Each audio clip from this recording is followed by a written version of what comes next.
Just go to the website and check that if you go to the website and check that if the YouTube link is working. Where? Should be somehow there. Go down. No.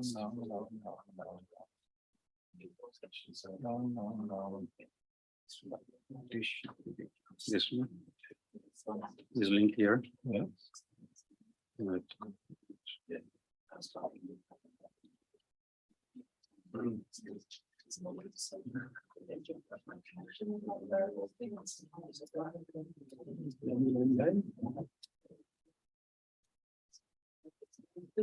Yeah, I see your face where. No, I see. Yeah, because Rachel wanted to come and do a guest lecture.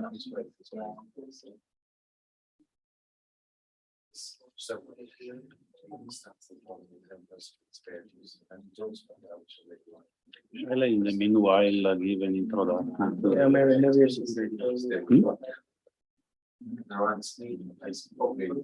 That's fine. Okay,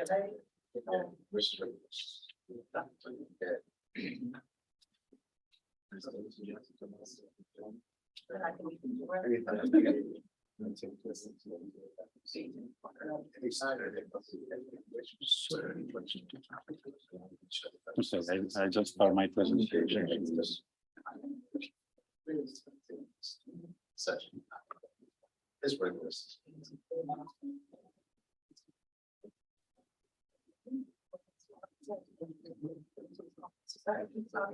Yeah. That's a new person. It's pretty bad. Yeah, you could just.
Hello.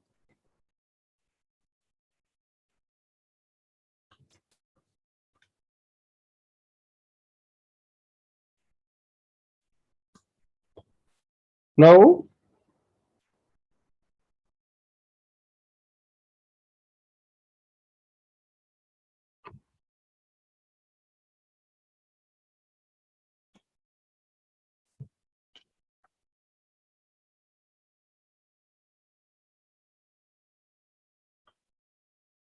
Hello.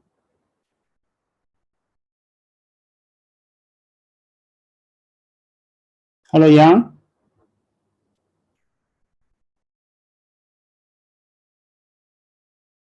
Can you hear me?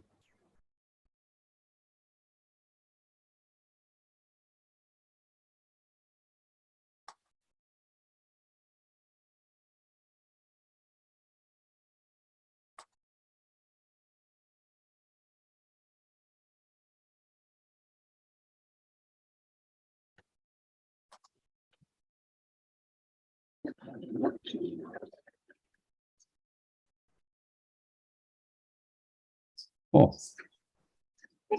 Hello. hello. Hello, Ning Zong. Can you hear? Hello. Yes. Morning. Yeah. But Hongzhi should update its new Zoom link. Yeah. Also. Yeah. Those links actually, unfortunately, the ones which we discarded were the ones which were in the program. Yeah. Classical problem. How many people join us in person? So I think that we can also change the camera. Okay, so I sent you the email.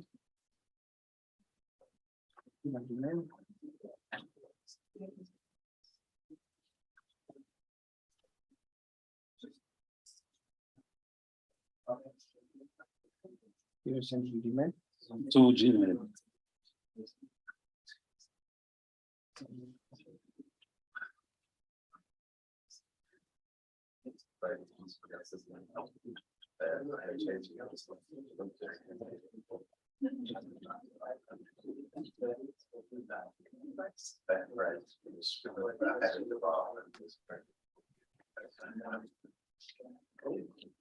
The Gmail account. Not there yet.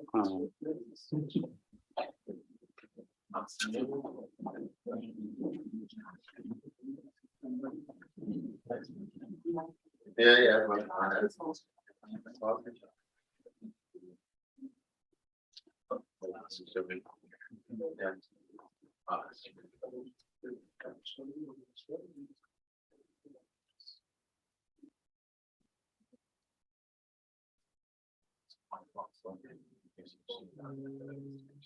I got it right yet.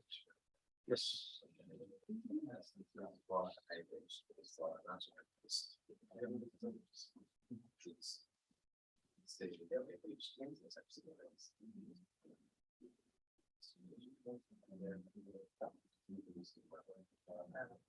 Yeah, that's right.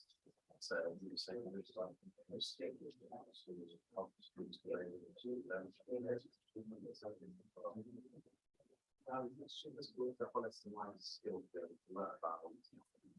Okay.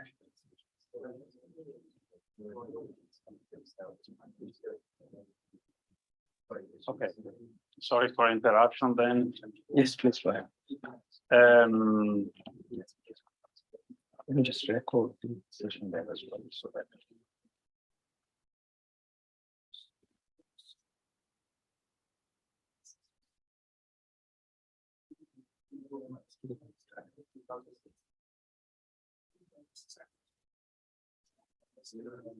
Okay, so just to conclude, I hope you can hear me. I think they can hear, yeah. If you talk from there. Okay. Can the online attendees, can you confirm that you can hear us? Hello? Hello? Hello? Yeah, I You can can- you hear can- you. You Very can hear us, clearly. right? Yeah, very good. Okay, great. Thank you. So just to conclude my brief introduction, so I will hand over to Mufti the final, let's say, this introductory, I would say, ceremony. So basically, this Padua Neuroscience Center is where we want to, as I said, let's say, face the neuroscience studies by different, by an interdisciplinary approach, but also, as I said, also crossing scales. So this means from microcircuits, single neurons, molecules, up to the whole brain. So, and that's thanks to the, I would say, quite good infrastructures we have here in terms of tools to investigate the brain. Actually, we are going from the biology department with all of the genetics and all the molecules infrastructure facilities, and then up to the clinics where we have the facility to investigate the brain at the level of the patient. So there is a funded project already with the help of the region of the Venetian region to install a 7 Tesla functional magnetic resonance imaging, which will be, I think, the second one in Italy, in all Italy. So thanks to this joint effort, of course, it's not everything easy, but we are trying to do that. We are hoping to move Padua to the top levels of neuroscience in Italy, for sure. We are already at a good level, I would say, but also in Europe. So let's see what we can do. This is the vision, at least. Okay, and in this context, of course, this congress is really important. One final comment is concerning this conference specifically. So myself, I'm very much involved in interaction of artificial intelligence and brain research. I'm involved in particular in the development of neural interfaces embedded artificial intelligence and implantable. So I mean a situation that is extreme. So in the future we will have implants from most likely, I can see it at least. I don't know if you share your opinion, but with embedded intelligence acting as a neuromodulation devices, for example, for curing the brain. So pathologies. This is, of course, an extreme example of interaction between artificial intelligence and brain. But we are living, I think, at a really exciting time, because in parallel, the two disciplines, neuroscience and artificial intelligence, are now starting to merge. and we can learn very much from both sides and from the interaction of the two. So how artificial intelligence is working, how a artificial neural network is working, nobody knows really, or the experts do, but not such in depth. Yeah, the brain, of course, is still a mystery, but playing around with both parts of the system and making the two systems interacting, I think we can definitely boost our knowledge about both fields. So this is, I leave you, I think, with this picture, maybe a few pictures about Padua, really just very, very quickly. So this was when I was a PhD student in the 90s. This was the level of neural interfaces. So we were speaking about only trying to record neurons. Now we are up to the level we want to make artificial neurons and biological neurons interacting. So that's the jump, the huge jump we made in about, I would say, or almost 30 years from there. Okay, about Padua, I think, I don't know if you want to play the we video. have a video, but once we do, then we'll play the video. I don't want to be late with the keynote lectures, however, but so basically, this city is peculiar, as I told you. So the university here it was founded in the 1200s, and so the second one in Europe after, the third one in Europe after the Sorbonne and Bologna. Here, very famous scientists has been teaching, like Galileo, for example, but not only.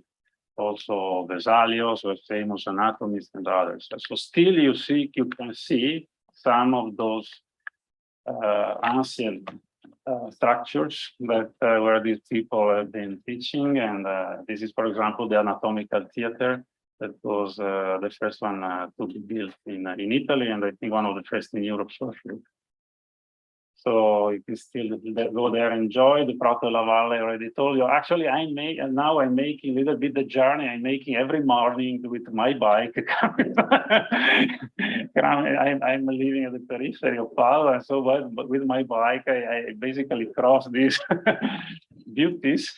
So I feel very fortunate. So the first one is Prato della Valle, which is one of the biggest squares in Europe, and today we have a market there. If you have a little time, maybe you can go there. Then the Botanical Garden. This is close to the Sant'Antonio Cathedral. This is the one that was funded by the Venetian Republic to train doctors to recognize poisoning species of plants. And then it has been growing and growing. Now recently renovated. It's a very beautiful structure to see and attraction. And I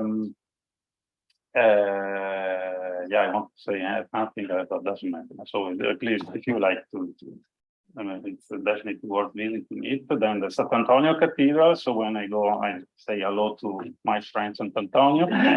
I really do that. And then the Palace of Reason, the Palazzo della Ragione. This was the main building where the government of the city has been convening since many years. Now it has been moved somewhere else, but traditionally they met there, and it was governing. It was there the government of the city. And now at the bottom of the Palazzo della Ragione, you have beautiful shops where you can buy particularly traditional food. So again, if you like to do that. The university, as I told you, this is the Bo, so-called Bo from Bove, which is cow. Yeah. And this you can visit it, and the inner core is still the one that was established in 1200s. And then I arrive to my institute. This is the Institute of Physiology. Again, a nice building, ancient style, and which is not far from here. Okay, so this is basically the Padua overview from Stefano Vassanelli's perspective. So I leave you with So I'll just run a couple of videos because we are slightly late due to the technical issues. Yeah, I So would say we should not make the there is sound. there go wait, yeah. So you need to admit that one. So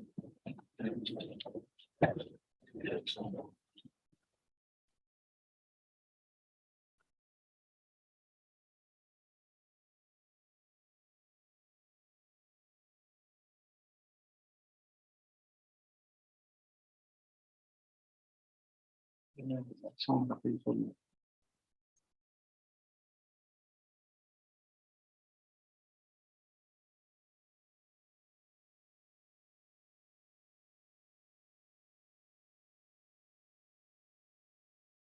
I don't know if Gustavo Deco is there. I can see Robert has joined in. So I can see that Robert is there, but Gustavo Deco has not yet joined in. So Well, he told me he will join 10 minutes before the session. So Let me send him the link.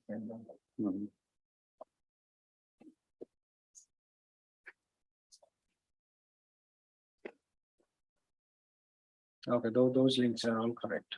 So, Christos tell me that the meeting link is not valid. He cannot join the Zoom. Maybe it's misleading here. 199, no, that is the wrong one actually, so.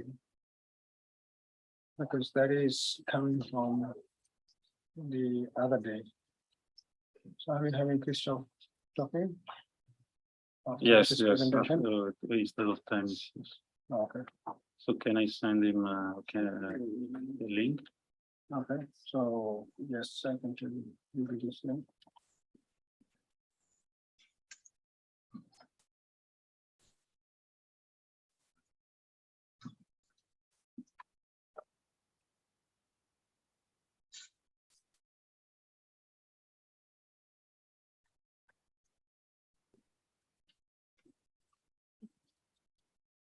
Maybe Gustavo. So I have sent this morning the link. Okay. Those links are working fine. So while using that Okay. link, Robert has. I will send him the link. Yeah. So why do we go here?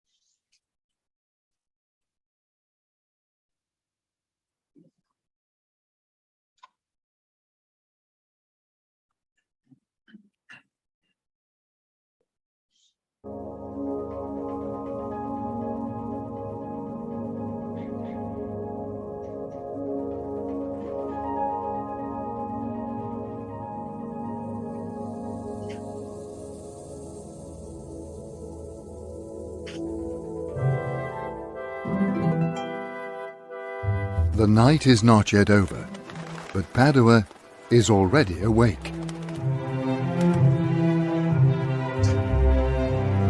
And today, like every day, the life of the city is reflected in its university, a home to free men and women, and to freedom of thought. This is where figures like Copernicus, Andrea Vesaliu, William Harvey, and Giovan Battista Morgagni formulated thoughts that have changed the world. This is where modern medicine began, taught for the first time at the patient's bedside. This is where Galileo invented scientific method.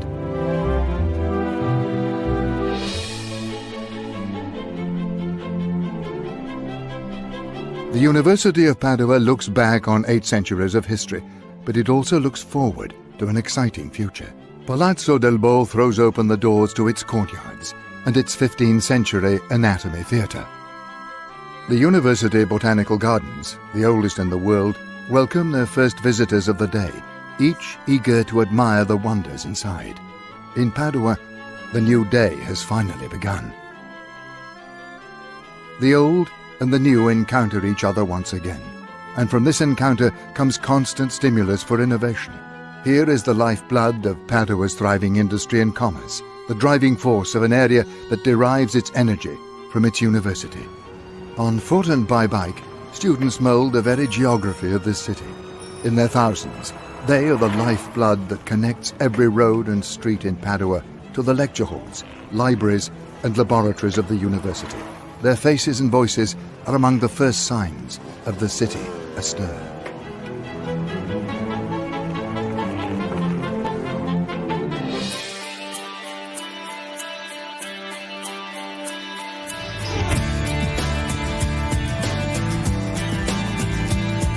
Inside the university, another day's work is beginning. An extensive, if sometimes invisible, workforce is ready to support every activity.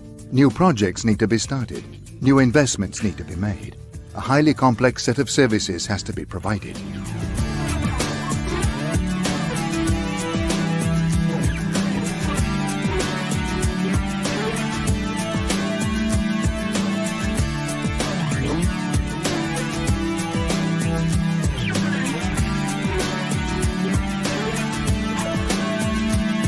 The the research laboratories are already acquiring new data. Results and experiments are being evaluated and debated. From the earliest manuscripts to tomorrow's technologies, research at Padua covers every aspect of scientific inquiry.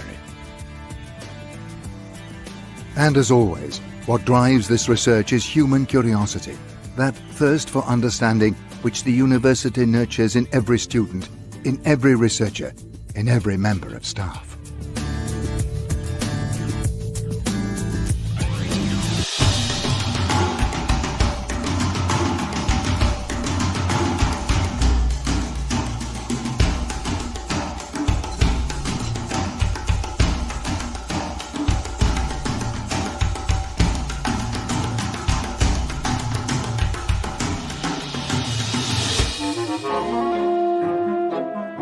When the morning is over, the university seems too empty. Its population emerges onto the streets of the city. People take time out to grab a bite to eat and have a chat, to meet friends, and perhaps make new ones. It's a moment of relaxation snatched from the day's busy timetable.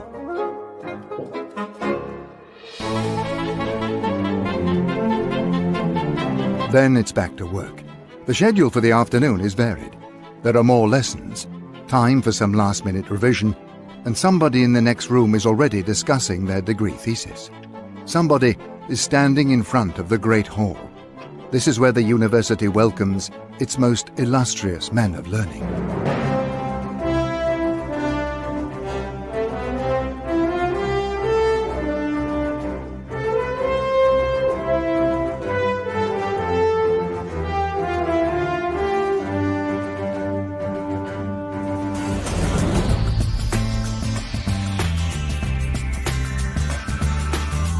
The university is also a focal point for leisure activities. You can pursue your interest in sport, nurture your dreams of theatre and cinema, and there's still time for yourself and for others. Then evening comes, sounding the last notes of an intense day. Now it's time for getting together, for that unforgettable student social life. On nights out, the city's meeting places play a starring role, or you might prefer to relax at home in one of Padua's many halls of residence or student digs.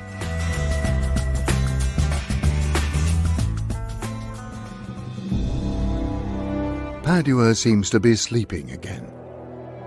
But on a crystal-clear night in Asiago, high in the hills, the domed roof of the university observatory slowly slides open. The focus is on the stars and the depths of space. The night reigns, but the university never sleeps.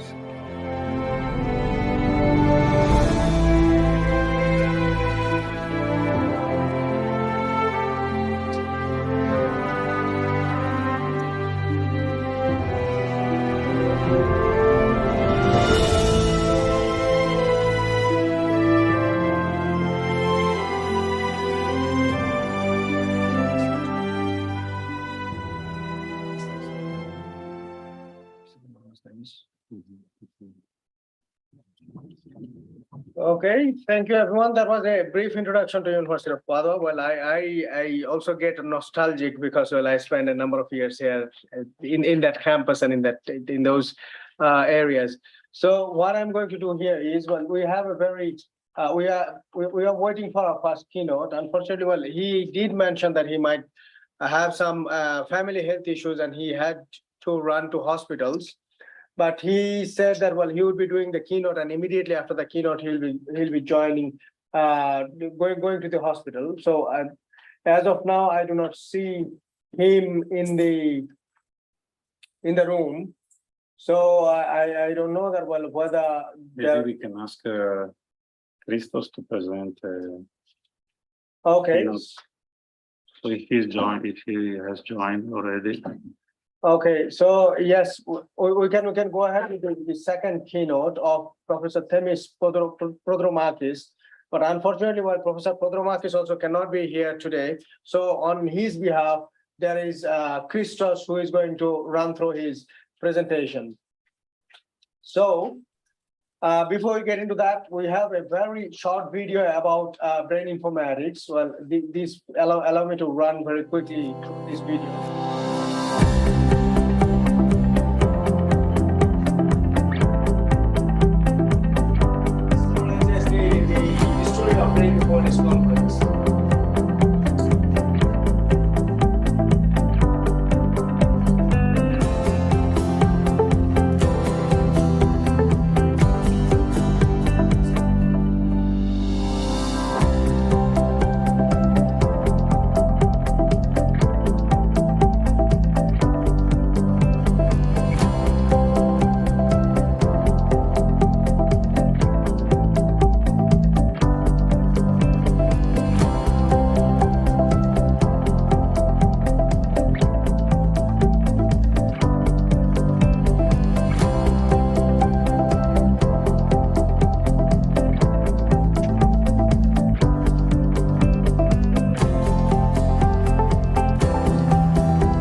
Okay, thank you very much. That was a 5-minute summary of the 15 years of Brain Informatics Conference. Now, well, if we all are ready, Christopher, are you ready? Hi, yeah, I'm here. Okay, so I'm stopping my share. Will you please share a screen? Oh, of course.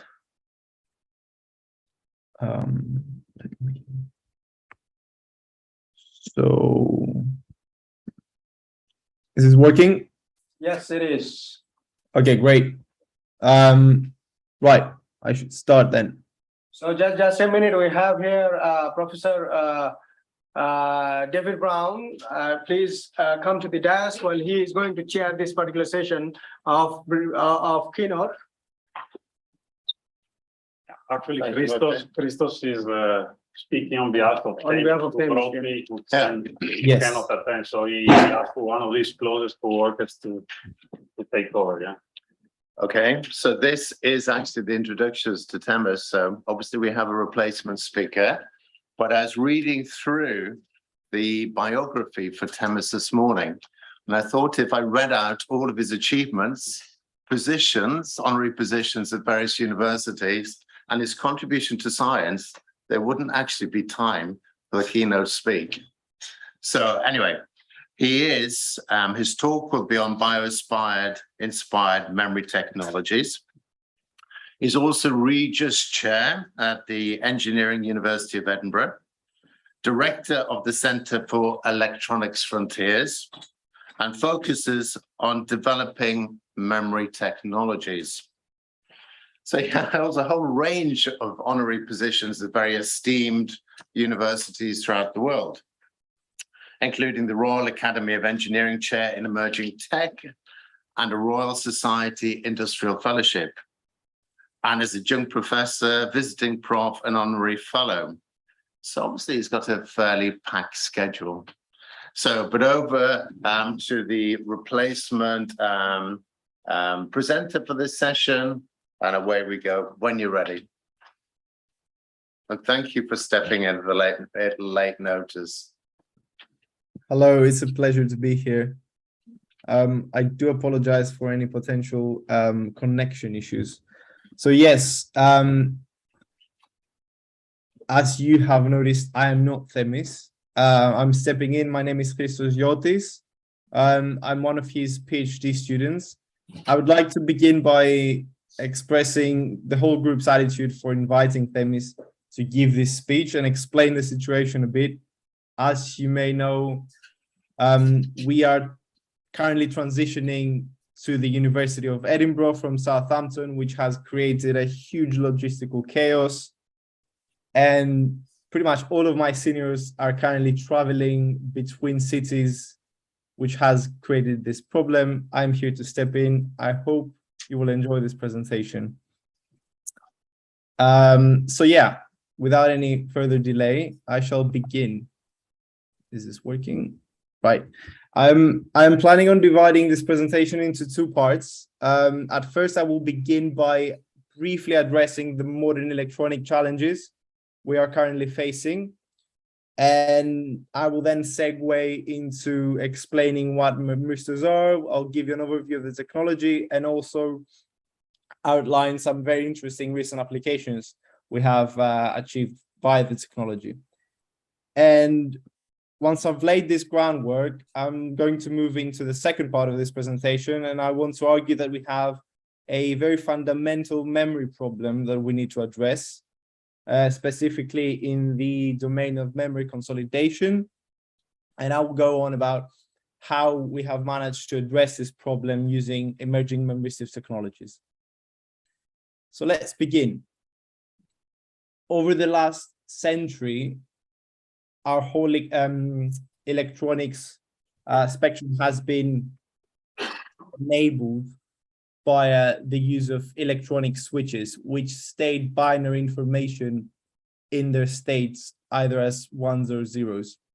And in the last century, these technologies have seen incredible increases in power efficiency and speed, and an opposite reduction in their size. However, lately we are finally finding some real physical challenges into progressing with this trend. And as we keep scaling, we keep asking whether we can actually do that. So we are approaching a point where we might have serious issues in making our electronics more efficient.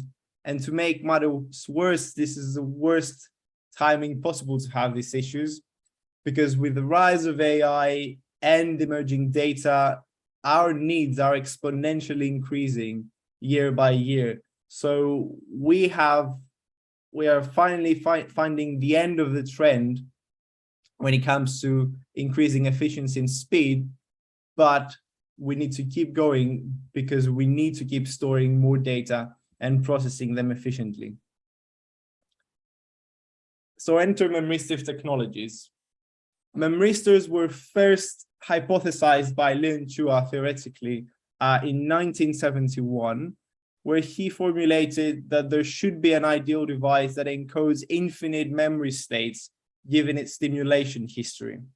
The whole idea went on ice for a few decades, and it was almost 40 years ago that the first memristor was actually realized and demonstrated in HP labs in 2008, practically creating a new field of science. Memristors comes in many different shapes and forms, each of which is characterized by different operating energies, variabilities, symmetries, or even memory capacities. It should be mentioned that the ideal memristor should be very energy efficient, should be very reliable, very symmetric, and obviously have infinite amount of states. We're not there yet. We don't know if we'll ever be there. But for the purposes of this presentation, I will be referring to memristors as basically the ReRAM technology, the first categories in this slide. So it wasn't really long after the first memristor was demonstrated that scientists realized that they resembled some other different two-terminal biological sort of devices that, using complex electrochemical properties, they do govern their state in a similar way. Primarily the synapses, which are the main building block of memory in our brains. So everybody began this long quest of emulating and reverse engineering these synapses. This inevitably sparked a huge memristor hype cycle where everybody wanted to achieve more for less in terms of functionality, footprint, power efficiency, speed, and you name it. Basically, for a long time, people thought they would solve all the problems in the world with memristors.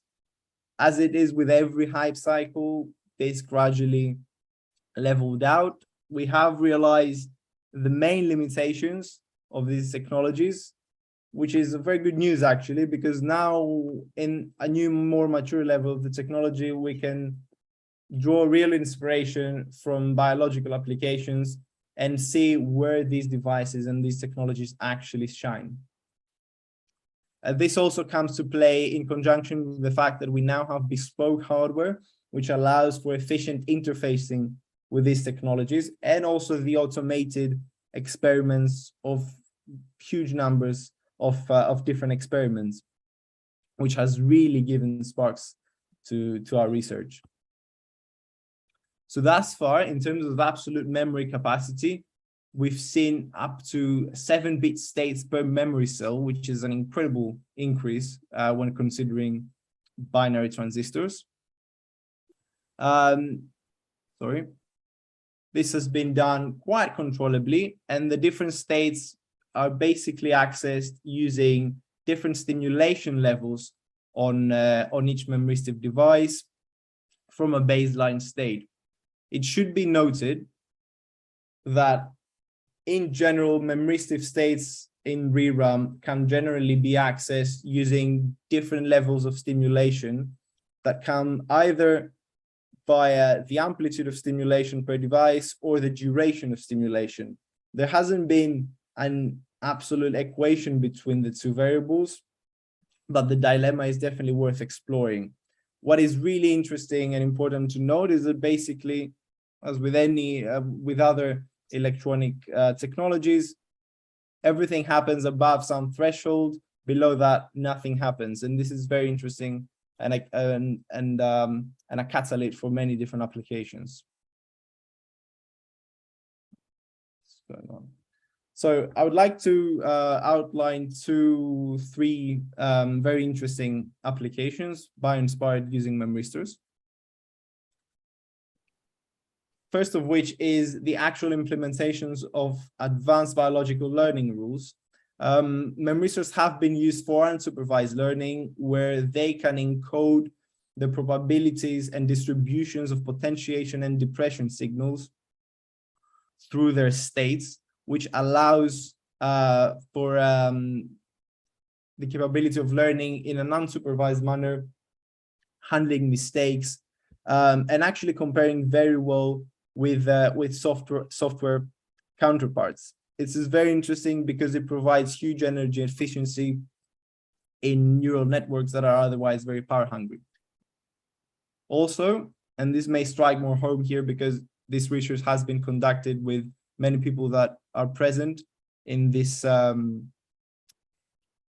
conference, we can use memristors as sensors for real-time neuronal data, and we can encode individual spikes through state changes of individual memristive sensors.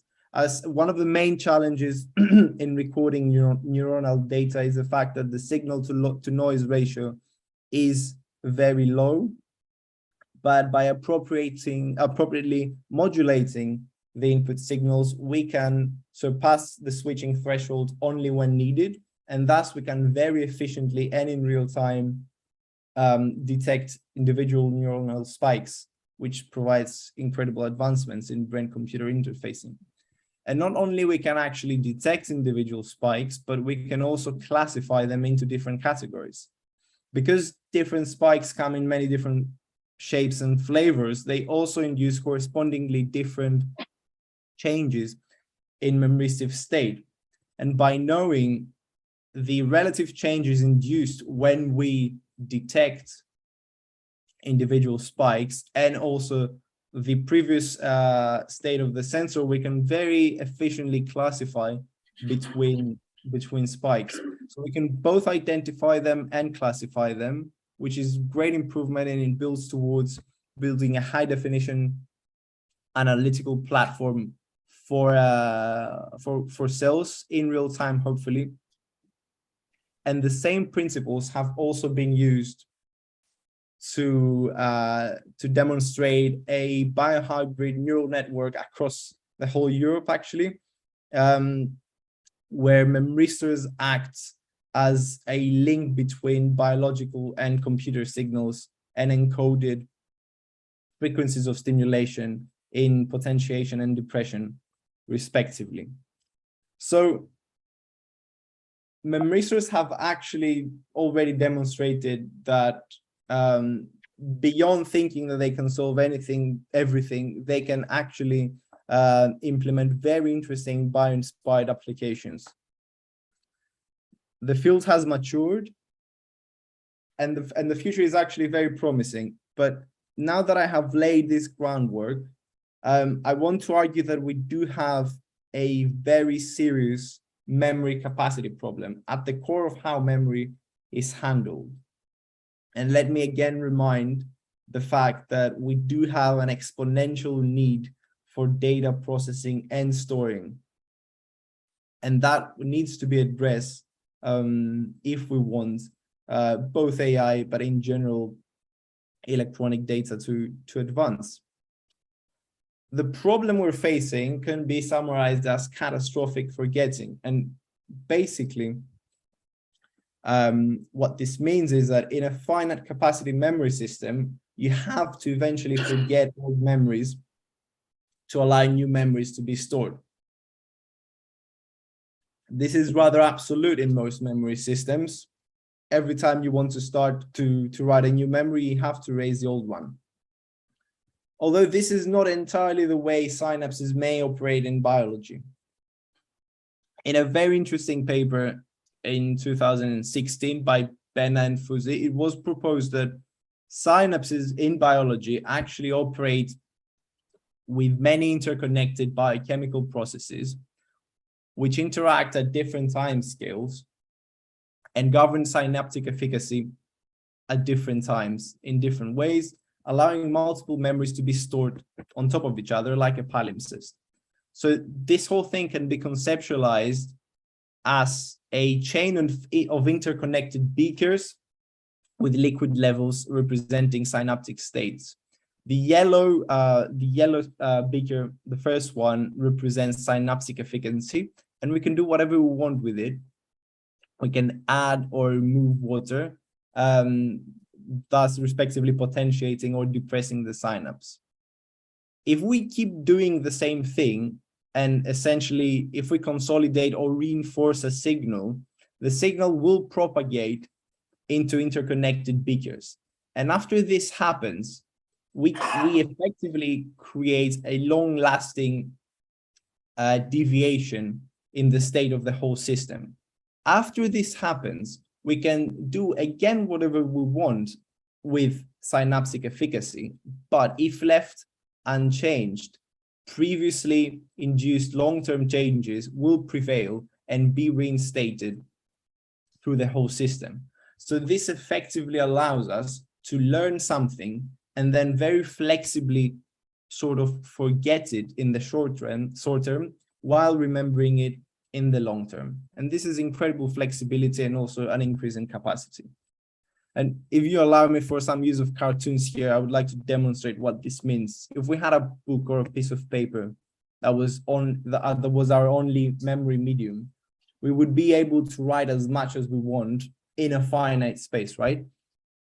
But once this space has finished, we will eventually need to erase our memories in order to write new stuff. However, if we could magically write things in a different dimension on the same unit, we would effectively expand the memory capacity. And pretty much this is what we're trying to do. So the question is whether we can emulate this flexibility of real-time change in synapses using electronic elements, and namely memristors. We need to have a very controllable intrinsic time referencing mechanism in order to do that, because we need to emulate the diffusive properties of these biochemical properties in synapses. And to do that, we have turned into the frequently overlooked regime of volatility in memristors, usually thought of as a bug, but lately thought of as a feature.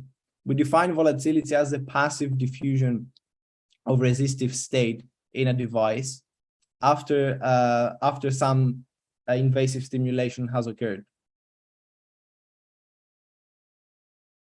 Volatility occurs over time and it is controllable, and importantly, it is observed bidirectionally. It is characterized by initial plastic change in resistance that is very easily induced, and a relaxation that is always attracted to the device's previous state. And this relaxation pretty much acts as a rigid hidden memory, which will later be used for our applications. Also importantly, the non-volatile residues can accumulate, which will prove a very important feature. But before actually demonstrating any application, we realized that there was not any thorough framework for understanding volatility. So we set about doing that. I don't want to bombard you with a lot of data here, but it's very important to note that we realized that both the plastic displacements of individual devices, as well as the forgetting time constants of volatility, could be manipulated by the levels of stimulation, either via the amplitude of voltage or the stimulation duration. And as I said, this happens bidirectionally, and it occurs both for the initial displacements as well as the time constants of each individual device.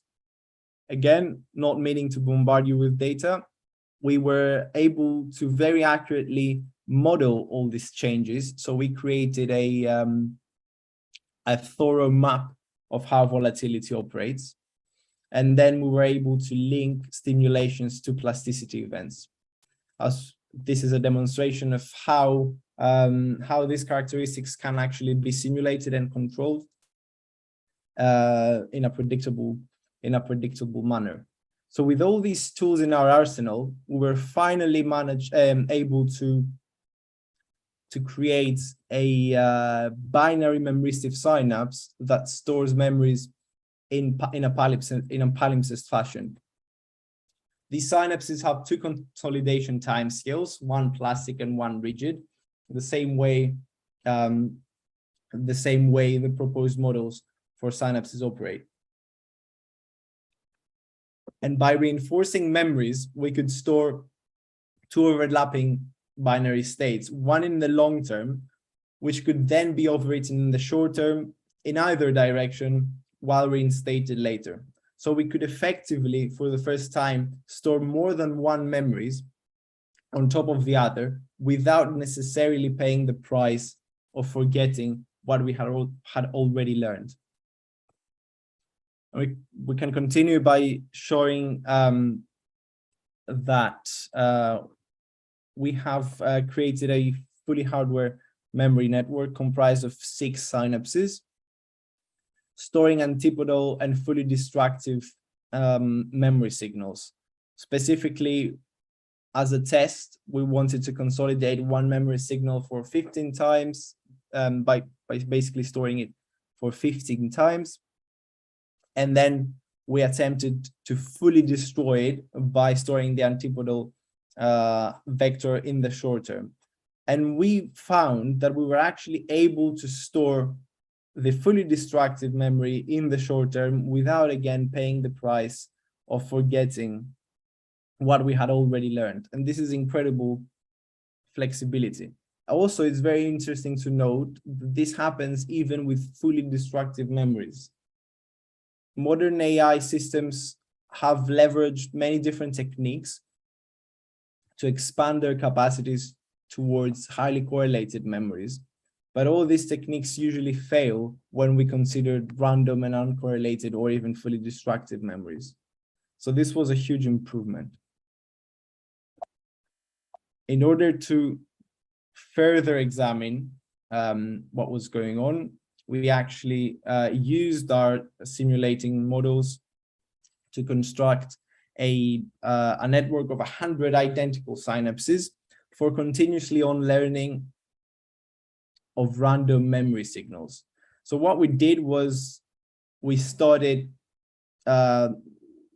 basically exposed our network to random signals, and then again randomly chose one signal to be consolidated by repeating its storage twice in order to have a slight advantage. Then we, by leveraging sparse similarities found in uncorrelated and random signals, we actually observed that the degradation of the long-term memory was actually much better, and it was actually relatively protected from random signals for multiple occasions. And also very interesting, and something that we hadn't set out to achieve, was the fact that these synapses and the networks they comprise also show incredible capacity for familiarity filtering, which means that up to hundreds of memory signals can simultaneously be recognized as previously seen, because their overlaps are above the signal to noise ratio. Of course, in this case, the long-term memory had only a very slight consolidation advantage by repeating it by storing it twice in the memory. You can naturally extend this by storing something more than that. And then we also observe some automatic metaplasticity properties, whereby short-term memories are completely blocked from the system and we have a perfect storage and protection of a signal. This is very interesting because it happens automatically, and in a fine-tuned memory network, you can alternate between perfect storage of temporary overrides, simply using the time frequencies of what you learn. So I want to also show a more intuitive representation of how this memory network works in the context of visual working memory. So we know that sometimes we want to notice something for some time, for a very short time, but then we want to revert back to older memories. In order to demonstrate this, we actually created a network of 10,000 identical synapses, and then stored binary images in them, 1 pixel per synapse. We did this basically. We set up the experiments such as to consolidate 3 actual noisy variations of a long-term memory, and then present the network with brief presentations of 2 memory signals, which were different. So we can see snapshots of how this memory works by seeing the state evolution over time. And the actual time frames where each shorter memory is presented in the memory is shown and noted. So what we can see is that we can very effectively store shorter memories in the network, but over time we very efficiently transition to what we already knew, so basically the long-term memory. And even more interestingly, perhaps, because we use these time dynamics and filtering options of consolidation, long-term memories can also be denoised in a supervised manner. So basically, this memory not only allows to write multiple memories on top of each other, but it can also identify statistical significance and improve signals over time. So this is the first demonstration of basically how we can address the huge memory capacity problem we are supposed to be facing in the next in the very short-term future. Instead of suffering all the time from catastrophic forgetting and needing to erase old memories in favor of new ones, we may leverage the rich time dynamics of individual memoristic devices in order to store more than 1 memories on top of each other, thus expanding vertically our capacity. So to conclude, we have seen the maturation of memoristic technologies, and this has sparked numerous bar-inspired applications which are posed to address the scaling issues we have with more conventional electronic technologies. Memoristic volatility has started to be seen more as a feature rather than a bug, and this also sparks interest for novel applications and future operation paradigms. These memristors are highly capable of emulating the complex dynamics that are seen in biological consolidation, and we can thus enable continuously on systems to learn in the short term without forgetting in the long term, thereby solving the issue of catastrophic forgetting. So obviously this is quite an immature technology, and it requires a lot of optimization, but I do believe that the future is very promising and that we will see many more applications following in the same paradigm. I hope I have not bored you or bombarded you. This work has been supported by numerous research programs, including the Horizon 2020 EU SYNC program, EPSRC's Forte, as well as the Royal Academy of Engineering and the Royal Society. On behalf of Themis and the whole Center for Electronic Frontiers, I really do thank you for this invitation. My name is Christos. I hope you've enjoyed the talk. Thank you very much.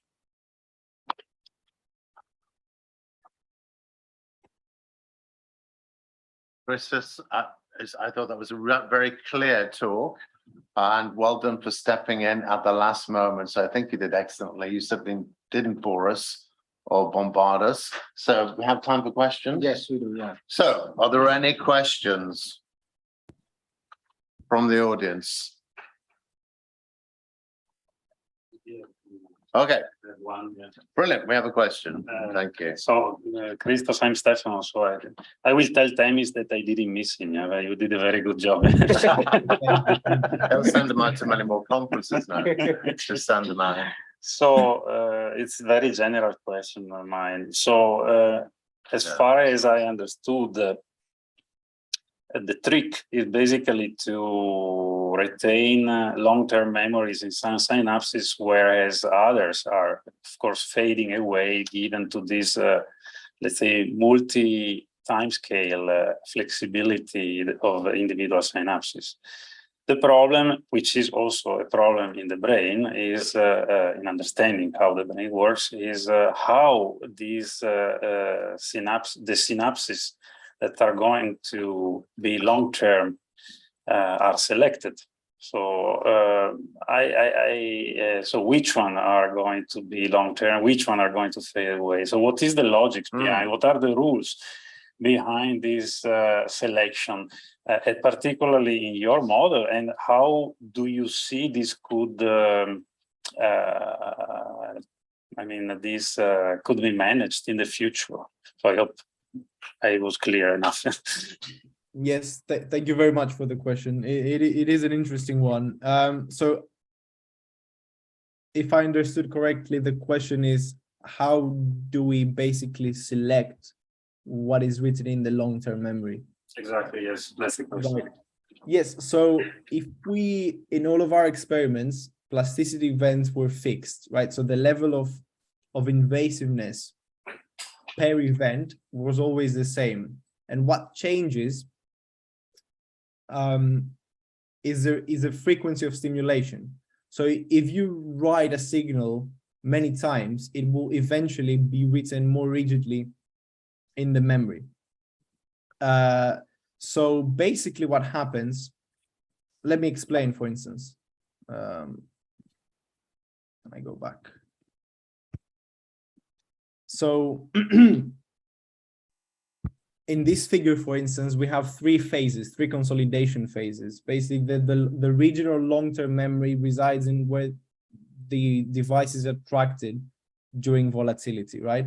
In the first stage, the long-term memory is state 0, above the memory threshold, because this is where the non-volatile residue resides. If we keep writing one state, then automatically we push the whole thing towards a different state. So then we get to consolidate state 1 over state 0. So basically, in these experiments, consolidation happens via the frequency of stimulation. So very intuitively, if you repeat to yourself many times a phone number, you may remember it for longer. If you only see it once, you may remember it for less than a second. So in this context, repetition is what basically reinforces memory. Although, because I said a bit earlier that volatility can be manipulated by the level of stimulation in individual memory events, we could theoretically induce long-term changes with single events as long as they are appropriately invasive. So that would equate to a very strong experience that happens only once, that induces a very long memory, like a trauma. That's how I would think it. So in further developing this application, we really have to focus on how we fine-tune these things for specific applications. The good thing about volatility is that it's pretty much technology agnostic and application agnostic. So if you know a priori what your application needs are, you could theoretically fine-tune the operation. Okay, I hope does that this answer has, the question, Stefano? Yeah, good. Thank you. So maybe if I have, I don't know if the audience has another question, so maybe just a very brief one. Yeah, of course. So what is then, what you foresee could be the power, or is there any power advantage over actual architectures? Or it's mainly about capability of storing more data? Yes, yes. So this particular research has only focused on showing in principles the fact that we can store more data. And of course, the challenge of addressing power efficiency is the next big thing to achieve, which so far has not been achieved. We've seen though many different memory technologies in ReRAM that operate in very very low power. So yes, I believe that in-depth research in material science and device level characterization is needed in order to optimize the technology. Okay. Brilliant. Any further questions before we move on? So it looks like you have now your boss's job in terms of giving all these keynotes. I think that might be a double-edged sword, but I think we'd like to ask the audience once again to show their appreciation for a very lovely talk that you did there. Thank you very much. Thank you very much for your attention. Thank you very much, David. Well, we have not been able to see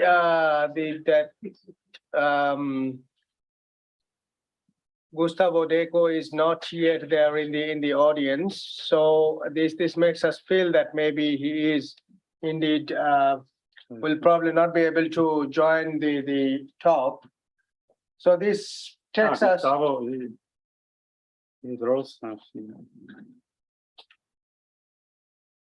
He's at the hospital indeed. Okay, yeah. Well, he was anticipating that probably. Well, that is something which happened. Okay, so he said he's in the hospital. Actually, not that serious, but he had to go to the hospital. So he said to apologize to the audience. So I'm afraid that he doesn't mention he will be back in time. So if he will have her back today, so I'm afraid it will be difficult to have him on board. Yeah. So I apologize from him. Okay, so maybe we can move. Yeah, that keeps us like half an hour ahead of schedule actually. So we can have a coffee break if the coffee is available. But well, because we are half an hour early, we don't actually know.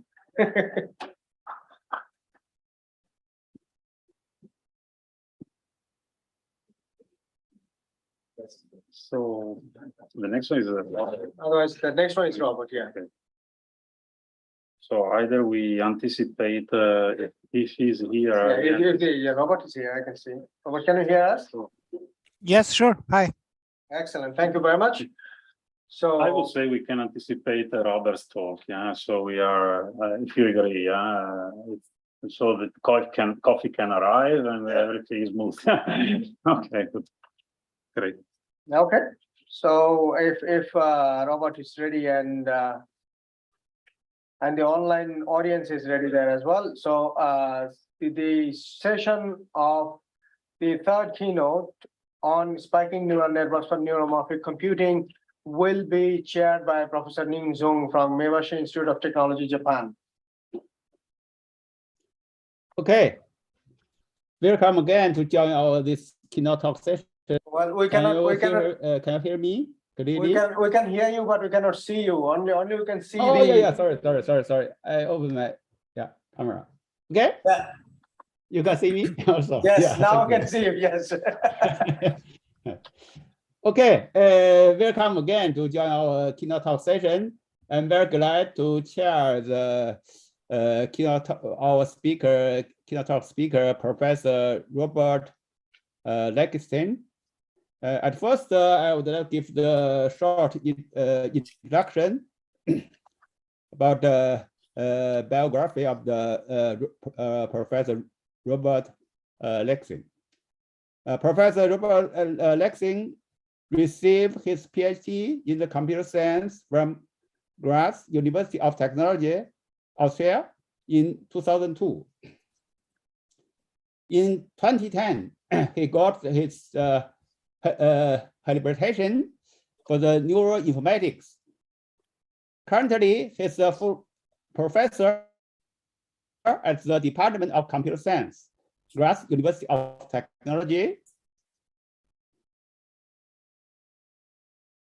And head of the Institute for the Theoretical Computer Science. His preliminary research interests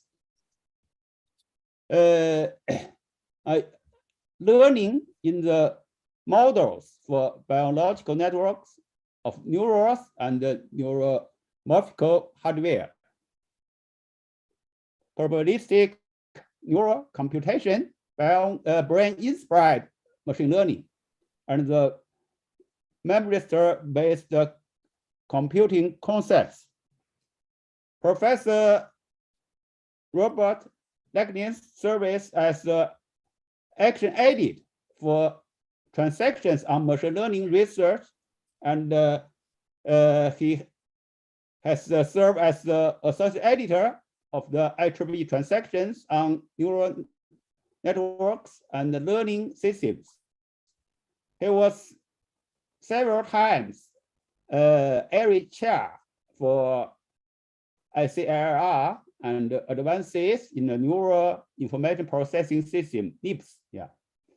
Professor Robert Leknin is a board member of the Australia Society for Artificial Intelligence. Let's welcome Professor Robert Leknin give this very interesting keynote talk. The title is Spanking Neural Networks for the Neuromorphic Computing. Please, thank you. All right, thank you for the kind introduction. Let me share my screen. So you can see it, yeah? Yes, it's visible, yes. Okay. Yeah, so thank you very much for the introduction and for inviting me for this keynote. It's a pleasure for me to give this talk. I'm apologizing I cannot join you in Italy, but the best greetings here from Graz to Italy in what I think are still quite stormy times, actually. So let's talk about science. I want to talk about spiking neural networks today for neuromorphic computing. And let me just do the laser pointer here. So a quick overview. I want to introduce first, why do we need neuromorphic computing?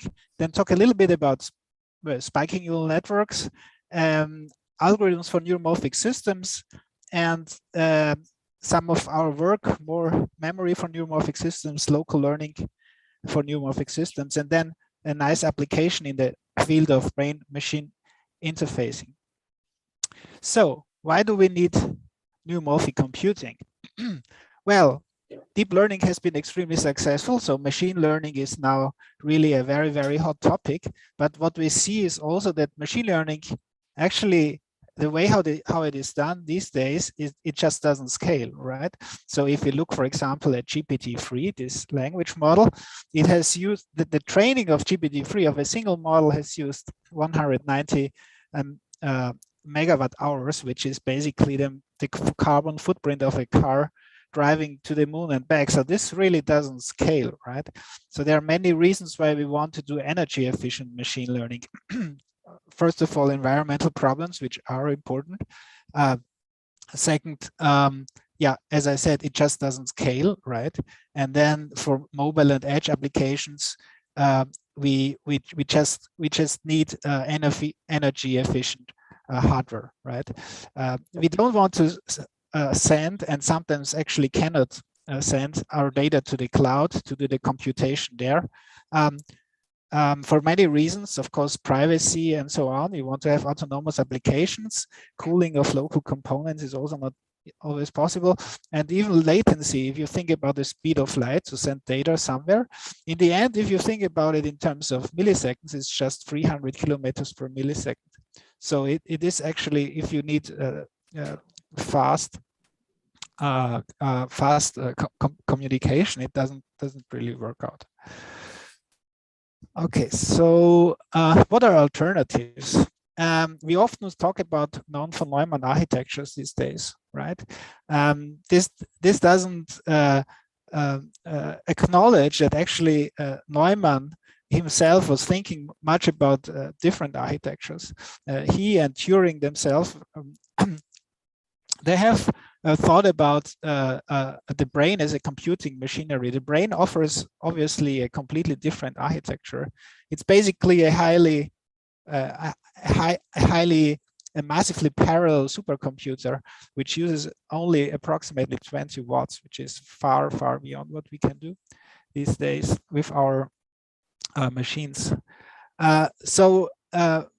Yeah, as I said before, von Neumann really was thinking about this, and he noted like the similarities and also the differences to the von Neumann architecture. The brain has a huge number of elements, and it's kind of analog in nature in its computation, but there is also digital operation like spikes and so on. So what about the brain, and what about spiking neural networks? So the brain basically is a gigantic and highly recurrent network of spiking neurons, right? It's very structured actually, and highly recurrent. I emphasize this because we are actually working mainly with recurrent spiking neural networks in grads. And this also has a reason, as we will see, that spiking architectures are more energy efficient in a way than feed-forward. I'm sorry, recurrent architectures are more energy efficient than feed-forward architectures, at least according to some studies. So, of course, spiking neurons. So neurons in the brain communicate in an event-based manner. So this means they are basically silent most of the time in terms of their communication, and only occasionally they communicate pre-voltage pulses to other neurons, which are called spikes. So here we see the spike, like kind of the first visualization of a spike from the giant squid axon by Hodgkin and Huxley. And so the model for spiking neurons, which we use, is kind of a simple model, which is in many respects similar to artificial neurons. So the neuron has synapses. Its inputs, it receives these time events. So here, this axis would be time, right? So there are these spike events here. So the inputs are different. These are not analog numbers, but are just timing events, spikes, which are then weighted and summed up and integrated temporally at the membrane voltage. So when a spike arrives, maybe let's look at here. So here a spike arrives, it increases the voltage, it decays according to the membrane time constant. Another spike arrives, increases the voltage, decays, and so on, until the neuron, membrane voltage reaches some threshold. And when this happens, the neuron is producing itself a spike. So this would then be an output spike at this time here, which is just an event in time again, and sent to the other neurons to which this neuron is connected to.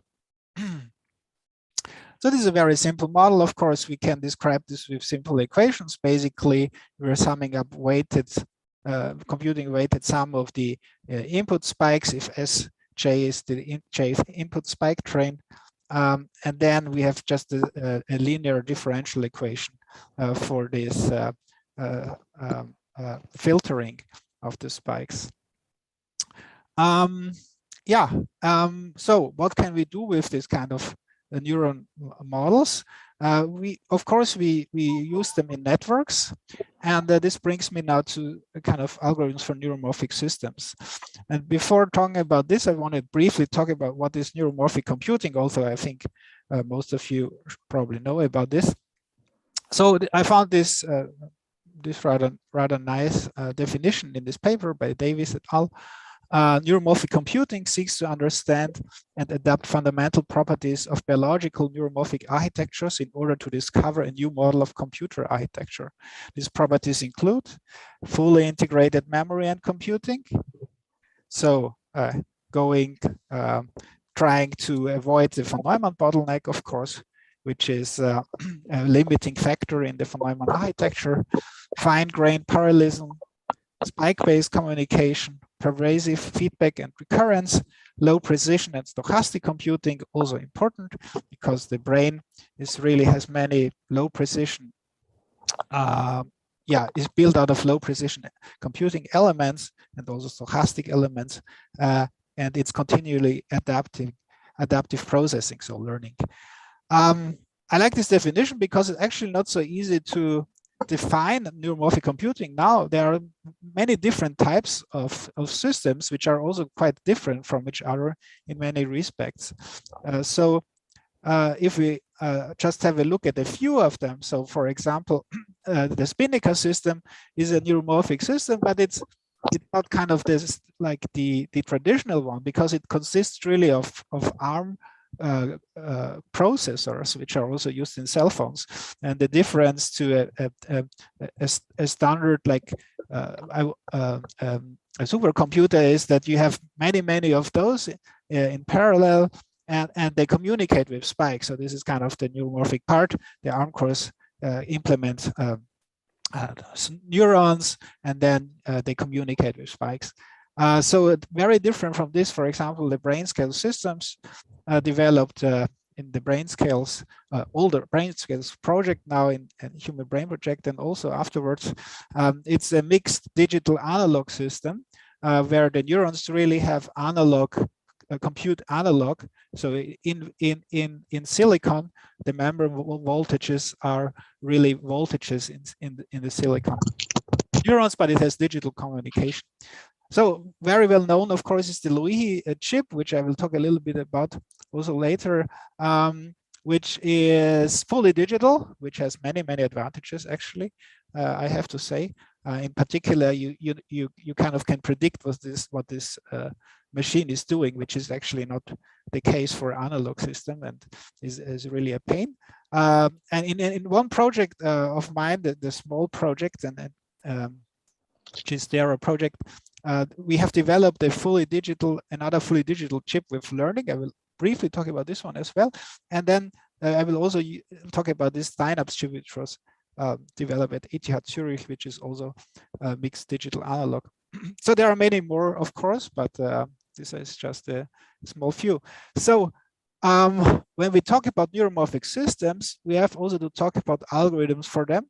So how do you use them? That's actually the important question, which is not solved, because when you for a standard computer, we have programming languages, and you can just program basically what you want there.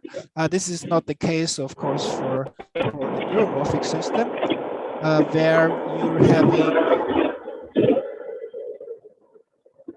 where you're having just large networks of neurons. So there are a number of algorithms or types of algorithms. So of course, you can try to use deep learning for spiking neural networks. This is a very important stream of research, of course, and there has been a lot of progress there recently. So it has many advantages. It's rather generic and training based. So the programming is replaced by training of the network.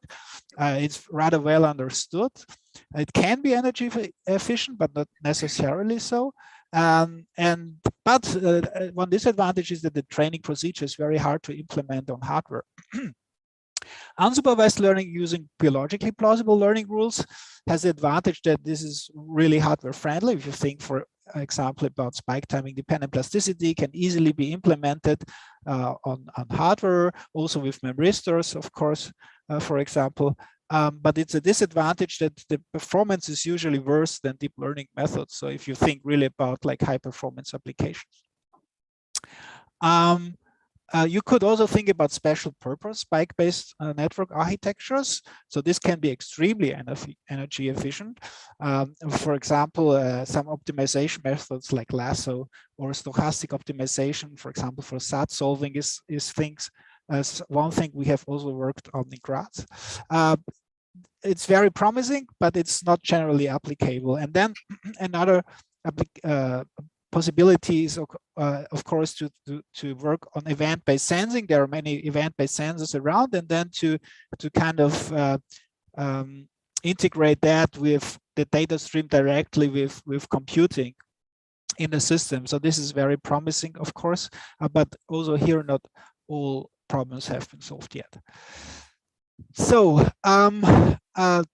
let's talk a little bit about deep learning and neuromorphic. So this is an overview of different approaches to that from a study on the Intel chip on Loihi, which I want to briefly talk about right now. So in principle, when you have a spiking neural network, a network of such spiking neurons, and you train it, there are different ways how you can do it. So the simplest way is you just train an artificial neural network, like a standard neural network, and then you convert the artificial neural network to the spiking neural network. This has been done. There are several algorithms for that.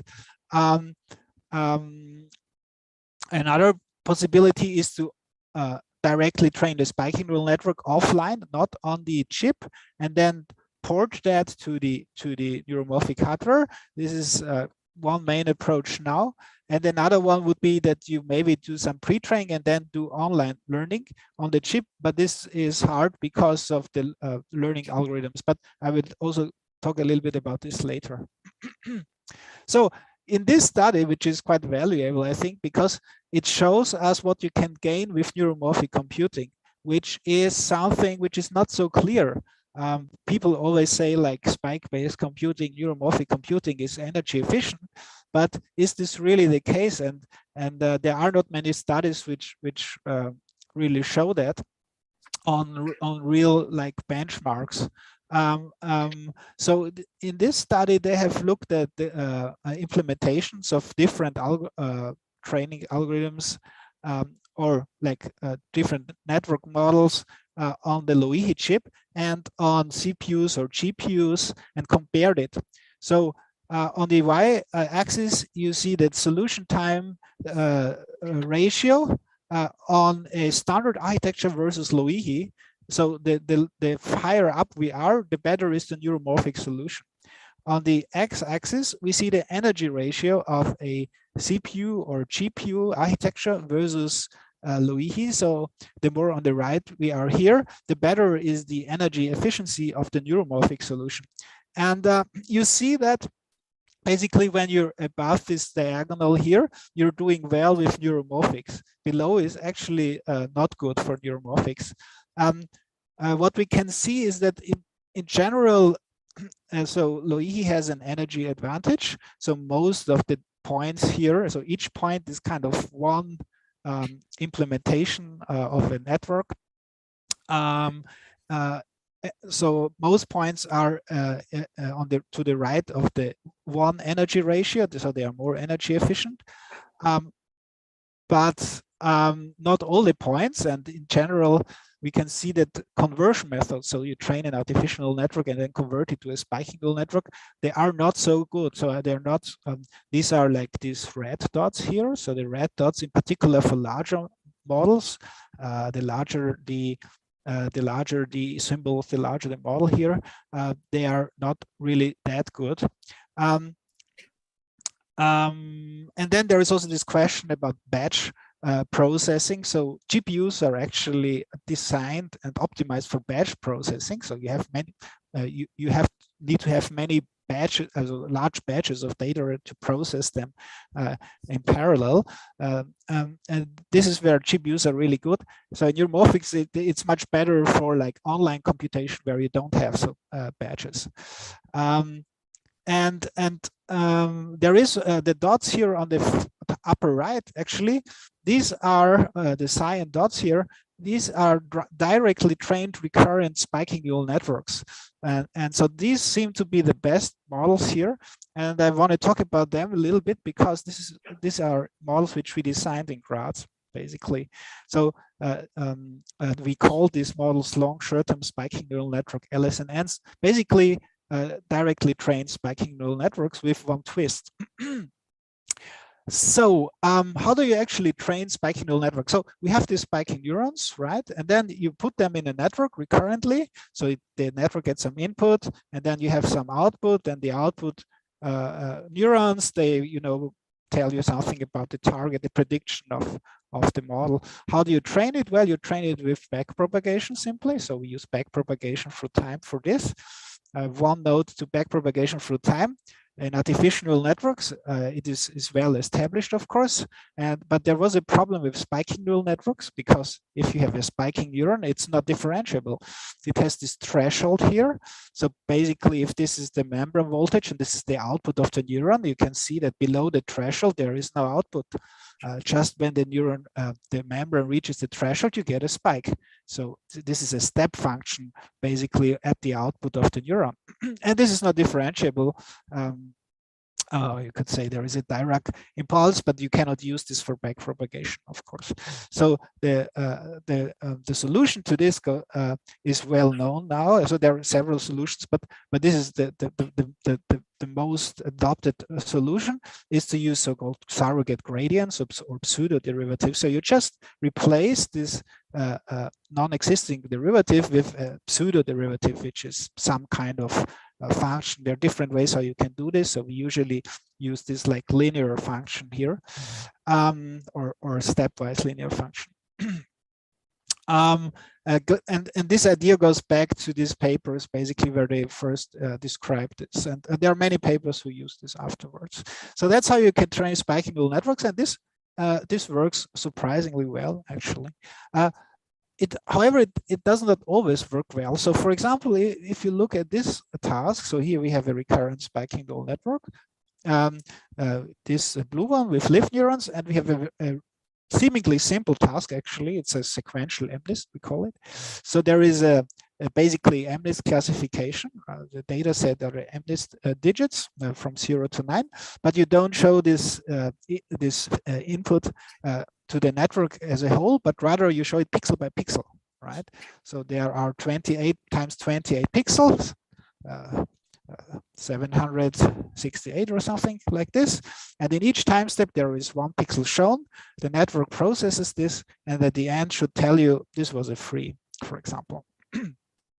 If you train a network of lift neurons on sequential MNIST, it performs really, really badly. As you can see, it's only like 60% accuracy, whereas artificial recurrent network like an LSTM has far better accuracy than this. So why is this the case?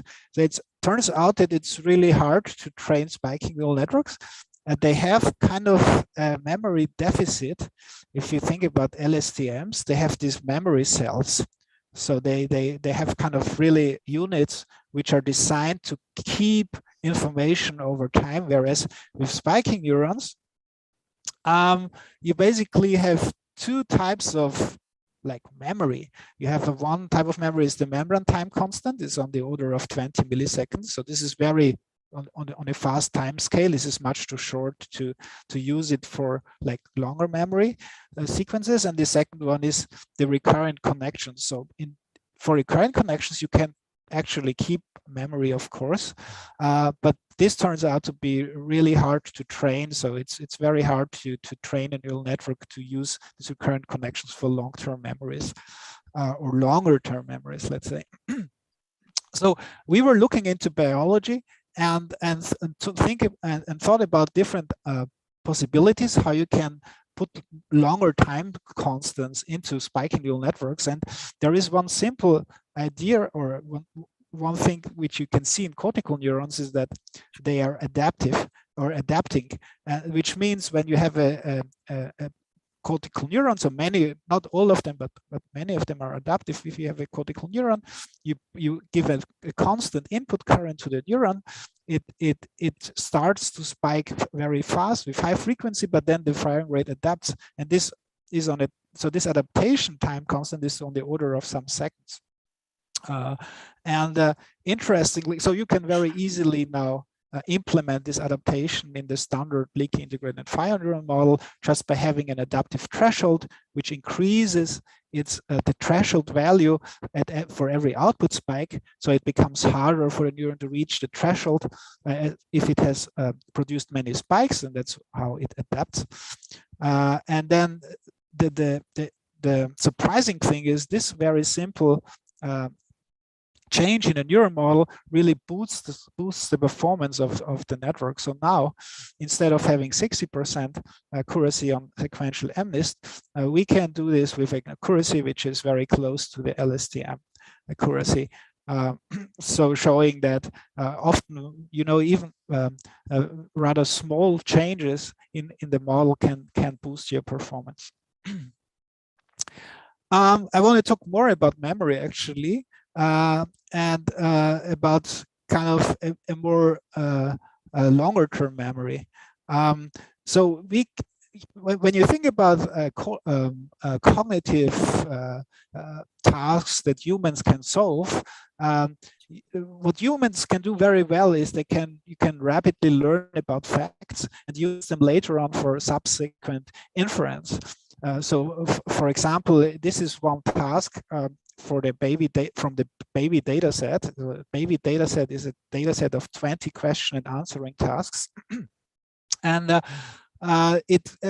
each task consists of a story, and each story consists of many sentences. So up to like more than 100 sentences can be in such a story. And then at the end, there is a query, a question.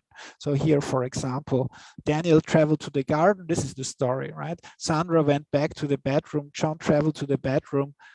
Sandra grabbed the apple there. Daniel traveled to the kitchen. Sandra left the apple. And then the question at the end is, where is the apple?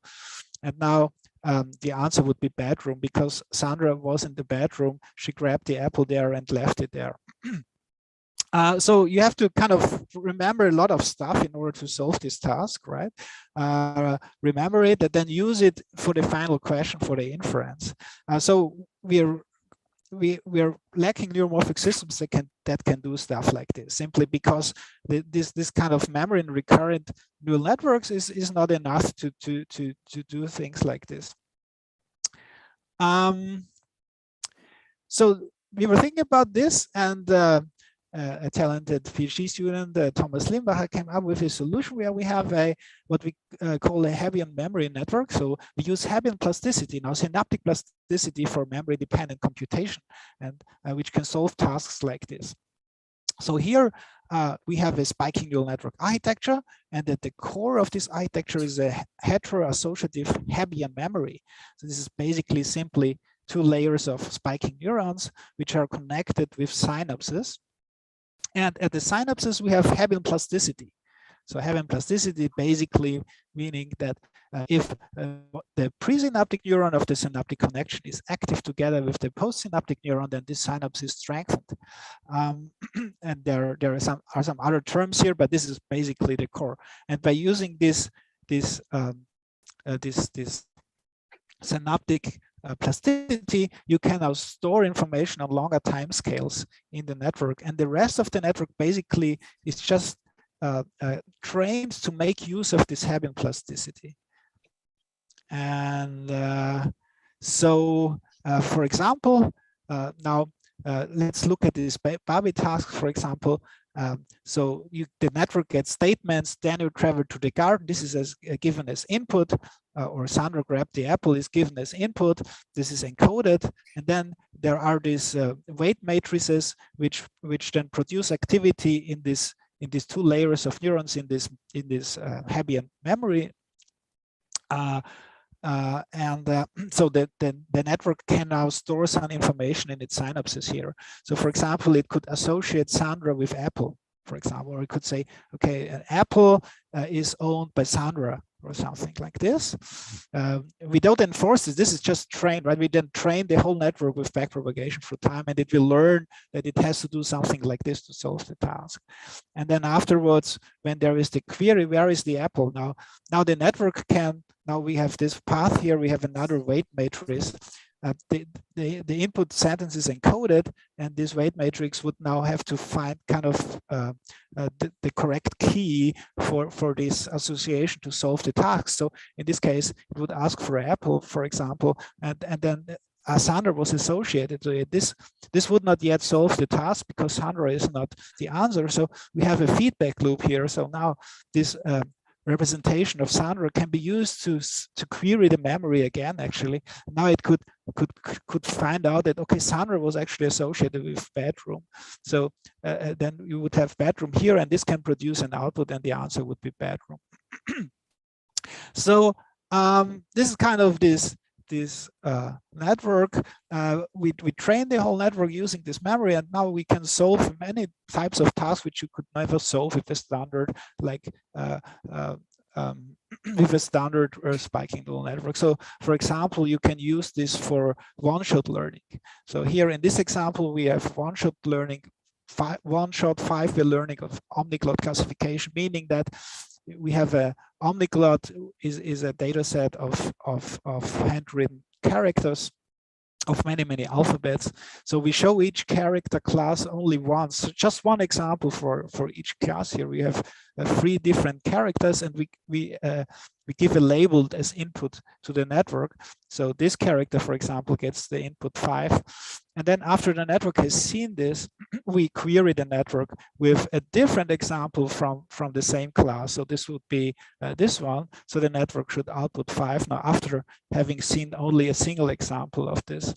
And the idea is that the network kind of, there is a CNN here which pre-processes this. The network kind of extracts features and associates the features with the label. And once it sees the features again, it just can output the label and does all this in one shot. So we can get 92.2% test accuracy on this task with a spiking neural network. And you can do other stuff as well. So here, for example, you can use it to imagine stuff.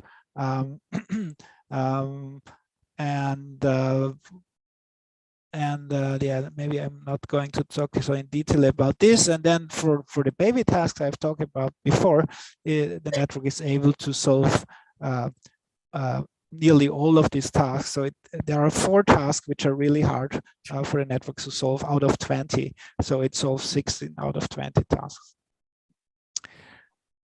And you can also use it for reinforcement learning and so on. So. Okay, another thing I would like to talk about is local learning for neuromorphic systems. So we have seen that we can train spiking neural networks now, but we always train them with backpropagation through time. And backpropagation through time is a really demanding learning algorithm, which is certainly biologically implausible on one hand, and on the other hand, it really cannot be it's really hard to implement this in neuromorphic hardware. So how does backpropagation through time work? You have a recurrent neural network, right? And now you want to compute the gradients of the weights of this network with respect to an error signal. So how does the error change if I change the weight? And this will be used to update the weights. But in order to do that, you have to, for each computational step of the network, you have to unroll the network, meaning that you have to kind of have a copy of the network for each time step. So if you have like 1 second of computation in a spiking neural network with 1 millisecond time step, you would have 1,000 copies of the network. And by doing this, actually, the recurring connections become feed-forward connections, because now if the neuron 1 is connected to neuron 2, then the output of neuron 1 at time step 1 will be the input at neuron 2 at time step 2. And since we have a copy of this, this becomes a feed-forward network. And now you can use backpropagation just in the standard way and backpropagate the gradients through this feed-forward network. But this means that you have to store all the activations of neurons for each time step, meaning that you need a lot of memory to do that. And this is just not possible in hardware, in neuromorphic hardware. So, how do we try to overcome, or did we try to overcome this? So we were again looking at biology to see if we can get some inspiration there. So what you find in biology is actually that information about previous activity can potentially be stored in neurons and synapses. So there are molecular traces in synapses which are updated when the synapse is activated and so on. And stuff can be stored there, but certainly not the whole history of its activation. But we postulate that these processes create local eligibility traces in synapses, one trace for each synapses that then interact with top-down learning signals. So these top-down learning signals would be signals that indicate network performance, for example. So how well the network does on the task. And then if you combine the eligibility traces with these learning signals, then the synapses can be updated. So these learning signals could, for example, be dopamine signals, for example. It could be other neuromodulators, or it could even be like some firing activities in some special cortical areas, which have been shown to indicate error signals as well in the brain. Mathematically, so this is also work which has been done mostly by Guillaume here. Mathematically, you can show that you can actually work in this way, that it is a product. So the change of weight can be written as the product, the sum over time of a product of learning signals and such eligibility traces in synapses. And you can do this, you can compute this exactly, so you get the exact gradient updates for the synapses. But if you do this, then you have to compute really complicated learning signals. So basically, the eligibility traces at the synapses, they forward propagate information from the past. So they keep information about the activity of synapses, and the learning signals, they tell kind of how something about errors of the network and so on. And we cannot, however, exactly compute these learning signals, because this means that you would need to know future errors of the network. And we approximate it by using just instantaneous errors. So it's an approximation to backpropagation through time, but it works really well for many tasks. Yeah, so here is an example where we use this. So for this, I have to change my pointer again so I can run this. So this is a spiking neural network trained with EPROP. This is this local learning algorithm, the result of this investigation. Has learned to play the Atari game Pong. So here you can see on the right is the spiking neural network. The green one pedal, and on the left is a von Neumann computer playing the game. And here you can see what we really like to see, a neuromorphic architecture basically beating a von Neumann machine in Pong. Yeah. All right. So right, and this learning algorithm EPROP has actually also already been implemented in hardware. So our collaborators at Zurich, Charlotte Frankel and Giacomo Indiveri, they have produced a chip they call Recon, which implements this online learning method on silicon, and they have shown that you can do nice stuff and learn nice stuff with this. All right, finally, let's see. I want to talk a little bit about a nice application also of neuromorphics in brain-machine interfacing with the subtitle "Sometimes simpler is better." Because so here this is in a project, the SYNC project, a synaptically connected brain silicon neural closed loop hybrid system, where also Padova is involved, for example, and also SynSense, which have built this Dynapse chip, which I have a little bit talked about before. So the idea here is that okay, I'm just going to read it for you. So the scientific and technological objective of the project is to create a hybrid system where a neural network in the brain of a living animal and a silicon neural network of spiking neurons on a chip are interconnected by neuromorphic synapses, thus enabling co-evolution of connectivity and co-processing of information in the two networks. So it's kind of, it should be like a closed loop system where our partners are recording signals from neurons in in barrel cortex of rats. This is sent to a neuromorphic chip with spiking neural networks. The chip is doing some calculations and then can feed back and stimulate the cortical tissue in the animal. So this is the main idea, and as a first step, we were trying to use neuromorphic hardware, or rather spiking neural networks. Now, in this case, to classify recordings from rat barrel cortex. So the rat whiskers were stimulated with deflections of different amplitudes, weak, medium, and strong. So we used this neural probe, or our partners in Padova used these neural probes. 27 microelectrodes within the probe were spanning all cortical layers here, and the signals we got were local field potentials as well as multi-unit activity from the probes. And this Horst, Pichenik, and Marta Bizio have worked on this, and the goal would be that this would then be implemented on the Dynaps chip. So this is quite challenging.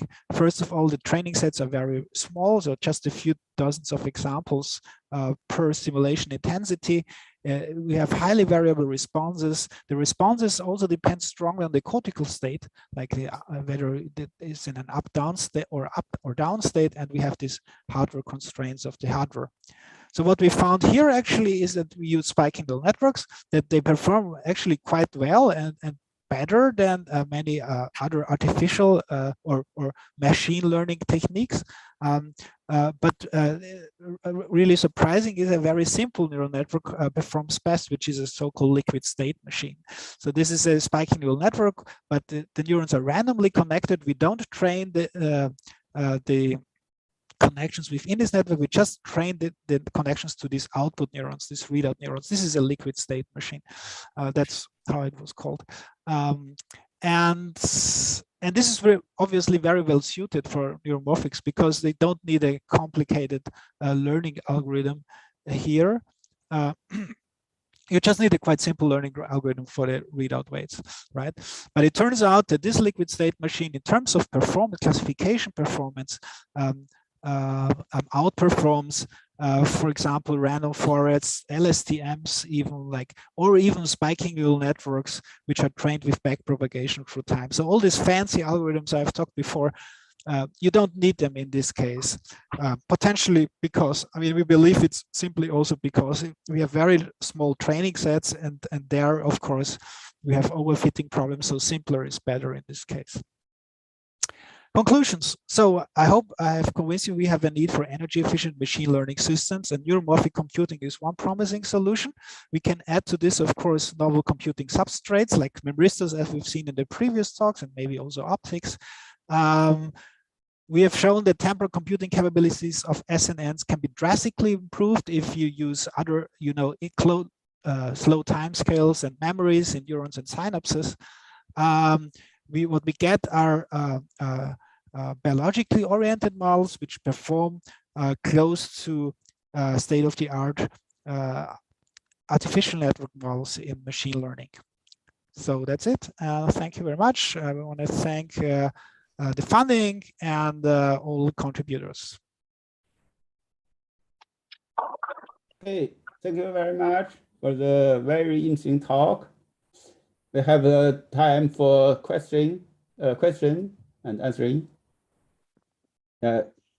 Please, if you have some question, you can ask the speaker. No. If there are questions also from online, well, they can write on the chat and then we can pick it up from there as well. Yeah. Maybe you can break the Okay. ice. Yes, please. Yeah. Thank you, Robert. I'm Stefano. So, well, the first question is when you show the recognition of the tree, number 3 using Hebbian plasticity. So, is it so using Hebbian plasticity only? Is it would saturate your system pretty quickly, because it's only Hebbian, and you would need something else to make it capable to let's say to store a big amount of data or over time, or is it true, or is just my impression? It's a good question. Actually, we analyzed this. This is an associative memory, and and basically the memory scales, the memory capacity of this heteroassociative memory scales more or less linearly with the number of neurons. So you can store like a linear number of patterns in this memory in the number of neurons, right? So in terms of synapses, it scales quadratically. With the square root of the synapses. But this is well known. This usually in this type of networks, like Hopfield networks, is known that the memory capacity scales somewhat like this. So it's the capacity that you would assume it has. One can potentially get a larger capacity if you use more complicated learning rules here, or plasticity rules here. Yes.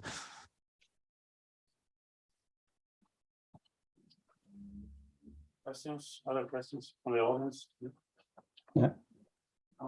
Yeah, there is one. Yeah. Well, this is Dr. Kata from US. So great presentation, very impressive. Just a question about the integrating different platforms that you have shown here together. Is it possible to use different, let's say, Intel platform with other small and SynSet and so on for computing? Right. This is a very good question. Yes, this is possible in principle. So I have recently been on a workshop about neuromorphics, and they told us, so there was someone from they told us that they use two systems. Actually, they use the Spinnaker system as a more large-scale system, together with Loihi as a more smaller scale system. Because you have often, I think this was also from automotive. Well, they are investigating this. It's not yet used, but the idea is that at the sensors directly, you would like to have very lightweight components, or something which is really low power, and you want to compute as much as possible there. So there you would use maybe a small Loihi chip or something, or you could also use any of the other chips here, which are very energy efficient. But then for some, you would send also centrally to a central system, and there they are trying to use a Spinnaker system, which is more power hungry, but also of course has more potential. Is more potent in terms of computation. So you can of course integrate different systems. And one nice thing about this, I think, is that there is I think a rather standard communication protocol, the AER events protocol for spikes. So I think most of the systems use this protocol, so you can send spikes from different systems to other systems. I mean, how about the type of data that you need? Let's say we are using this for predictive modeling for brain cancer therapy or cancer therapy, and we give you DICOM images. So, what type of data do you need clinically to be able to kind of use these systems and provide prediction? Yeah, I think in terms of data, it's not really limited. So it's similar to if you would use just another a standard machine learning system, right? I mean, in machine learning, of course, it's always the case that the more data, the better, right? So you need typically large data sets in particular, if you have like images or something like this, which have, you know, where you have high dimensional data, you would need large data sets, and then they have to be labeled. So this is the main problem, I think, right? Because if you want to do supervised learning, you need labels, right? And but are you going to do this on a cloud and connect it to neuromorphic, and I mean, can we also use like quantum computing, or are these integratable quantum computing? Oh yeah, and neuromorphic with cloud? Yeah, with quantum computing, I don't really know. I think there is not. Maybe there's a little bit of work in this direction, but it's certainly just like at a very, very early stage to think about quantum computing and neuromorphics and how one can combine this. So I think there is nothing outside which could be used right now. This is clear. Yeah, I mean, potentially there could be something, but I mean, there is actually cloud access to some neuromorphic systems. So, for example, you could access, I think, the Brainscale system from the cloud, and as well as the Intel system, I think, Spinica as well. So this is a potential, this is a possibility.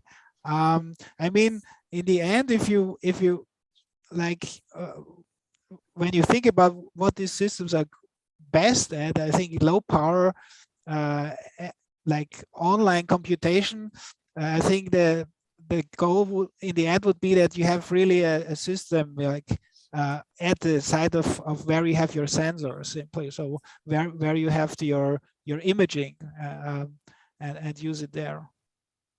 Last question. What would be your, I mean, we have to set a gold standard, right? So that's your baseline, right? So is that correct? For, let's say, image processing, or I don't understand the question. Maybe you can rephrase it. So I mean, I think if we want to do a predictive modeling, do you need a gold standard image, or it learns itself? Okay, yeah. You mean by gold standard? Okay, yeah. You need the ground truth. You mean something like this? Yeah, I see. Yeah, so this depends a lot on the learning algorithm. Let me just stop sharing so I can also see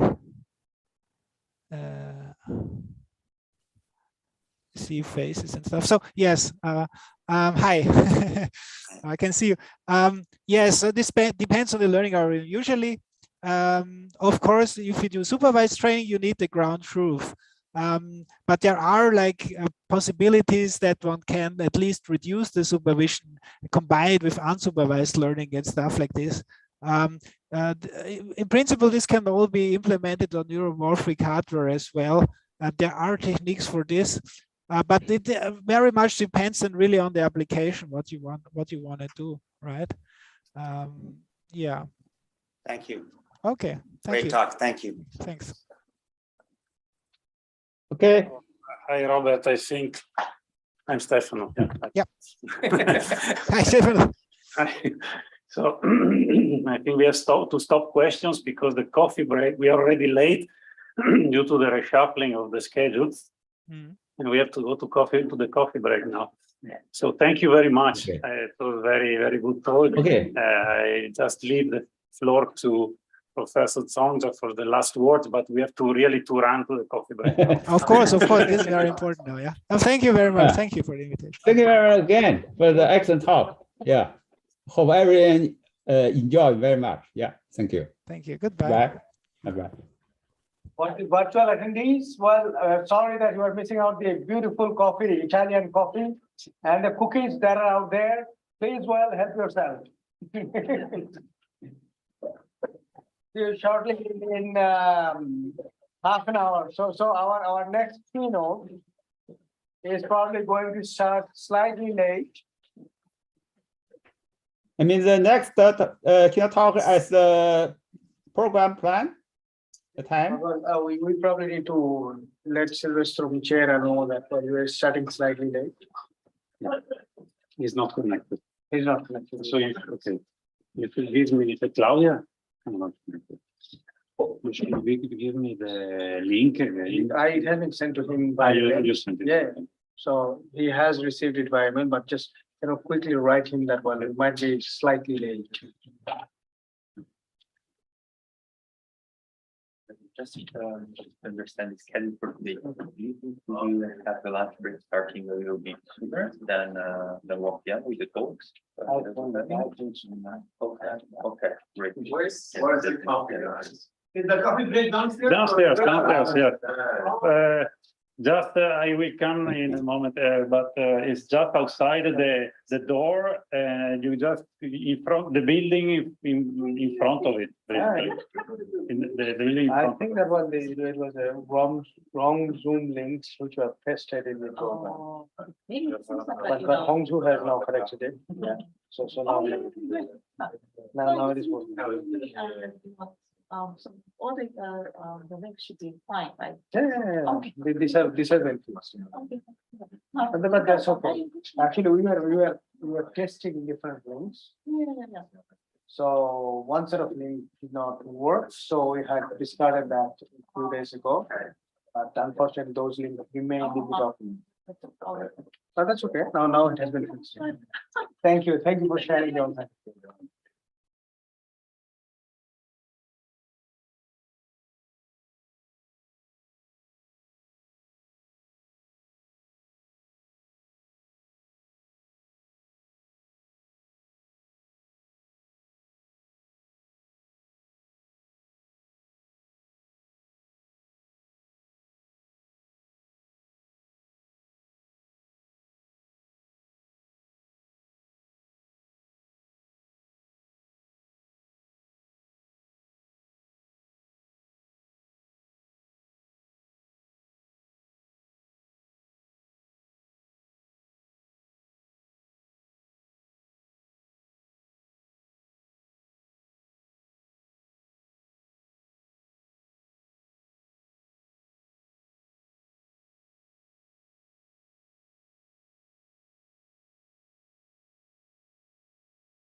There's one.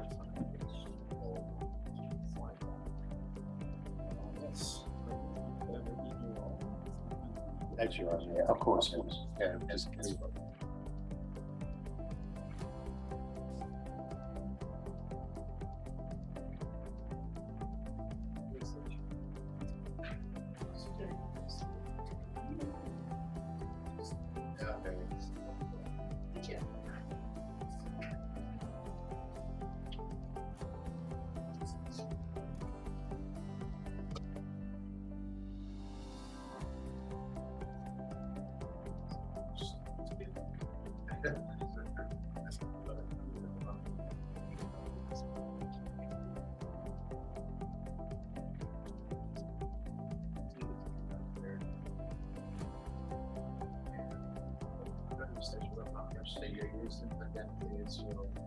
Yeah, it's your email address. It's your reason. It's just your normal email address. Yeah. That doesn't look like your username. Okay. Awesome. Yeah, I probably it's just.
Okay.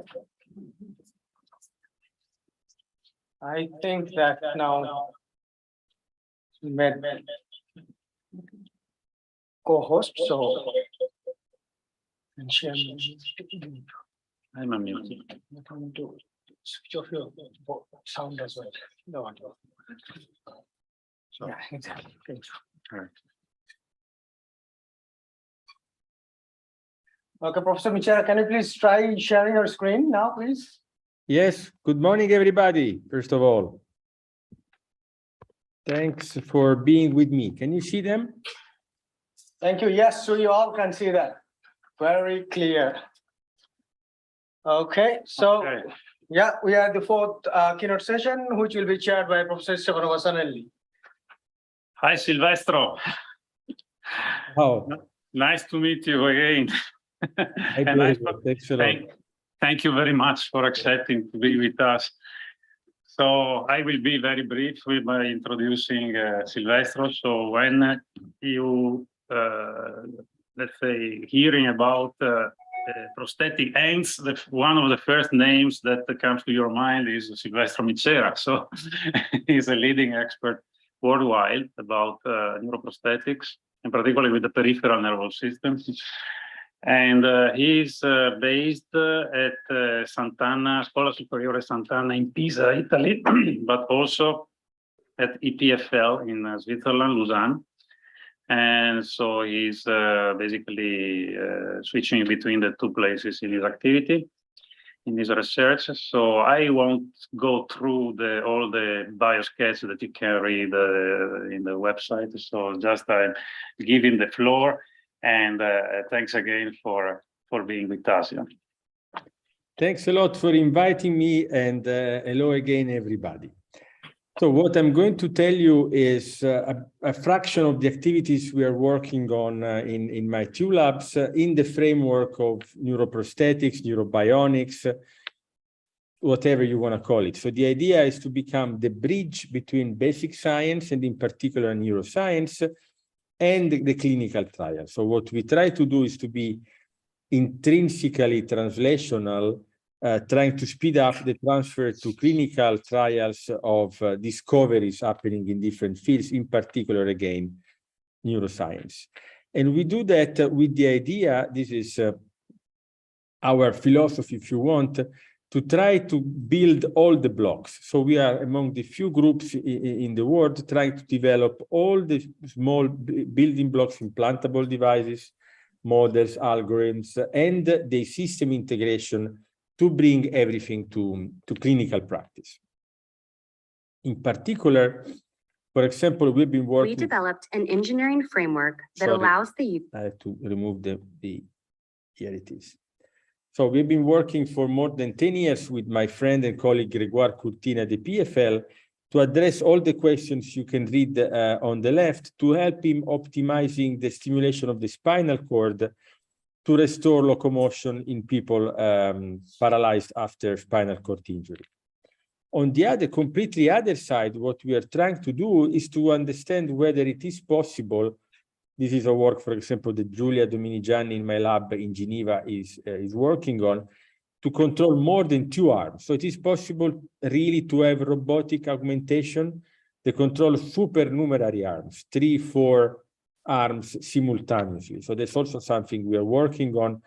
combining also different kind of wearable solutions, both for decoding and delivering sensory information. But today, what I want to show you is, again, an important part, actually. Stefano was mentioning it, of my activities, in particular, how to use peripheral stimulation to restore sensory and motor function. So I will start with my first main goal that, again, Stefano mentioned. So the possibility to restore sensory feedback in people after an amputation of the hand. So when we grasp an object, an important part of our ability to deal with the complexity of the environment is to understand what is happening in terms of sensory information. I mean, there is a very famous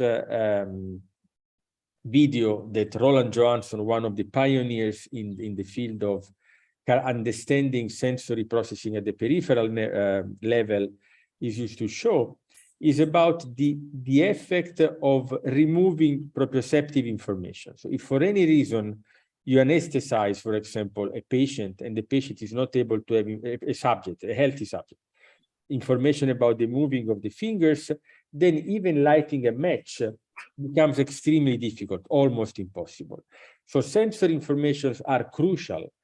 And what we've been working for many years is to implant electrode into the peripheral nerves to restore this kind of information. And we have been going on up and down on this plot, where you can find all the possible, schematize all the possible peripheral interfaces.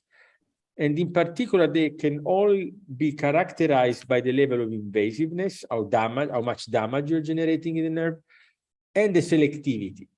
The selectivity is my ability to control a small fascicle independently from the other fascicles. No? So something like I'm able to talk only with Stefano in the audience, and all the other people are not able to listen to me. Okay, something like that. And we've been going up and down to find the right trade-off for this specific application. And then with my colleague and friend, Thomas Stiglitz, we developed what we call time electrode. They are transversally implanted into the nerve. You can see here, there is a tungsten needle entering the nerve, leaving inside, in this case, a polyimide structure with these small dots, which are the active side, the real electrodes, okay?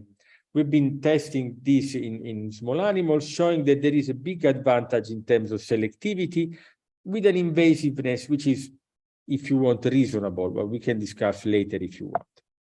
So then the first step was with my colleague and friend, Paolo Rossini, to implant this electrode. You can see here an example of the implantation procedure for 4 weeks in a Danish patient, Dennis, who got a unilateral left hand amputation because of a firework accident. We implanted 2 electrodes in the medial nerve and 2 in the ulnar nerve, which are the most important nerves delivering sensory information from the periphery up to the brain. And then after a couple of days, there is what we call what I call the magic moment. So you switch on the stimulation and you ask the subject, do you feel something? And here you can see below the sensations that Dennis was referring. Different position of the phantom hand. Remember, there is no hand anymore.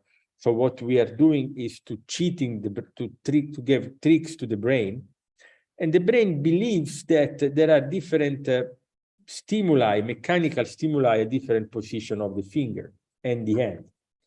And what is even more important, by increasing the amplitude of the stimulation, Dennis was referring an increased force of the stimuli at the different locations, okay? So first message, it is possible to deliver a lot of sensation at the phantom hand, but then of course our goal was to see whether it is possible to use this information in a functional way. So what we did was to ask Dennis to control the prosthesis with muscular activity. You see here on the forearm, on the surface of the forearm, and then he was selecting different kind of grasping task. And the end was grasping different objects And because of the sensorization of the fingertip, we were able to gather information about the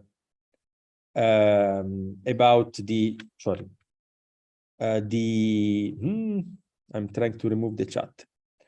To the sensors, and then we were translating the sensor information into stimuli of the different active side of the time electrode. Okay, so according to the characterization, if the sensors in the index finger was getting information, this information was translated with amplitude modulation to the correspondency in terms of location on the phantom head. And then we asked Dennis to perform a huge amount of different kind of tasks. Just to give you an idea, more than 700 trials in the last week of experiments. And the first one was to ask Dennis to modulate up and down the force produced over time, showing that it is possible to have different level of force. And also you can see here there is a red arrow. Dennis was able in real time to understand that something was happening and a possible mistake and trying to readjust the force of the modulation. Okay, so it is possible to do it in real time. And also then you see on the bottom left, we compared what Dennis was doing with the natural hand, the right one, in terms of modulation of the force, with our prosthesis with the sensory feedback, ours, or with only the visual information. And here you can see that as expected, if you want, vision is only on off. So patients are not able to really modulate the force. You see the red trajectory, while our trajectory, which is the blue one, was quite similar, especially during the ramp up phase to the natural one. So the message is that he can get it, he can use it functionally in a way which is not that unsimilar to the natural one. And then we started working together a lot. He performed again a lot of tasks, understanding the compliance of the object, the shape of the object. Here you can see Dennis performing a task about the compliance.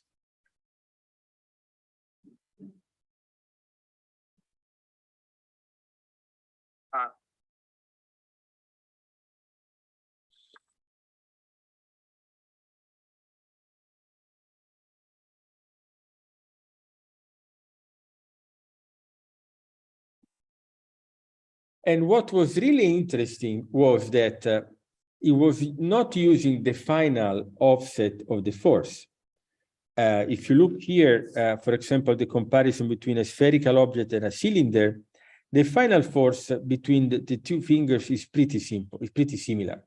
What is different, and is quite evident in this case for the little finger, is the dynamics. So Dennis was able to understand that something was happening differently in terms of shape of the object by looking at the evolution of the force, the dynamics of the force, as we always do in the normal empty conditions. So it can be used, and it can be used by the subject in a way which resembles a lot the natural way. And then with Calogero and Alberto from Scuola Sant'Anna, we implemented the next step was to see at the textural information. So Calogero developed a new sensor, which is a microsensor to be embedded into the fingertip of the hand. And then we looked with Dennis and also with healthy subjects with microneurography at the ability to understand the density of the gratings in a passive manipulation task. And Dennis was able to do extremely well in this task. And in addition to this, with the two patients you're going to see in a few minutes, we extended it, showing that it's possible also to understand and to recognize the texture of the object in an absolute way. So understand whether it is Velcro or paper or rubber and so on. So just to say that the intraneural stimulation is able to provide a very sophisticated and fine sensory information, which is easy to be used by the different patients.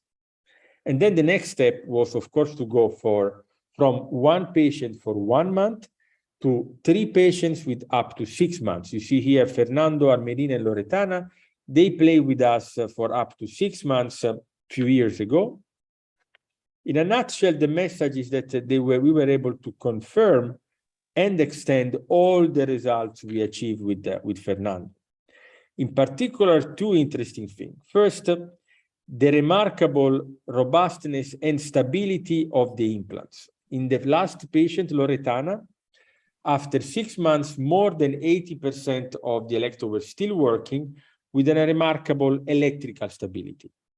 So improving over time with Thomas Stiglitz, we were able to achieve an excellent reproducibility of the technology with a long-term usability. Second, which was also extremely interesting, was the fact that the very first patient, the second patient, Almerina, was getting the implantation more than 30 years after the amputation. So extremely long time distance. And when we had the magic moment, was not that magic, okay? So most of the sensations were not referred at the hand of the subject of Almerina, but at the stump, at the residuum level where there is the amputation. What happened over the weeks, most, not all, but most of the sensation moved to the hand. And you can see here the hand in the middle.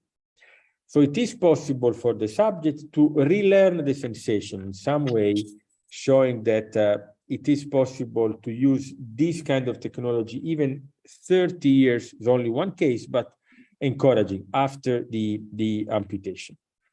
Then the other interesting thing was that there was a significant reduction of pain in the subjects. And even Fernando, who is the subject you can see here on the top, was able to learn the force modulation. At the very beginning, you see a very small on the bottom left.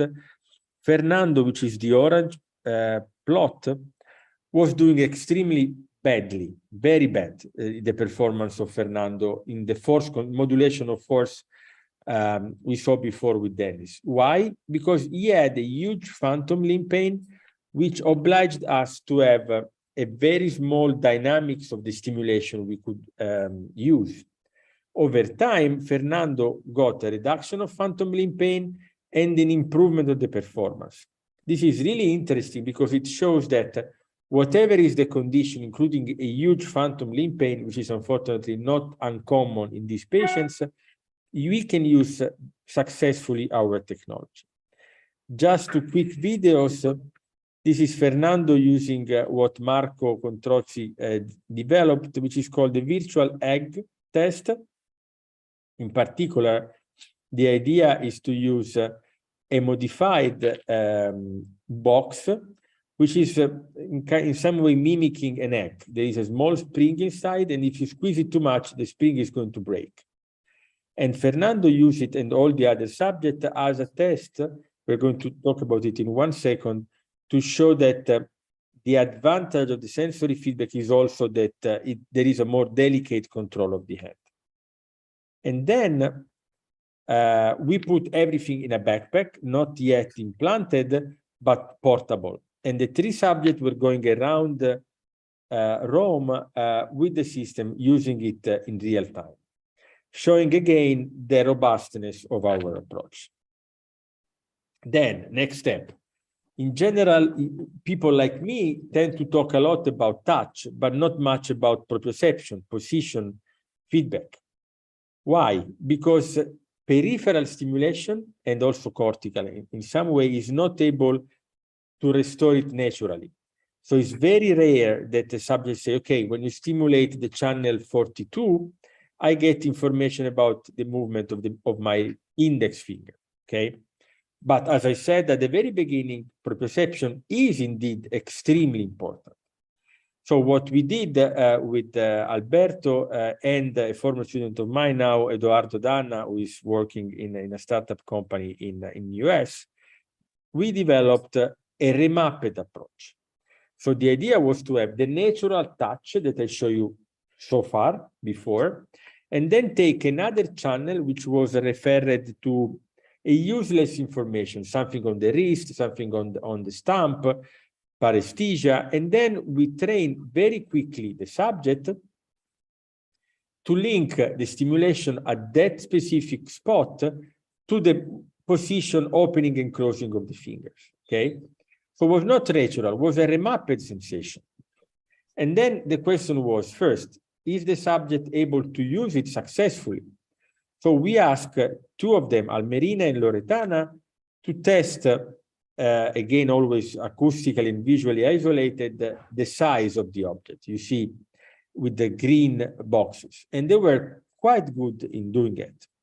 Then we try to combine the natural touch with the proprioception, remapped, to see whether they were able to understand the size of the object together with the stiffness of the object. And even in that case, the subjects were able to do it extremely well. But then to make it everything a bit more complicated, we asked them to repeat the same proprioceptive tactile task, but with a dual task, so with an increased cognitive effort. And here you can see on the right that more or less there was a decrement, a reduction in the performance, but not significant for the remapping, a bit more for the tactile. Why? Because thinking about the stiffness is clearly a complicated task, which cognitive load can make more complicated. But the message is remapping is possible. So in the long term, when you have subjects who have, let's say, the prosthesis for good for many years, you can rely on what naturally the subject can refer to you, but you can also play a lot. And that's something I'm starting working with my friend Tonino Casile at IIT. The idea is that you can use virtual reality to relearn, to retrain something in the patient.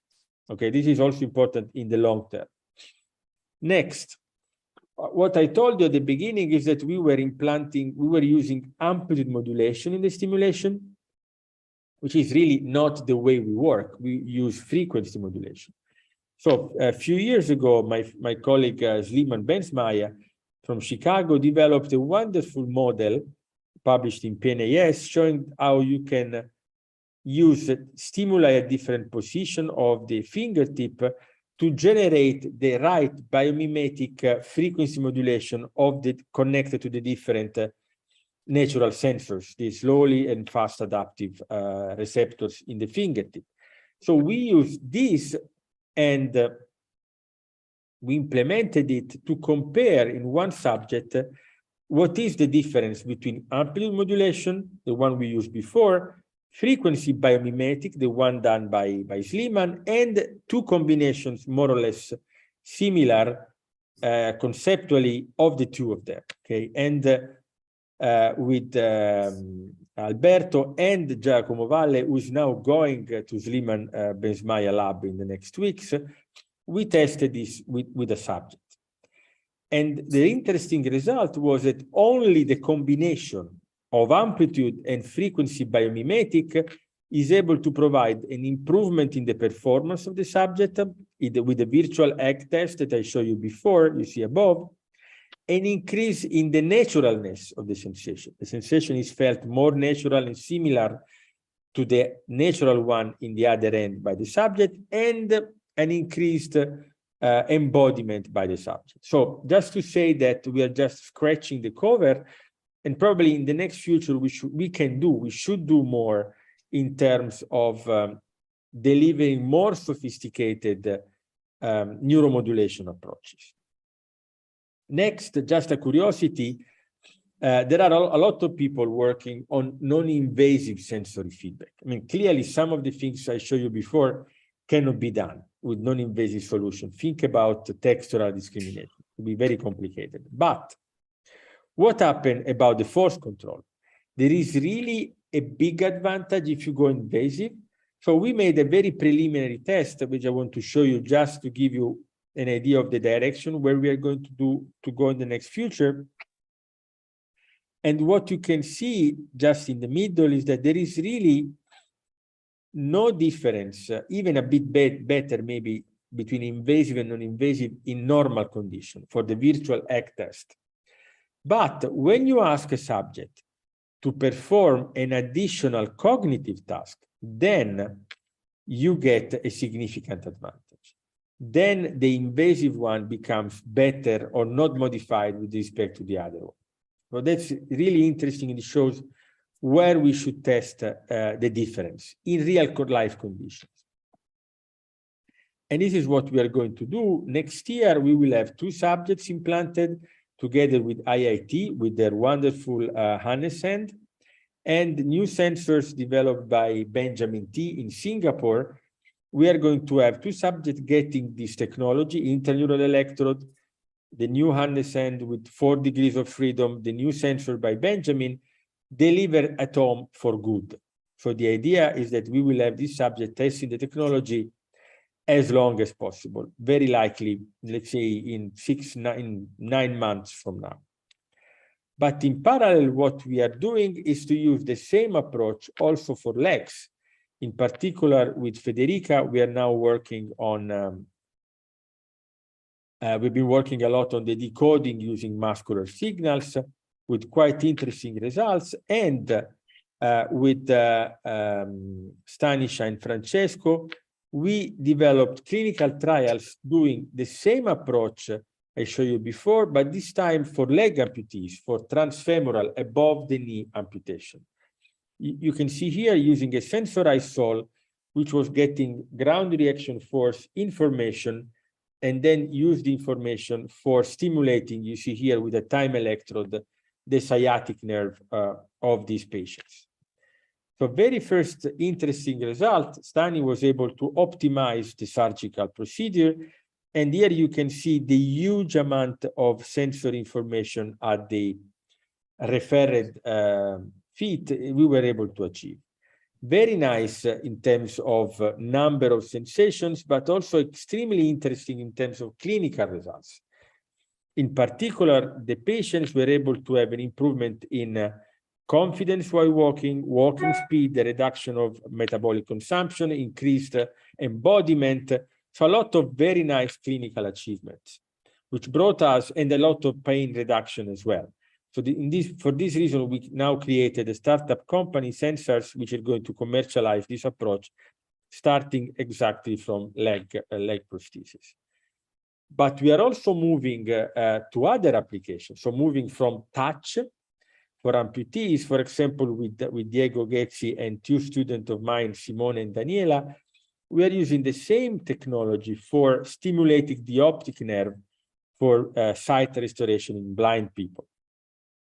The very first result we published 2 years ago in Nature Biomedical, showing that this kind of stimulation can elicit quite selective cortical activation in rabbits. And with Simone, we published last year in Patterns, the new Cell Family Journal for Data Science, a model for the optimization of this optic nerve stimulation using cortical recording. And we are also working on this with the idea to have the first closed loop testing in animals next year, and then eventually moving to patients.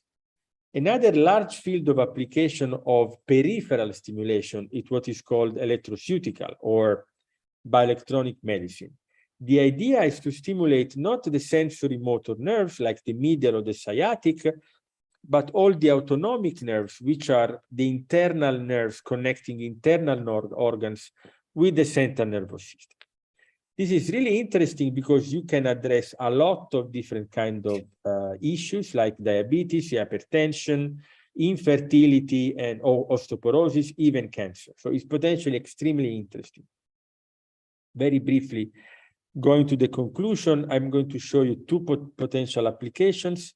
One is to use this kind of approach for the reconnection of vagus nerve connection with the heart after a transplantation. When a receiver got a donor heart, what the cardiac surgeons do is to reconnect the vascular part, the cardiovascular part, which is potentially a problem because, as Vincenzo Leonetti, my co-coordinator in this European project, explained me many years ago now, the vagus nerve is the brake of the heart. So using the heart without a brake is kind of driving without the nerve, is kind of driving without the brake. I mean, if you are James Bond, you can do it, but if you are Sylvester, you're going to crash after a few minutes. So that's what happened in some way to people after transplantation. The heart get overactivated, and this can generate over time problems. So we are now working on this, and we have very nice preliminary results in pigs showing that our approach can indeed increase the long-term usability of the heart after the transplantation. The other thing always on the vagus nerve to see whether we can implement closed-loop control approaches. With Fabio Recchia, we are now working on decoding physiological information from the vagus nerve, in particular respiratory and cardiac information.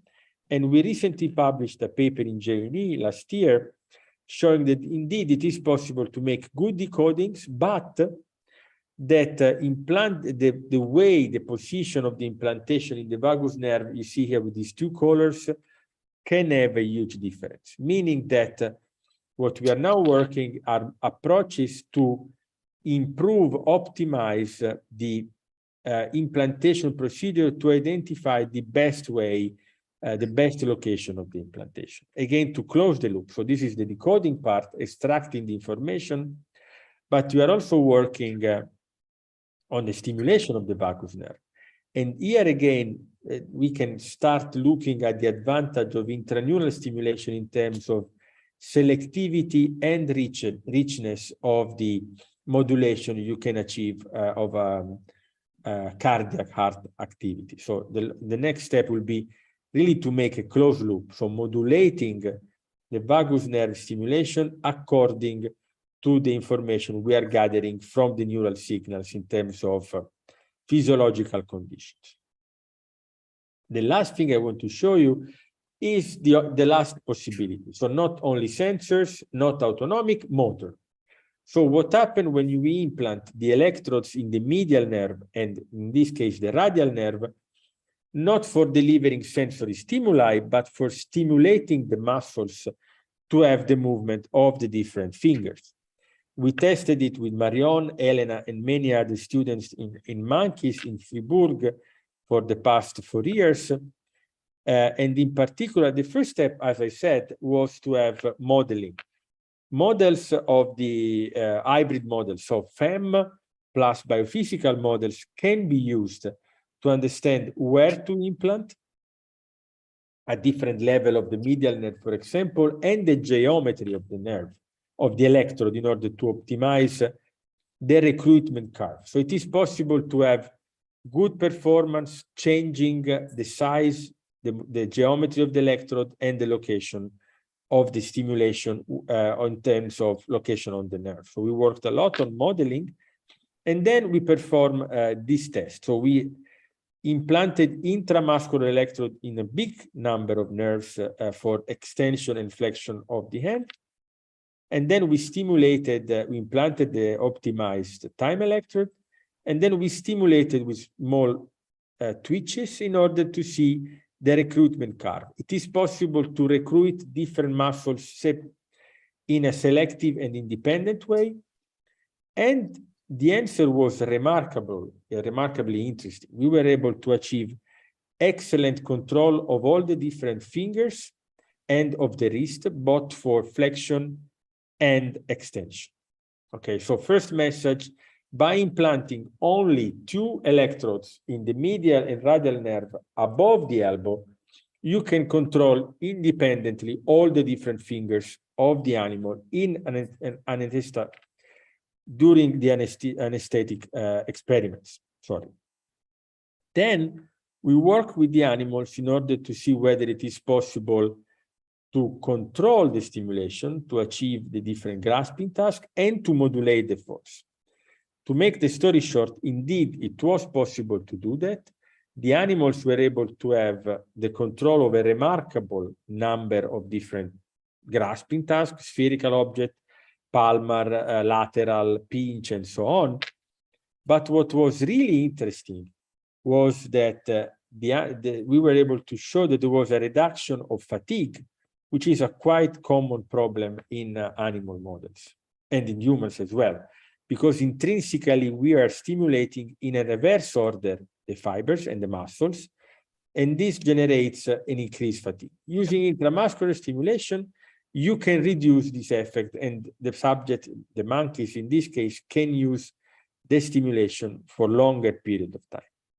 Then we try to simulate what we call brain peripheral, brain nerve bypass.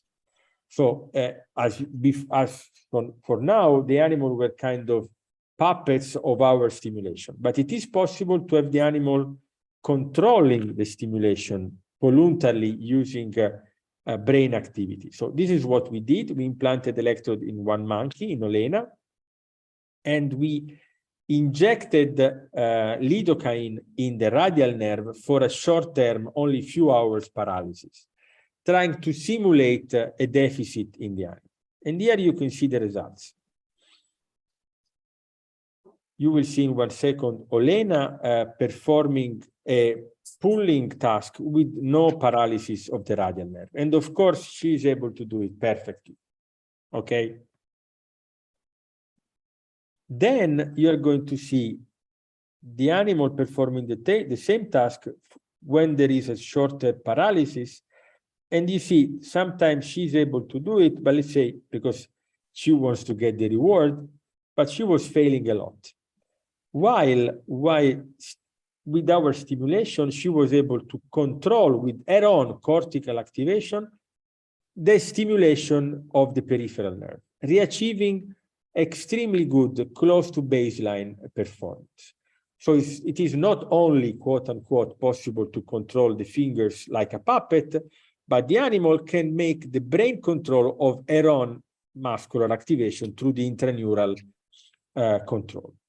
So what's next, of course, is to test this in patients. In particular, we got the ethical committee approval for 2 patients who are going to get the time electrode for the peripheral, very likely ECOG electrodes. We're now working with Abimedica for this kind of technology. And eventually, in case it is necessary, also using soft exoskeleton for shoulder control.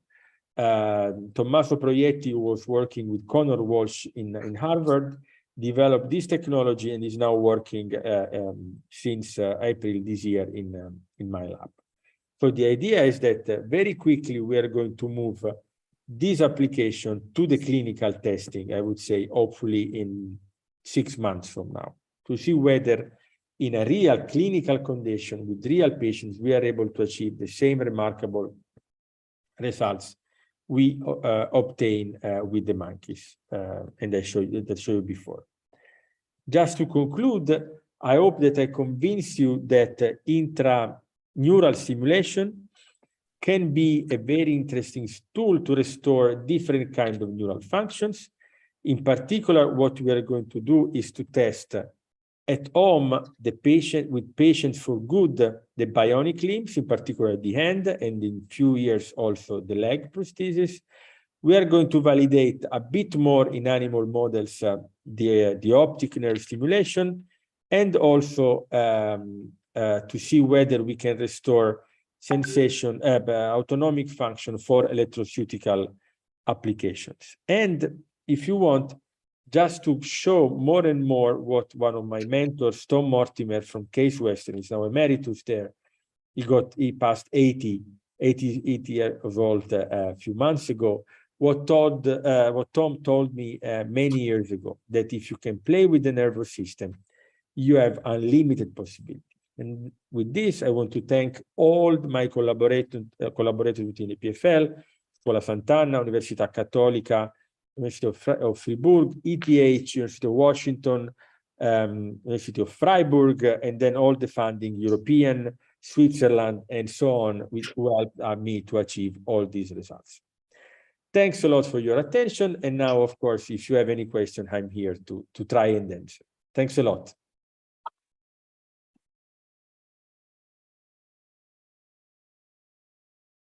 Thank you, Silvestro.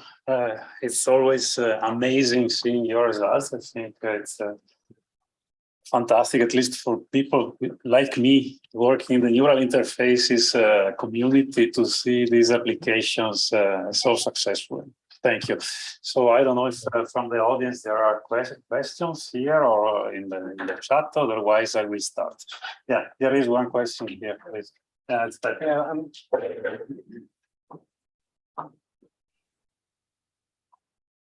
Thank you very much for the interesting talk. I wanted to ask, you mentioned the problem with the fatigue, which is very important. So, my opinion is, unless that problem is resolved somehow, the value of these technologies may be limited, right? So, how do you see that issue being resolved in the future? So first of all, thanks a lot for the question. I'm sorry, but I disagree with the starting of your question. Fatigue is very important, but for a paralyzed person, using the hand, even for, let's say, 30 seconds, would change the quality of their life. So I would say it is important to address fatigue, but even without completely addressing it, my personal feeling is that the technology is valuable for patients. Then, of course, the goal is to address fatigue, which is maybe even more relevant for the legs, but that's another question. And the very interesting results we got, at least in monkeys, is that we can triple the amount of time that in general you see for the onset of fatigue in other publications with other technologies. So going for, let's say, instead of a couple of minutes to maybe 10 minutes could be possible with intramuscular stimulation, because the great advantage is first the selectivity, but also the redundancy. So you can stimulate the same muscle with different active site of the time, stimulating different fibers of the motor fibers of the same muscle. And this very likely is going to reduce fatigue. So, of course, the real final answer is going to come, let's say, in 1 year from now from the clinical trials. But I'm reasonably confident that we will be able to provide something maybe limited, probably limited, but really clinically valuable for the patients. But let's see what is going to happen in 1 year from now. Thanks a lot. This is an extremely important point.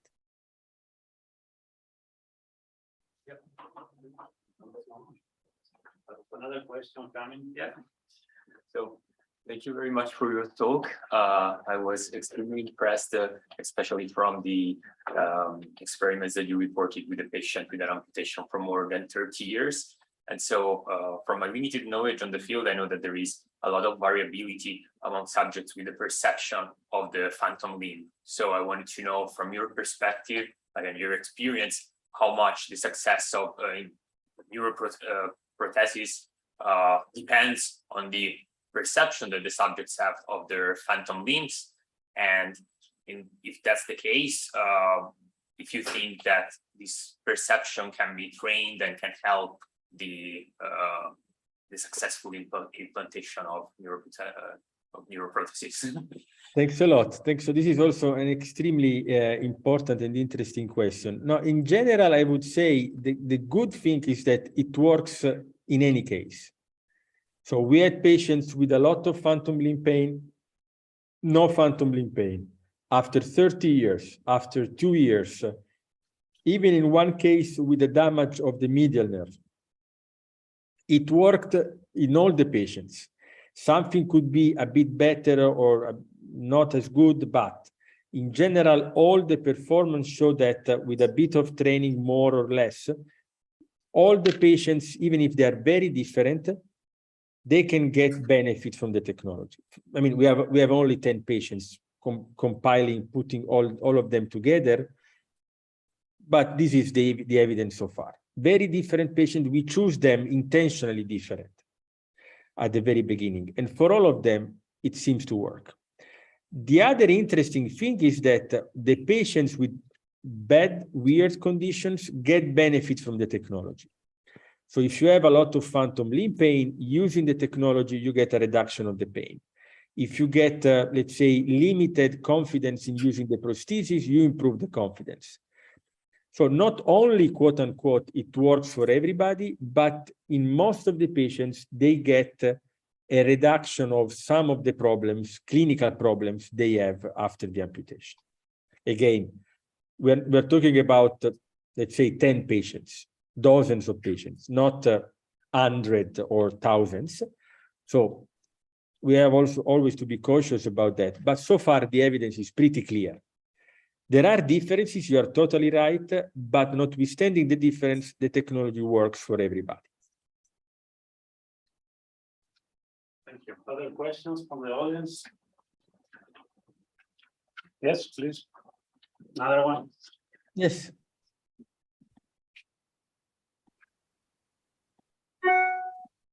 Hi, Silvestro. Hi. Francesco, thank you for the talk. And I have a couple questions. I don't know much. I hope these make sense. The first one is, does the stimulation signal encodes every detail of the sensory feedback through amplitude and frequency? So it's a two-dimension stimulation or not? I mean, that's something you can do. Let's say you can play with both amplitude and frequency. What we found is that if you combine amplitude and biomimetic frequency, you get a lot of advantages. The patients can use the prosthesis better. There is more embodiment. It is more natural and so on. But I believe that we need to address more this because we can do something more sophisticated than this. In part, which is already something interesting, but if you have more sophisticated and distributed sensors, like the ones we are now starting working with Benjamin T from NUS in Singapore, and you have the patients who can stay with you for months with a training maybe at home with virtual reality and something like that, you can really play more, providing even more sophisticated and customized, personalized approaches. Because it is true, as I said before, that it works for everybody, but the implantation is going to elicit a bit different sensation in each patient. So clearly, going for the a more personalized approach could make a difference. Okay, thank you.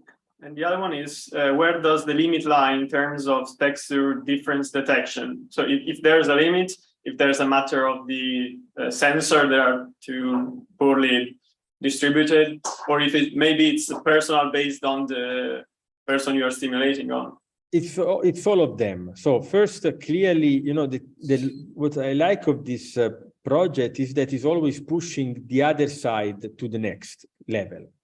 So when we started, the prosthesis people were providing only strain gauges, very simple, because the question was, okay, I mean, why we need to do more? Maybe you are not good enough with the implant.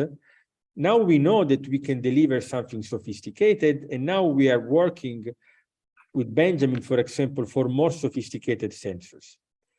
These sensors are going to make probably textural discrimination more sophisticated and more effective, but there will be clearly subject difference, that's for sure. But this is always the case. If you have me and Roger Federer playing tennis, there is a small difference. You don't notice it, but there is.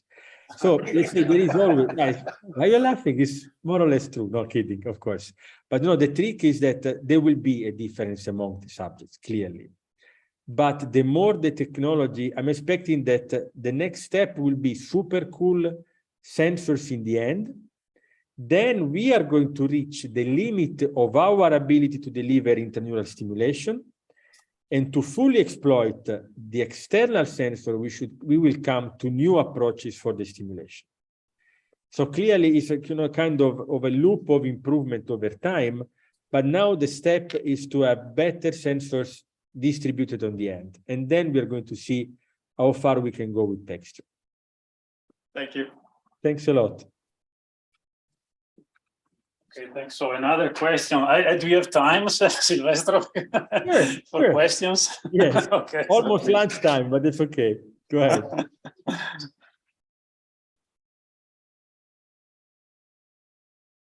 Hello, sir. Am I audible?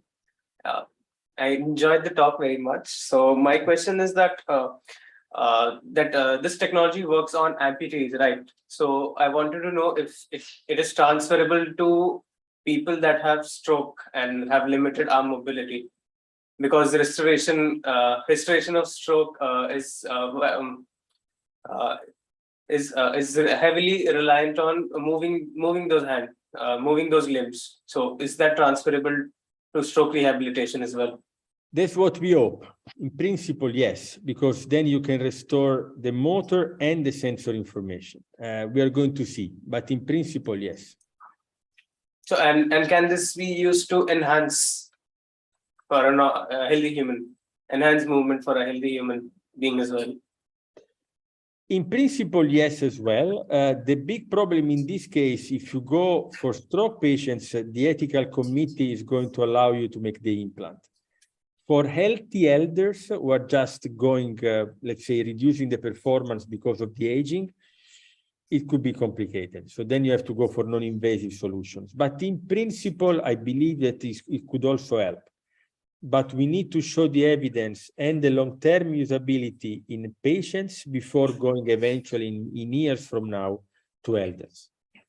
So for, as you said, non-invasive, so can we use EEG to like get the signals and then enhance it? Or is the signal too diffused? There are limitations. I mean, it depends on what you're looking for. If you're looking for single finger control, for decoding single finger, it's impossible with EEG. But if you're looking for something opening and closing, maybe a couple of grasping tasks, there are groups. Luca Tonin is working with me in Padova. There are other people in Graz, for example. So let's say EEG can do something. Of course, it's limited, so you cannot think about single finger decoding. Right. Thank you, sir. Absolutely. Pleasure. Okay, so in conclusion, I take the opportunity for two curiosities, for asking you two curiosities. So the first one is I'm really astonished how much you can achieve with a few electrodes, basically, because this is really impressive. I think both in terms of restoring sensation with quite high resolution. You show the map of tactile sensation, for example, of the hand or even the foot. Yeah. So how this is possible? I mean, are you using one electrode at the time for stimulation or multiple electrodes? How physiologically, how do you explain that you can achieve such a, okay, this is the first curiosity. The second curiosity, more, let's say, probably a shorter answer is, when emulating sensory tactile sensation, you have shown frequency modulation also, and is it possible to also emulate adaptation of receptors or not? Thank you. I mean, in principle, we want to avoid adaptation over long term, and we can try to use tricks to avoid it. Mm-hmm. No, and which is also connected to the first question. The beauty of this approach, when we published the first paper in 2014, a colleague of mine made a press comment saying something like, it is remarkable that with this very primitive technology, you can achieve cool results. I'm not sure it was a compliment, honestly, but I took as a compliment. What I mean is that the beauty of this technology is that it's really simple. I'm sure you know the story of Americans and Russians going to the moon. Americans trying to have the pen working without gravity. Russians decided to use a pencil. Okay, so sometimes simple technologies have the real advantage to be easy to translate to clinical applications. What do? We exploit, going to your first question, we exploit the selectivity. You can achieve a very small activation of few fibers into the nerve because of the time electrode, because you are entering the nerve. Mm-hmm. When I started working on this field, people considered me like, I don't know, a monster, because I want to enter the nerve. I don't understand why we can enter the brain, the spinal cord, the cerebellum, we can do whatever. But if you touch the nerve, wow, it's very bad. Never understood it, actually. But the evidence is that you don't damage much. You can, and then the patient after a few months got back to no inflammatory process and so on.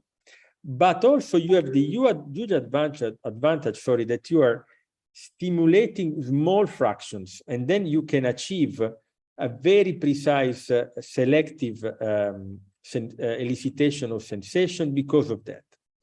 And then in principle, you know, the brain can do the rest.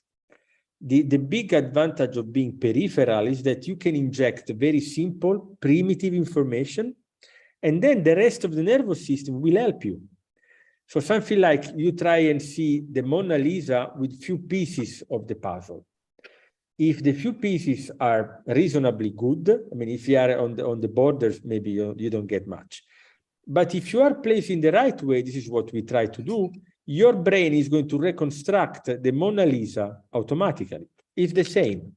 You provide very primitive sensations to the peripheral nerve, and then the nervous system up, the cune, the thalamus, the S1, the brain does the rest. So that's why we can, with few active sites, we can elicit all these kind of sensations. Because we are not alone in this, the brain is helping. Okay, thank you. I don't know if you see me here, yeah? Yes, now I do. Ciao, Stefano. Ciao, Silvestro.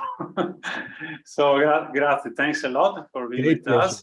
And I hope to see you in person soon, sometimes. Absolutely. Yeah? Absolutely. I have to come to Padova absolutely in the next months with great pleasure. Great. Thanks Thank a you very lot. much for your time and see you soon then. Thanks a lot. Bye bye, everybody. Thanks a lot. Ciao.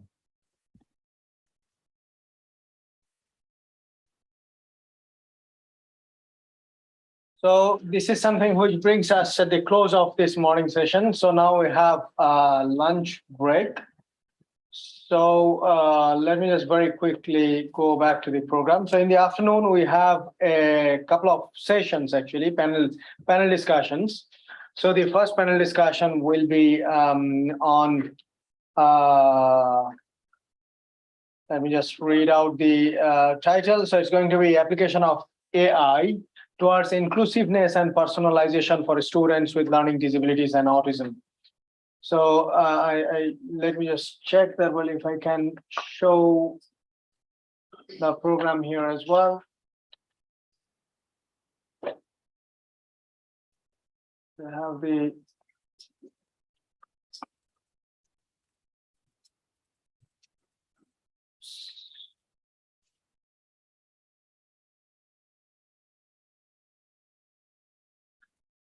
okay, so this is going to be the first afternoon session, so which will be led by Professor David Brown here, and then this one will be followed by yet another interesting panel discussion on open, explainable, and ethical approaches to brain research, opportunities, and challenges. And this is going to be from 4:30 to 6 o'clock. And after that, we are going to break again for a couple of hours. Let me just go back to the snapshot of the program. So here it is. So we are going to break at 6 o'clock, then a couple of hours of roaming, probably enjoying the sun. Then at 8 o'clock, we are going to go for the banquet. And Claudia probably will be later on share the exact address of the restaurant. So if people are planning to take a walk and come back directly to the restaurant, that's absolutely fine. Yeah, but please do bring your badge. Otherwise, well, we might not be able to identify that you are a part of the conference. Yeah.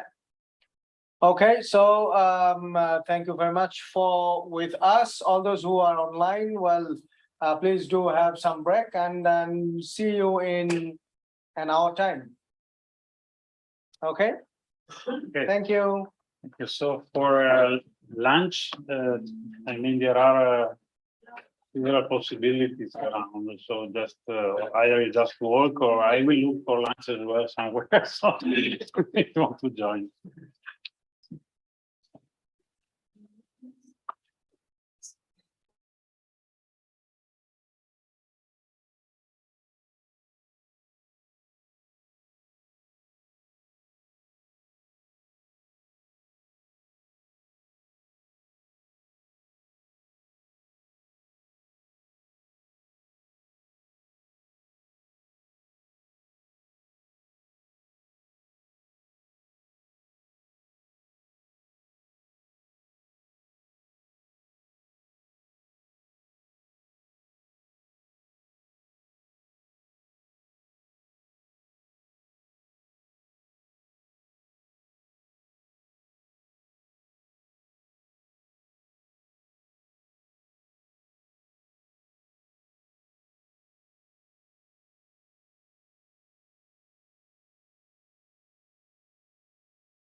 help us provide a blueprint for the introduction of AI into special education.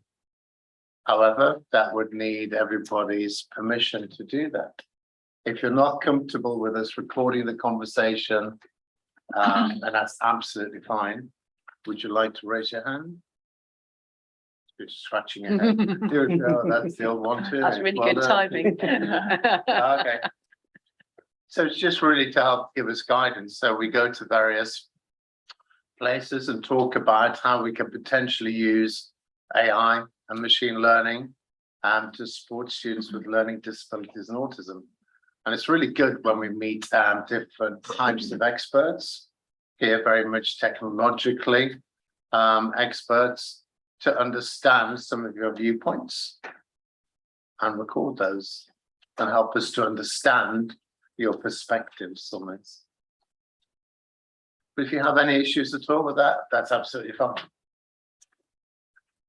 We have a list of people here. So what we can do is ensure that any transcript or any recording is shared with you for checking.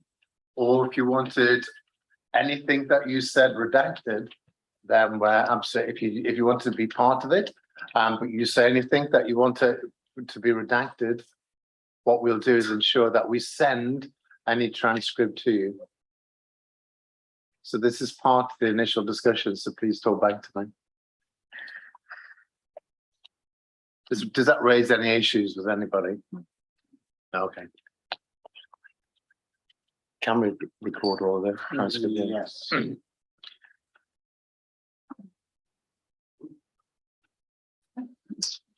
Okay, I have Carol and Shamim joining online. Carol, can you hear us? Yes, loud and clear. So not only do we have the 4 panel members here, I'm going to ask to introduce themselves very shortly.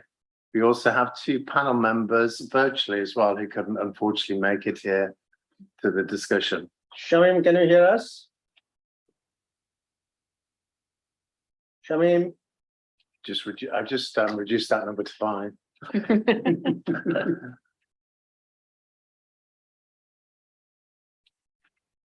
Just while we're waiting for Shamim, we might introduce ourselves. My name is David Brown. I'm International Project Leader for 2 European projects. The first one is AI Top. I'm using sensor data and machine learning to understand emotional dysregulation events in students with autism.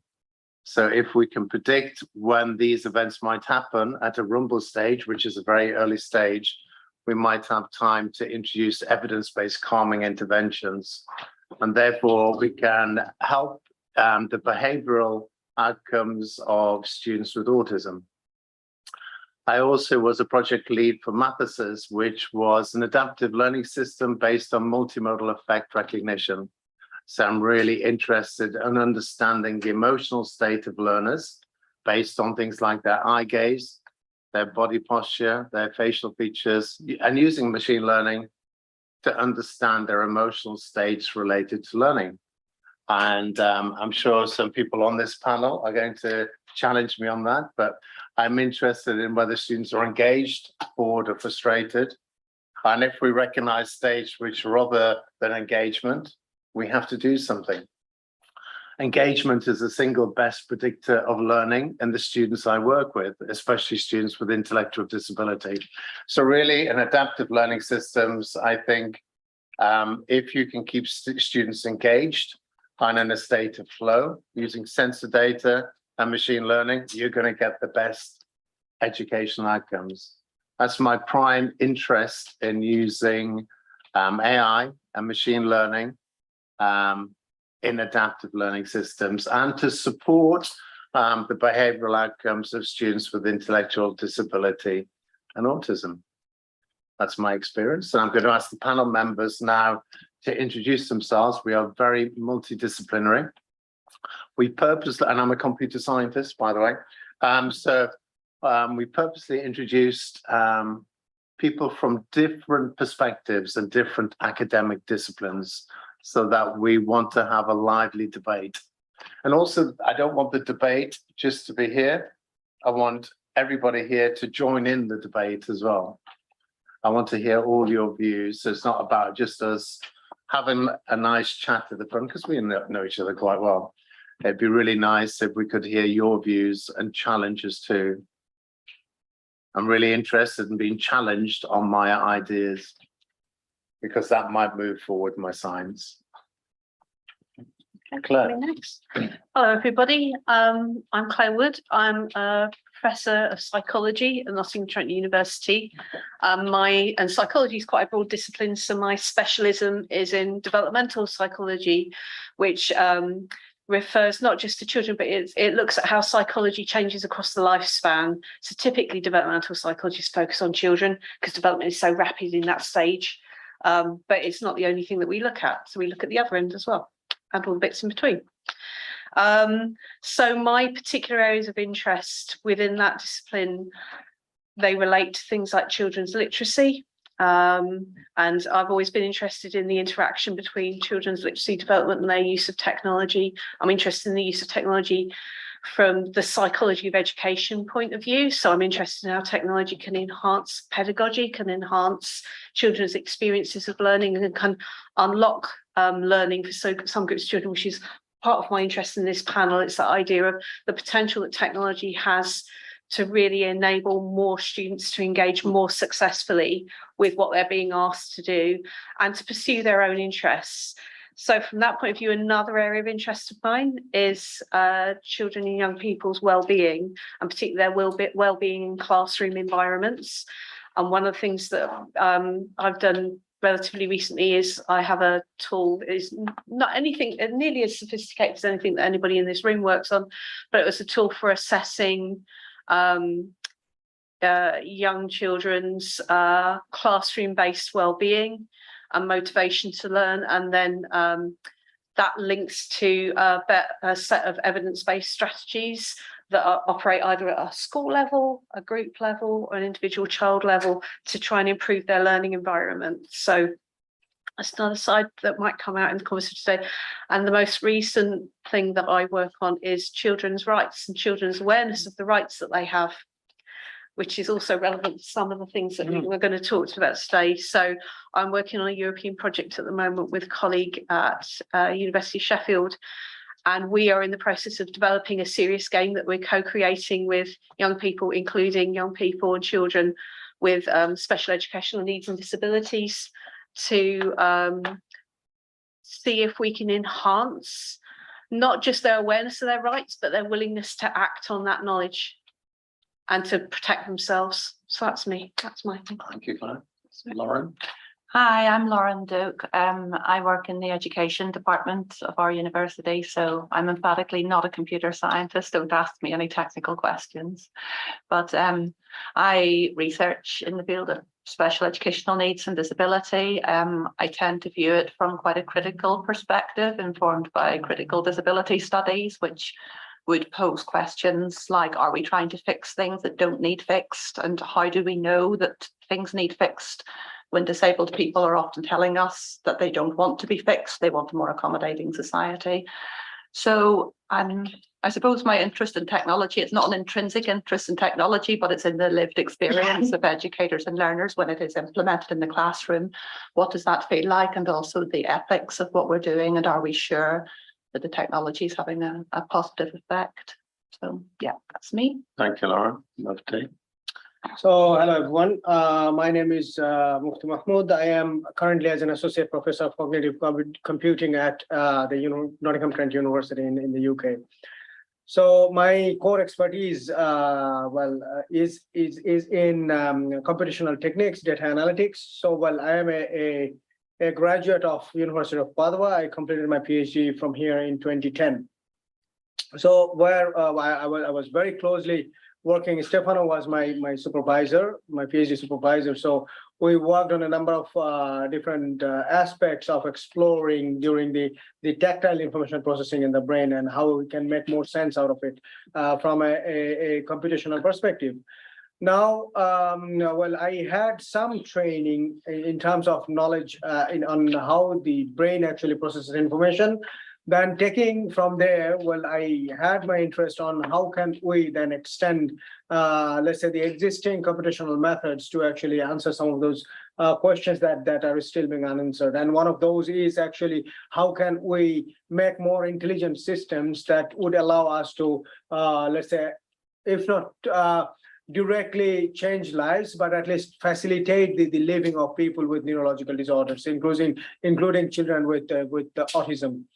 And that is when David and I, well, we both discussed, because David's extensive expertise in working with children with learning disabilities. So we thought that maybe if we can have a system that would allow us to predict the rumble moment at the earliest possible, we might be able to intervene and probably facilitate some of the learning that is taking place in children with autism.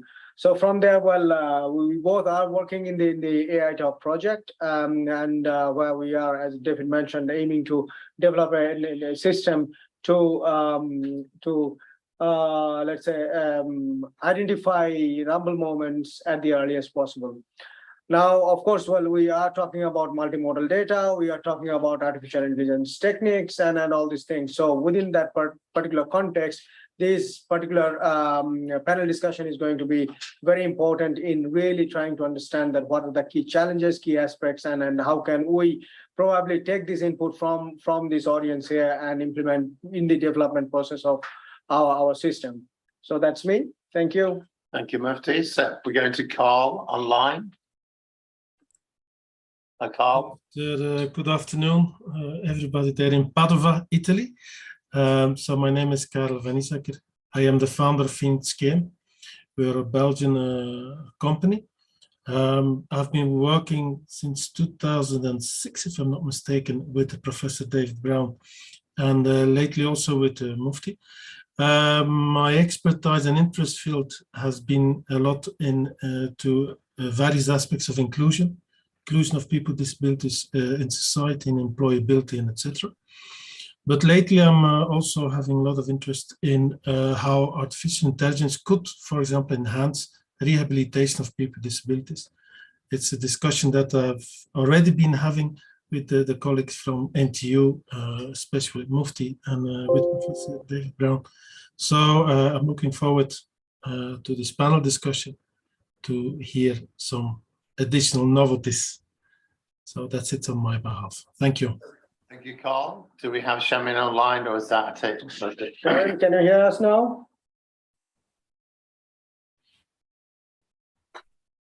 Are you traveling somewhere, Shamin?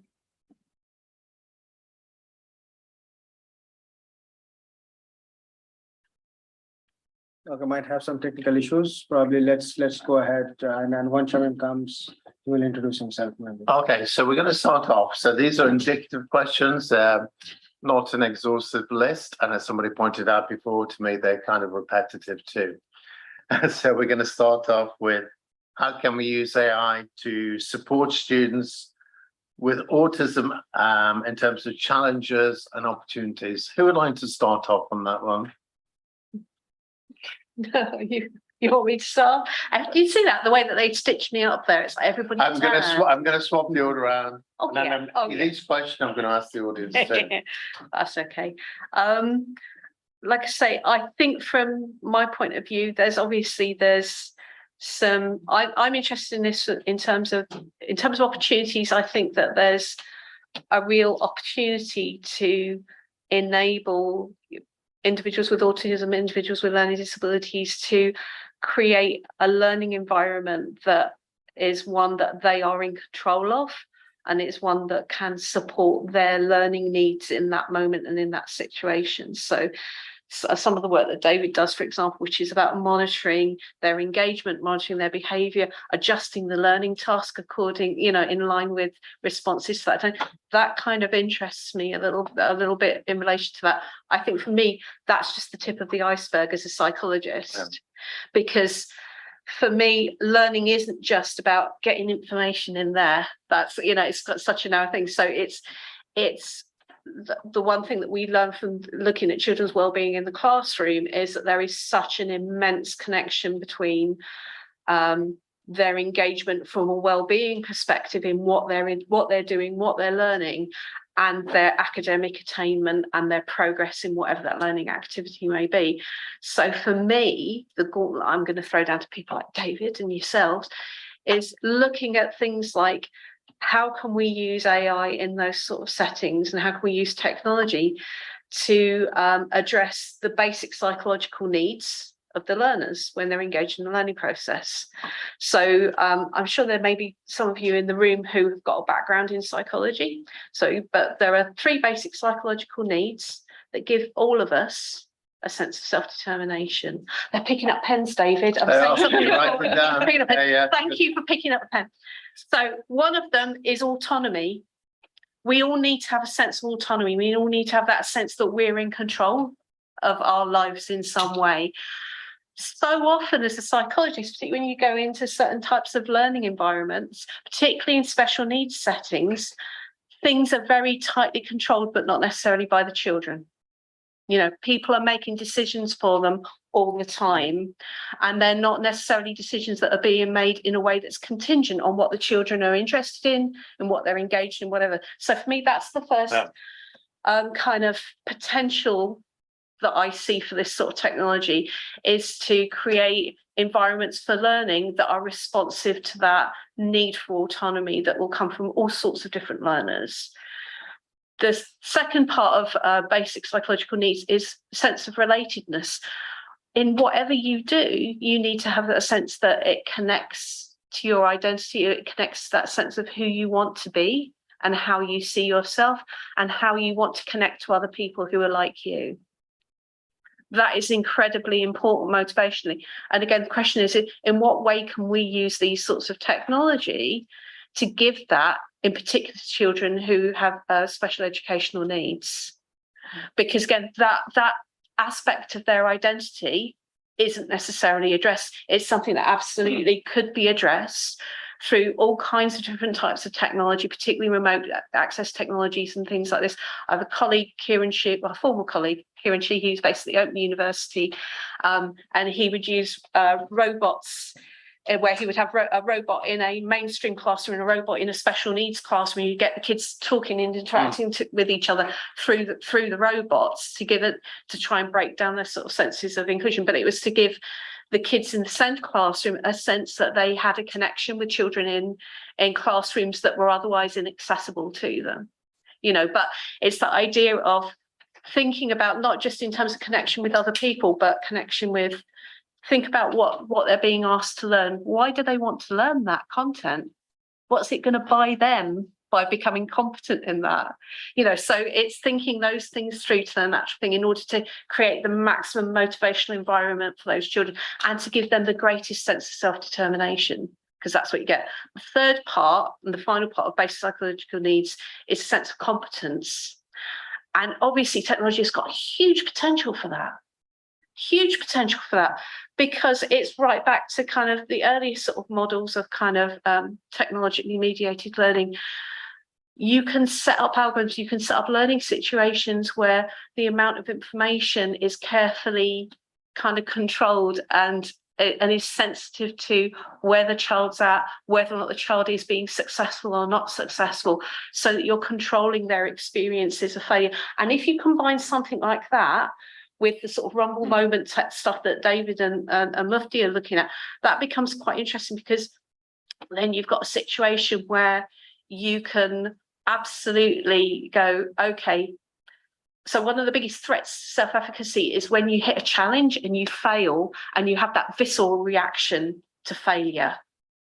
You have that visceral physiological reaction to failure, and then you psychologically label that in some way, and you psychologically label that as, I can't do this, this is scary, this is anxious. And one of the ways you get your self-efficacy back is by relabeling those emotional reactions and going, no, that wasn't anxiety, that was nerves, that was adrenaline, that's something I can cope with.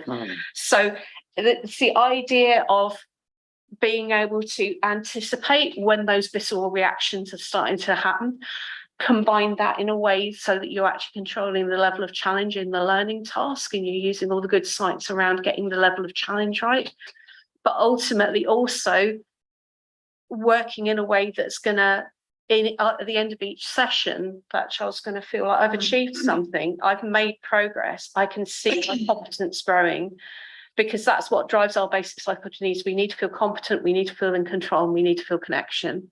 And that, for me, if we can get AI addressing those sorts of needs on top of those very obvious pedagogic needs and those needs to learn, then I think we've got something really special potentially happening.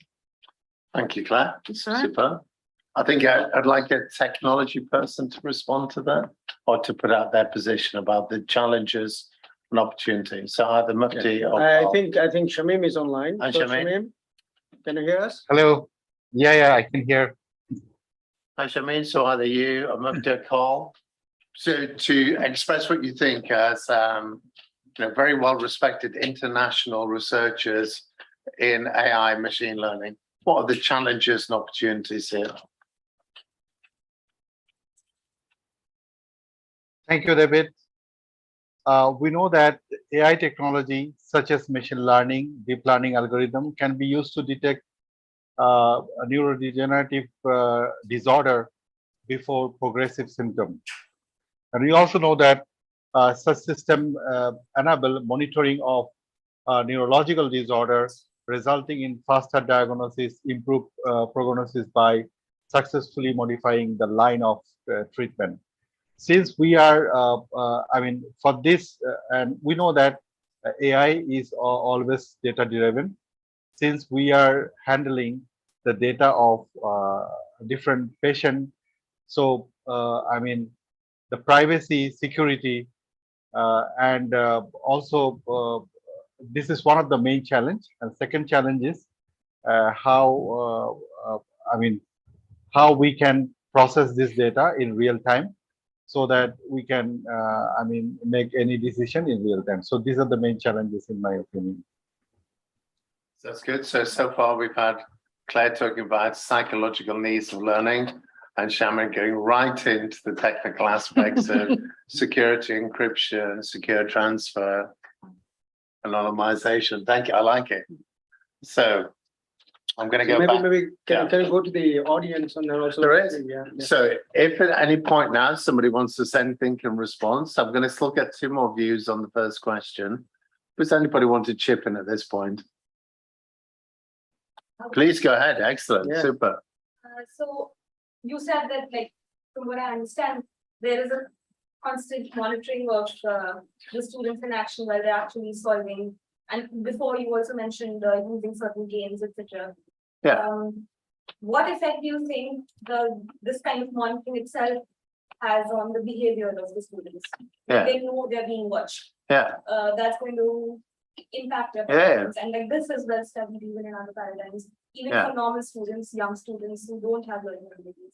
Yeah. Even for adults, in fact, like if you ask an adult to solve a kind of problem, the way they will respond would differ based on if they're being watched or not. Yeah, so that's it's a really great question. Thank you. So if you're aware of you being watched,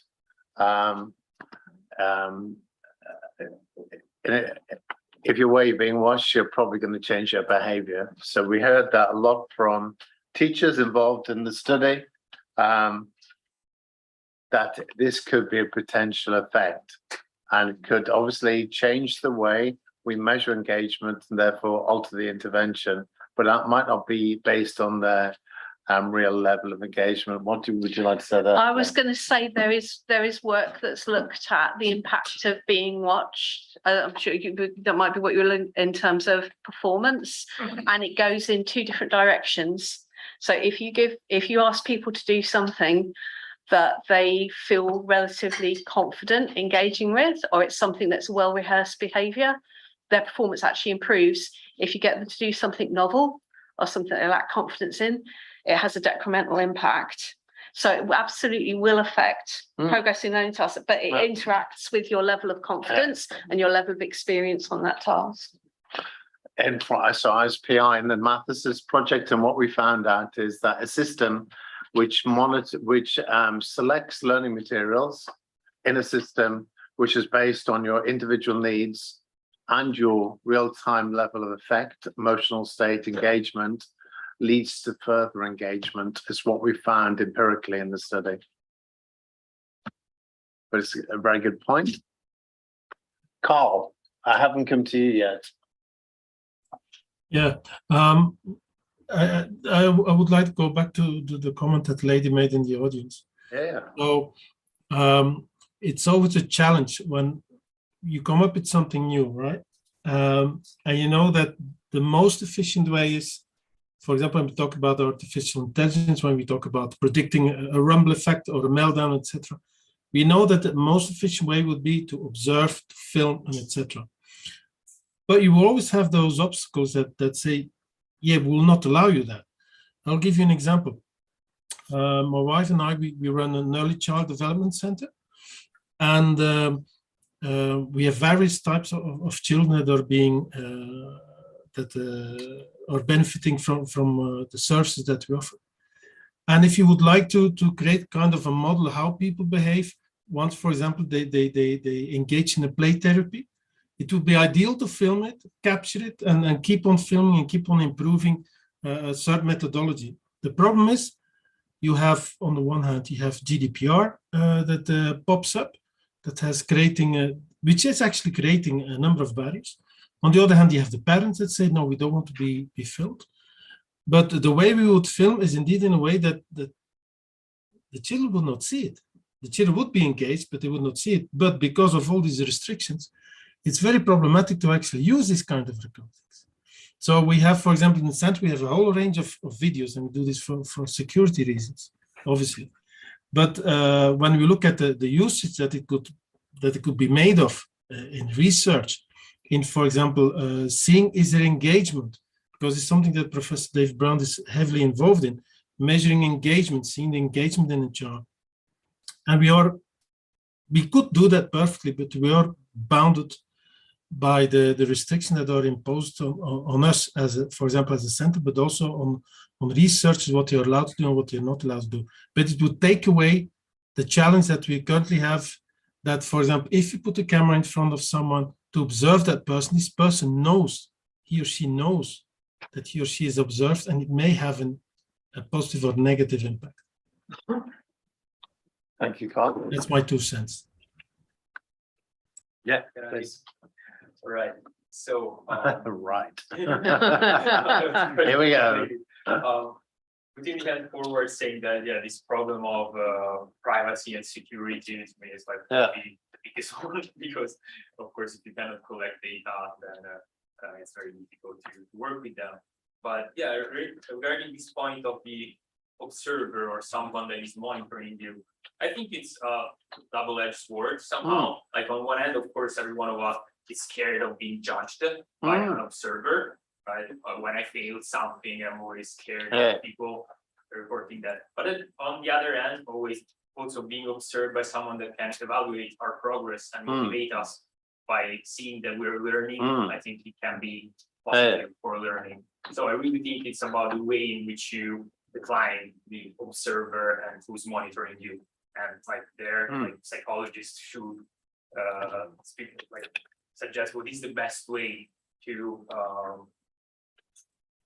have someone that observes you in a way that you're not feeling as judging, but as someone that is supportive and can somehow with your success in the first place, and then maybe report also what didn't go well.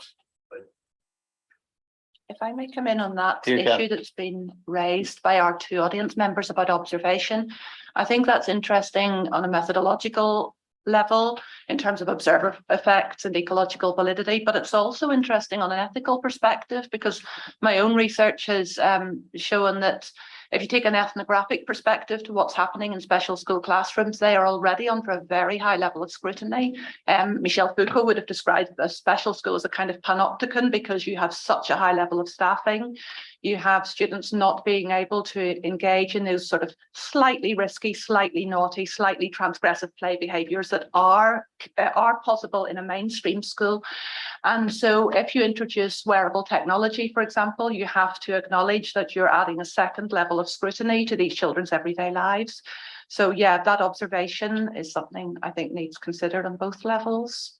So we, in terms of engagement, assessment in special, I don't know what's like in Italy, in special schools, teachers sit there with some of the schools I work in with an observational checklist, and it has 7 elements of engagement, and they fill it out, and it's a longitudinal measure, and they're looking at things like initiation and 6 other elements as well, and they fill it out over a very long period of time. So these students are monitored a lot, because engagement is very important in some of the research in the UK. So, and we know that there's a variation in teacher experience in the UK, and we know some of the assessment of student engagement is subject to error. And we're not ever trying to use AI or machine learning to replace teacher experience.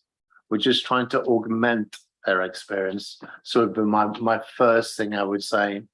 And when we interviewed teachers after the big Horizon 2020 Mathes's project, they were saying, we know our involvement with you shows you're on our side, but we're worried that this might be construed as a way to replace us.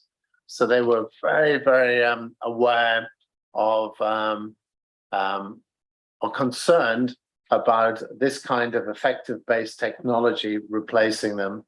And I'm sure it could be hijacked and used in that way as well. So that'd be one of the challenges, apart from the obvious security-based challenges of privacy. Any other questions from the audience? Yes, please. So there are many external factors that may affect the process. For example, conflicts at home may reflect on the child at school. The group of kids hang out with out to school may affect the performance of the school. The schoolmates that hang with inside the school may affect the performance. So how much of all these? Yeah. Lauren, I think you might be best placed to answer that one. I would maybe flip that on its head and say it's quite easy as educators and professionals to say bad things are happening at home, which children are bringing into school, which may affect their performance. Equally, schools traumatize disabled children, which then affects their ability to be happy at home. So that works both ways. In terms of the variables, yes, there are a lot of things going on, and yes, it could be reductionist to use technology to measure affected states without considering that in a more complex context. Yes, I would agree. So, for instance, in the Math, and I'm going to come to you, Marcus, as well. In the Mathes's project, it was I'm sure a lot of you have been involved in H2020 projects. Who has been involved in a big Horizon 2020 project? We had a huge project looking at development of an adaptive learning system based on multimodal effect recognition. And it's a real challenge because we had 5 use cases, all the way from special education to mainstream education to industrial teaching and training. And in the end, we had a system that had algorithms trained across each of those 5 use cases.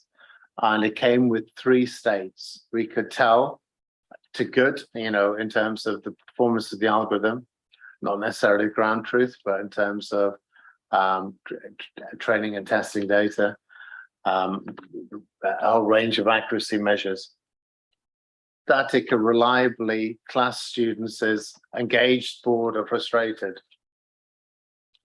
And so I was giving a talk in special education to Lauren, and she just said that's over reductionist. How can you really classify the emotional stage of students into those 3 states? So I think in terms of the use of effective technology in education, we're very much at the beginning. perhaps our understanding of those states, emotional states, whether in school or whether in the workplace or in other contexts at the moment might be over reductionist, but if we keep going, we might have more nuanced models as well. Online, Carl or Shaman, is there anything you want to add? Nope. Yeah. So another thing about Yeah, okay. virtual versus real communication, because even adults behind the screen behave differently when they are behind the screen than when they are face to face. Yeah. So have you measured, because we have been 3 years almost virtual behind the screen. Yeah. So have you measured their performance and their reaction behind the screen and virtual mode versus in the classroom? So yeah, in terms of the Mathesis project, it was in different context. So we did try to do that. I'm not sure how much real data we got back on that, but we were under one of the main outcome measures would be whether the technology was ubiquitous, in many different contexts, whether that was informal or informal learning situations. But it's a huge challenge. Marcus. In regards to talk about privacy and this, all of this that has been mentioned, what are the benefits of having real-time monitoring of the engagement versus a periodical one every a paper every 15 minutes, 10 minutes, 5 minutes, whatever you want? Is it really necessary for these models? A little bit louder, Oh, Marcus. sorry. Yeah. Do these models really need to be have online? Yeah. Have constant. Yeah. Okay. So we're looking at just one thing. Well, the online attendees, well, the panelists. Did you hear that comment? I think it was something about what is it to do with constant recording and observing, and then periodic. Allow me to just reiterate it very quickly. So Marcus was mentioning that, well, if we can, we are talking about real-time measurement here. But in terms of the engagement, what is the necessity, or if at all there is the necessity of having real-time systems? Can we not have something like a periodic one, like we are engaging, we are let's say trying to understand the engagement every 15 minutes, half an hour, or something like that? Right, Marcus? Yeah, I think that was, and there's a lot of answers for that question, but I'm going to go to the panel. Who would like to answer that? Oh, like I said, I'm not a technical specialist, but in psychology, we use time sampling, just as you described. And so you wouldn't necessarily do constant monitoring because it's just not practical for in terms of our methods. Either it would be very difficult to set up, or it would be considered too intrusive or whatever. But the idea of kind of iterative sampling over a period of time where you're going in every 5 minutes or every 15 minutes or something, that's fine. In terms of whether or not that is going to give you data that looks significantly different to the kind of constant monitoring, I don't know, but certainly from in social science, from a psychological point of view, there would be many psychologists who would be comfortable in the assumption that as long as you got the interval, you had a justification for the interval for the sampling. There's no reason why you couldn't do time sampling. And it might be easier computationally to do that. Longer period, longer window. I'm not necessarily coming out in favor of constant real-time monitoring at all, but I would say that with intervals, a lot can change in 15 minutes. An autistic kid can travel from being perfectly happy to going through a rumble moment to going into full-on meltdown easily within a 15-minute interval. So there are advantages. Yeah. Can I come back on? There was an earlier point as well when there was the discussion going on about human involvement and replacing teachers and that, and I kind of feel like the anxiety about technology replacing teacher input, it's obviously kind of a very valid concern. There is another way of coming at that, which is about thinking about what the impact of the teacher has on particular types of learner. and whether or not there might be a benefit of to the learner of at least removing the teacher from that context, in the context of kind of constant monitoring. Because in some instances, because remember, we're talking about individuals who have got different educational needs here, not necessarily kind of mainstream kids who might respond in a predictable way. You're going to have children who, as Lauren was saying, these are children who are constantly scrutinized, who are constantly pathologized. Every little behavior is picked up on. Oh God, actually, wouldn't it be how liberating would it be for some groups of young people who are able to cope with being given a learning task, and then the teacher be able to withdraw from giving their full attention to that child, so that child can have some of those transgressive moments, so that child can actually have the freedom to fail without an adult jumping in and immediately engaging in correction, because there's an inherent assumption on the part of the teacher that that child won't be able to work out the answer or won't be able to supply an appropriate response in their own time. Do you know what I mean? So take the point from a professional body point of view. No, we don't want to replace teachers. Do we want to exploit technology to give children, again, a learning environment that is perhaps more adapted to what they need in order to thrive? Yeah, I think it absolutely should be that. And if that means taking the teacher away from the child for 10 minutes, half an hour, oh, bless them. They're probably pushing it a bit, but give the children those opportunities to demonstrate competence, because the other thing we know psychologically is that children are really, really sensitive to feedback, and children are really, really sensitive to teacher feedback and how quickly teachers respond, and they interpret that in terms of they think I can't do this.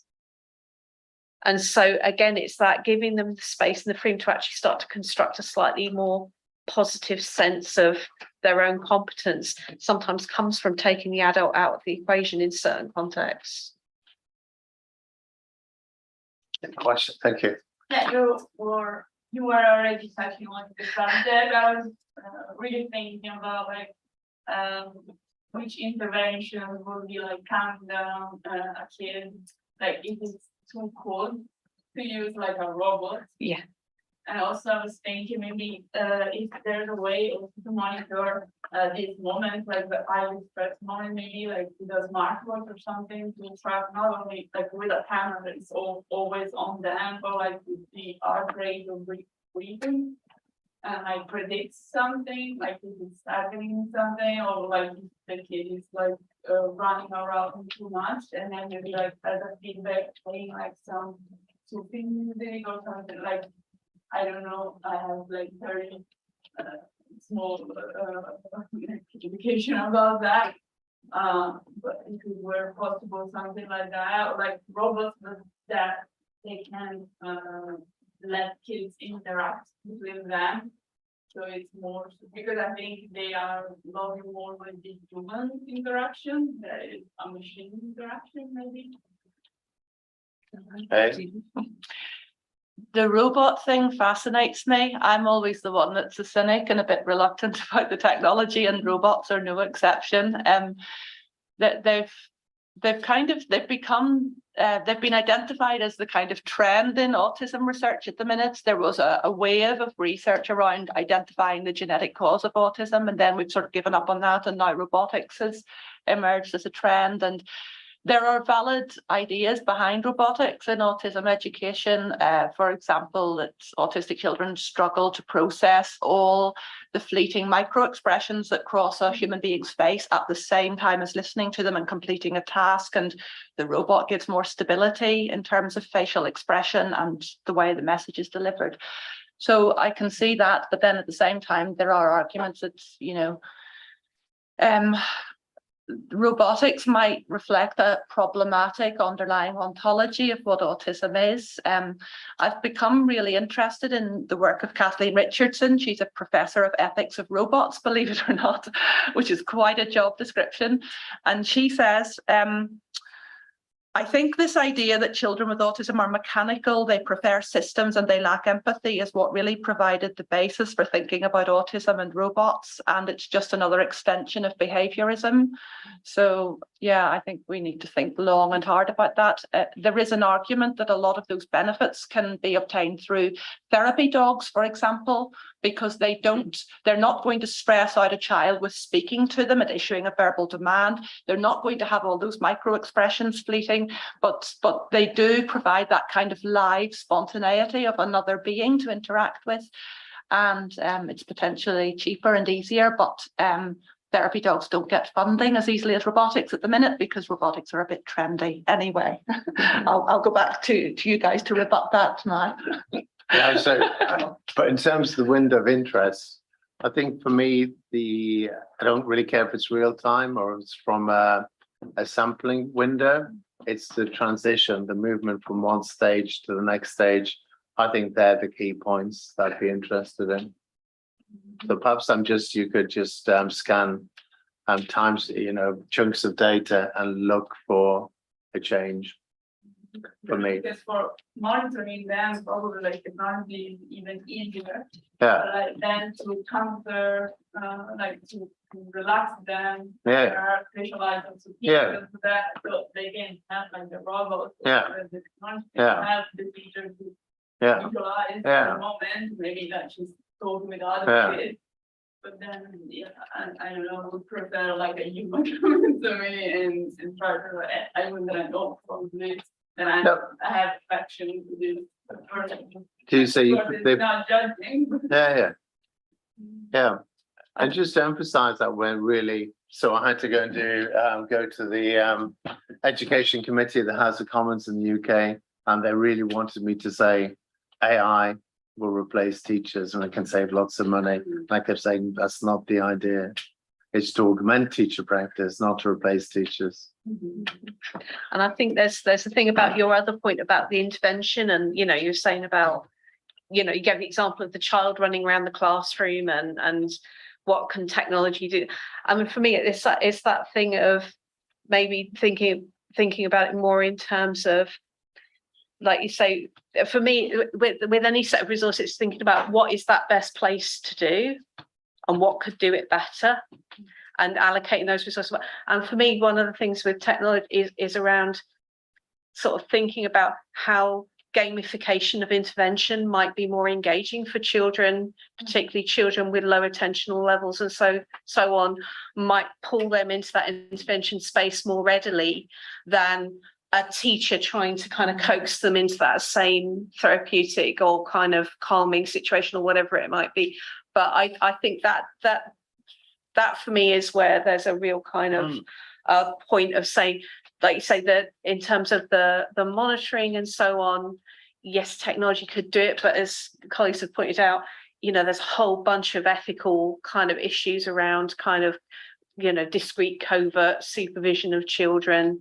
There's issues around teachers doing it, but we can argue that one of the things that we can do in terms of intervention is, for all the reasons Lauren's articulated, human beings can be incredibly challenging for some children, but you can get this sort of happy marriage with all of those resources through pulling principles of game-based learning and serious games into the design of intervention for those children who really need intervention. I'm sure Lauren could articulate that, but again, then that brings you onto a different issue, which is the ethical issue that Lauren alluded to around what behaviours are we trying to intervene in, and why do we want to change those behaviours, and should we be trying to change those behaviours, which is a whole other thing. Yeah, because maybe you're trying to put them in a box on normal behavior. Exactly that's because that's the framework. Yeah. That's it. I think that's a massively important principle for us all to engage with today, because it's so tempting. If you're a non-autistic researcher, to say we've got to make these children as non-autistic as possible because that's the way for them to be happy and live a good life. We've got to eliminate the autistic behaviours and make them a bit more normal. But autistic people are increasingly pushing back against that with the neurodiversity movement, and they're reminding us that, you know, it wasn't long ago we were trying to treat left-handedness and cure people of being gay. That's not long ago that we were doing that. As no, I know, but you know, we've got to be very critical of how do we know that something's problematic and on what grounds, and what if it's just a statistical minority? You know, being an autistic neurotype is maybe just a minority, and yeah. It's the thing about who is it a problem for, and why, and thinking that one through. But yeah. Well, so that's really taken us nicely into, unless there's anything online you want to add. Exactly. So I saw that there was a hand. Please go ahead. Sorry. A hand from Carl. Exactly. Please go ahead, Carl. Yes. Carl, So yeah, please. there is indeed some of the audience or the panel members brought up why would you need constant measuring and why to have an immediate action. Now, this all depends on what we want to measure and what is the action we want to undertake. I would like to refer to the ongoing project that at this moment is being done by Nottingham Trent University on observing coming ups of rumble moments, of meltdowns of a child with autism. There we cannot say we're going to just look every 50 minutes and then react, then it's too late. So it is important that we, in that instance, that we have this ongoing data being collected and that there is a swift reaction from the teacher. I would also like to subscribe to what David was saying, Professor David was saying earlier. So in all of the work that we are looking at in terms of observer, in terms of applying artificial intelligence, not 1 second has it come up in our mind that we're going to replace the teacher. On the other hand, contrary to that, it has always come up in our mind, how can we improve the job of a teacher? How can we improve the job of a person that works on rehabilitation? How can you improve the subject, the person who is being observed? So that there's no element there of replacing. On the other hand, we just want to make sure that the child, in this case with autism, who is going to have a meltdown, that this child has the opportunity to be brought outside in a protected area as soon as possible before it goes in a total meltdown. You can think of another environment as well, in a working environment. So many people with autism work, as simple as that. I'm still surprised when some people think about autism, these are people with disabilities that cannot work, etc. No, most people with autism work, and work in a very also competitive environment. Now, a company that I know personally very well in Belgium, they employ lots of people with autism that do quality check on motherboards, electronic motherboards. So for them, because I also had meetings with them, for them it would be interesting to know, is one of my employees going to have a meltdown? How can I act the best and the swiftest way to avoid any danger for this employee and to avoid any uproar within the working environment? So you see, taking it away from the education environment, also the work environment can really benefit from this. But in that case, there would be constant measuring. And this is the discussion that we have had also with Mufti and with Professor David. For how are we going to observe this? When you're in a school, the best way, and we go back to the privacy element, the best way would be, we have cameras that work with facial recognition, etc., that can observe when a meltdown occurs on a constant basis. So the examples that I gave are typical examples where measurement must be continuous, because the action to react for the benefit of the person who is being observed must be immediate, and we cannot wait 50 minutes to do that. If we, for example, and let's talk about engagement in general. When I was a student, we always got at the end of the year a rating of the quality of education by professors. So us as students, we could give a rating. And one of the questions was always, how engaged were you? So I don't have to make a picture, but for some of the students, when they thought about a specific professor, the engagement rate would be extremely low. I've read an article, it was in a newspaper, where a student had suggested, why don't we do artificial intelligence, whereby we observe every lesson of every professor, observe the behavior of the students, and based on that, we score the professor. I just say this as a little bit of a funny note, but you see how far this can go, engagement measuring, understanding if someone is engaged with what's being taught. And there I agree, there you could say after a couple of months, we're going to analyze the data, then we score a professor. Just on a funny note, I will close my intervention. Thank you. So I think, Nicole, that takes us neatly on to, unless there's any more questions from the audience. Yes, please go ahead. Kids may lose concentration after time. So after 15 minutes, so how you handle this in the classroom? Yeah, so Lauren, you talked to me about people aren't going to be engaged all the time in education. It's impossible.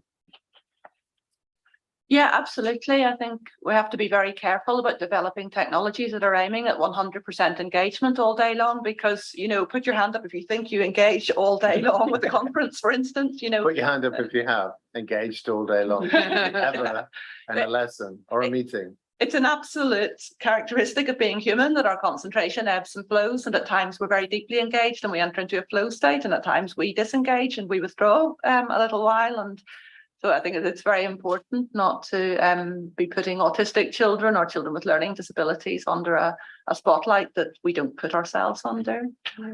I'll just come in on that point, which is I appreciate colleagues were talking in the context of David's project, and that is one where there is the constant monitoring and so on. But for example, I've been talking with schools that support students that will include cohorts of young people that have got autism, who have been traumatized by education. They're in alternative provision, and the educational model that is adopted in alternative provision is, in the first instance, it's one-to-one tuition done remotely, camera off for safeguarding reasons, camera always off for safeguarding reasons, and the initial interaction between the tutor and the child is via chat only. That's your data. That's your challenge. How do you determine levels of engagement in a real world environment where children with autism and all other sorts of education-based trauma are being educated? But your data sources, you can't stick a camera in that setting, you can't stick a robot in that setting. What you've got is Google Hangouts with the camera turned off. So who's some chat. So there must be some sentiment analysis people here. Yeah. Yeah. But that's what real world implementation will look like. You're not going to get those settings doing it. Yeah. Super. So yeah, of course. Sorry, I missed your question. Sorry. So please do. I don't think we should subscribe to the temporal aspect of monitoring, like autism, as we know, the spectrum disorder. Everyone does not have the same level of autism. So one person might lose it after a minute, someone after 10 minutes. So and the cognitive scientist in me is screaming. So what we usually do in this is we create tasks, and in general, autism or any neurodegenerative disorder is detected using psychological test batteries. So what I think we could do in this case is create an automated test that records physiological response and starts from the easiest level of difficulty, so that it gives them motivation to keep continuing and see at what difficulty level the children start to melt down. We're not trying to diagnose autism. We're just trying to understand why somebody with autism might be approaching an emotional dysregulation event. So that there are a number, I think there are numbers in the UK, I think up to 71% of students, and please, I'm not the special education here, but this is the argument I use in my grant application from my cherry picking of research.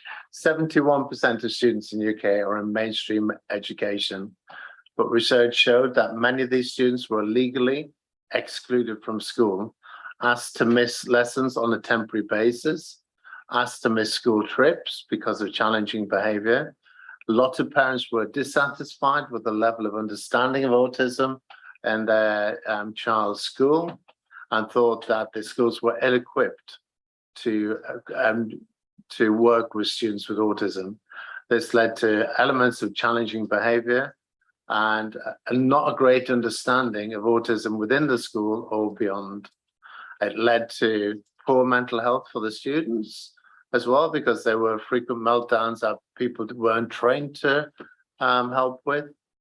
So we came up with an idea based on some other work as well, that if we had a system which could help teachers understand at an early level when they might be dealing with a classroom of 30 people, that one of the students that perhaps they couldn't attend to all the time had an issue, they could direct their scant resources to that person. But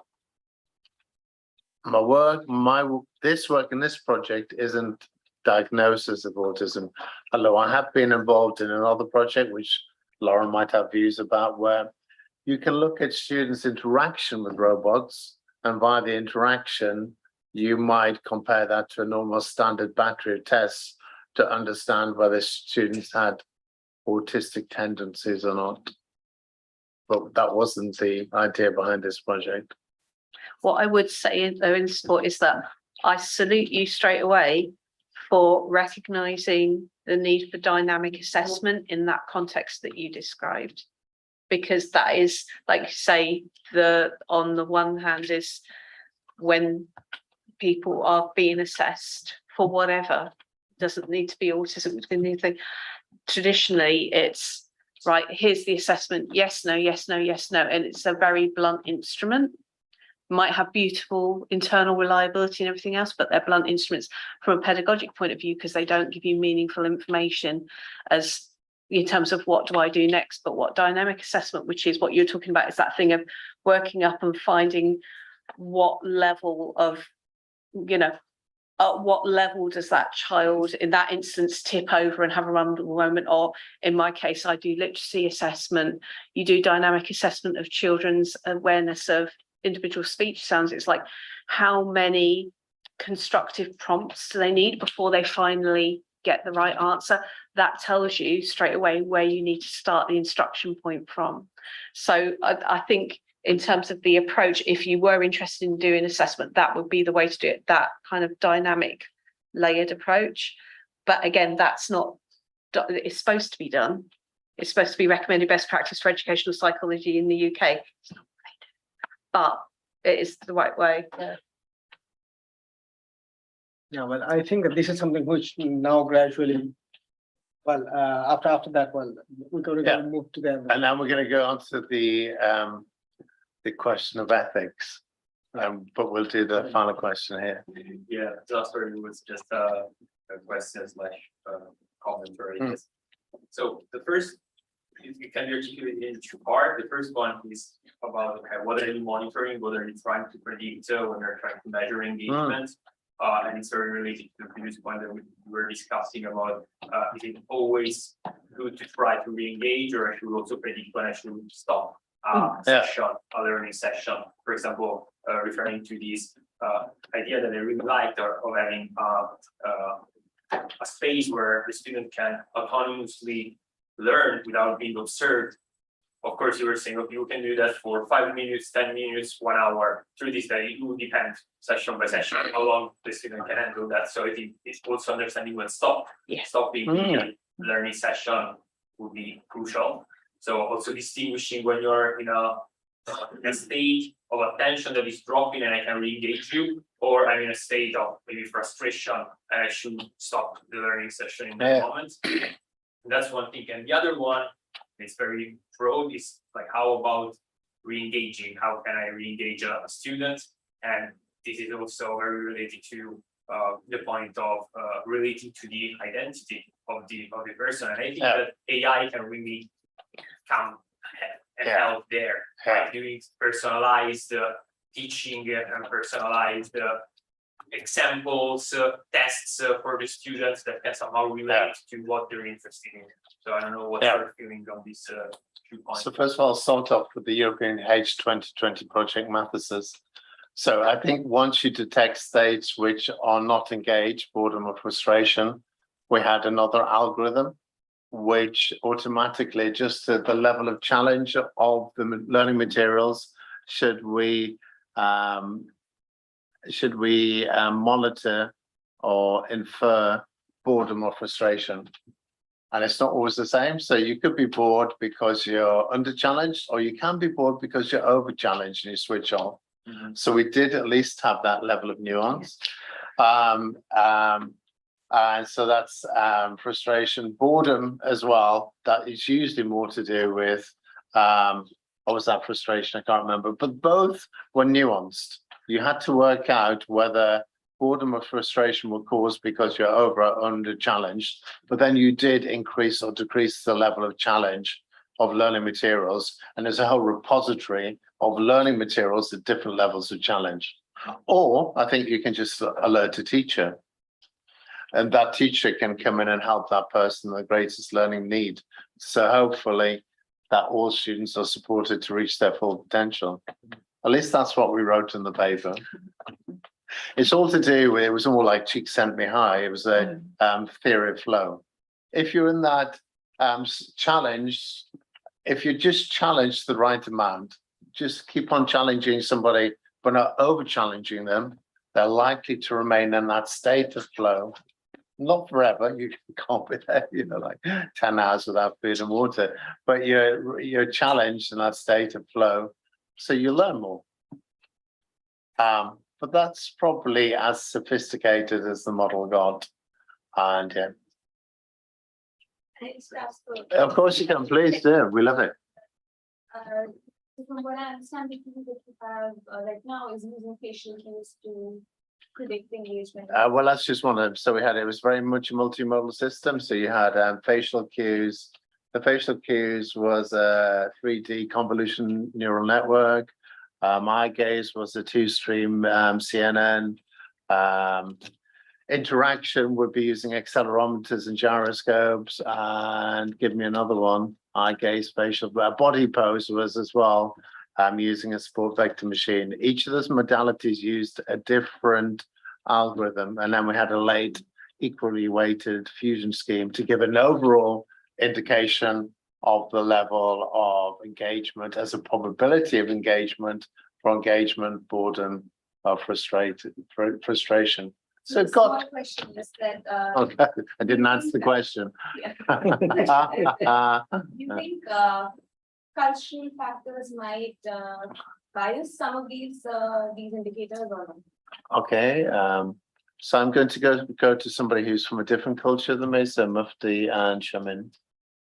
Okay, I think that cultural factors do matter because if you see that how the classroom is, for example, in Europe, and how I had been in a classroom when I was in my student life in South Asia, that is something which has been completely different. So here, I think that the cultural factor does not only affect on how students learn, it also affects on how actually the teacher actually delivers the material in the classroom.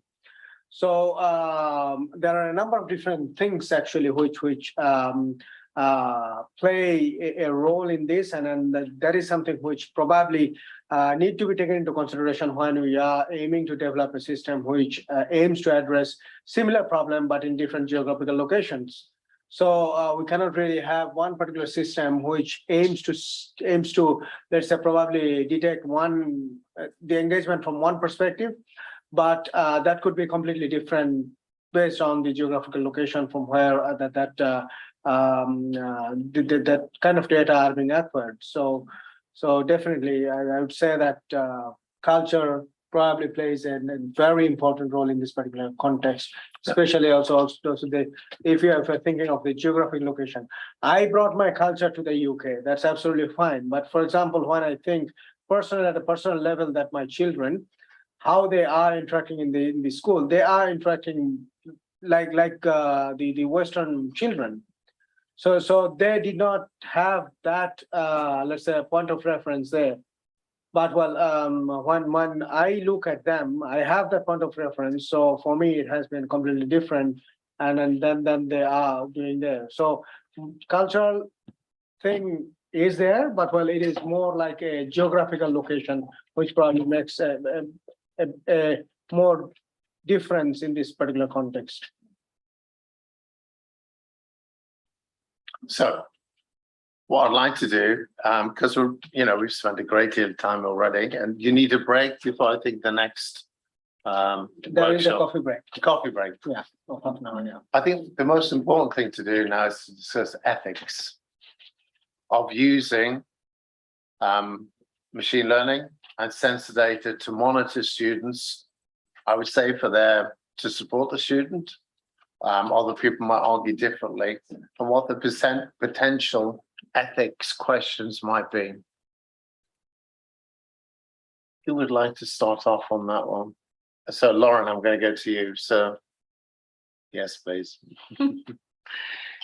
I think for me, the ethics hinges on whether we're using technology to normalize and make people normal and non-autistic or non-disabled, or whether we're enhancing their life to enable them to live their best lives as autistic people. And so some examples of that would be, for me, I like the idea of virtual reality headsets for people who are willing to wear them. That's not everybody.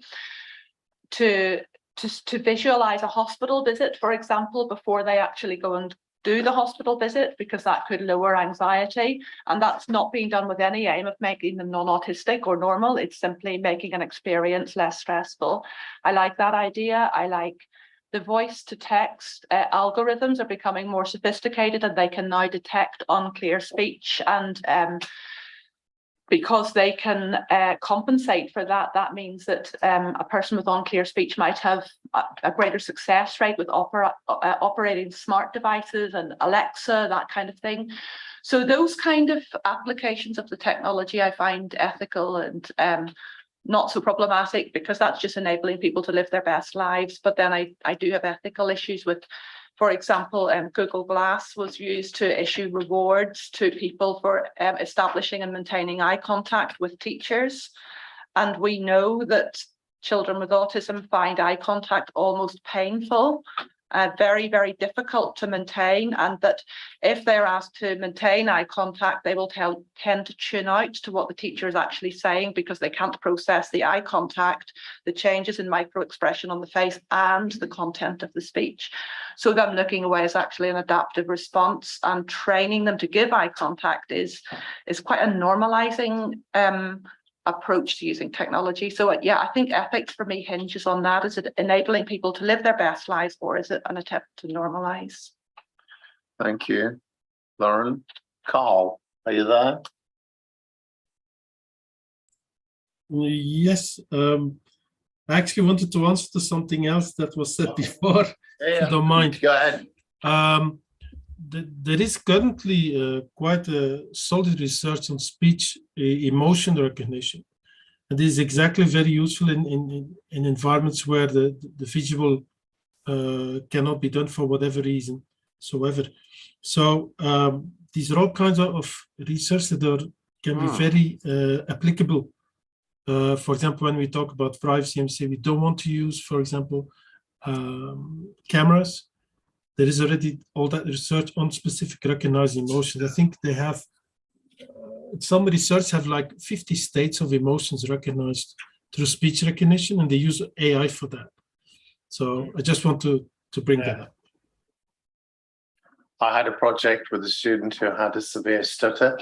So we're proposing a system where if that person had a stutter, we're trying to say a word and it had reached a certain level of intensity, we could intervene using an approach which would help them say the word, or say the word for them. And they said absolutely not, because they have to always attempt to say the word, and it's part of the therapy used with people who stutter. So it's not always the best idea. Claire.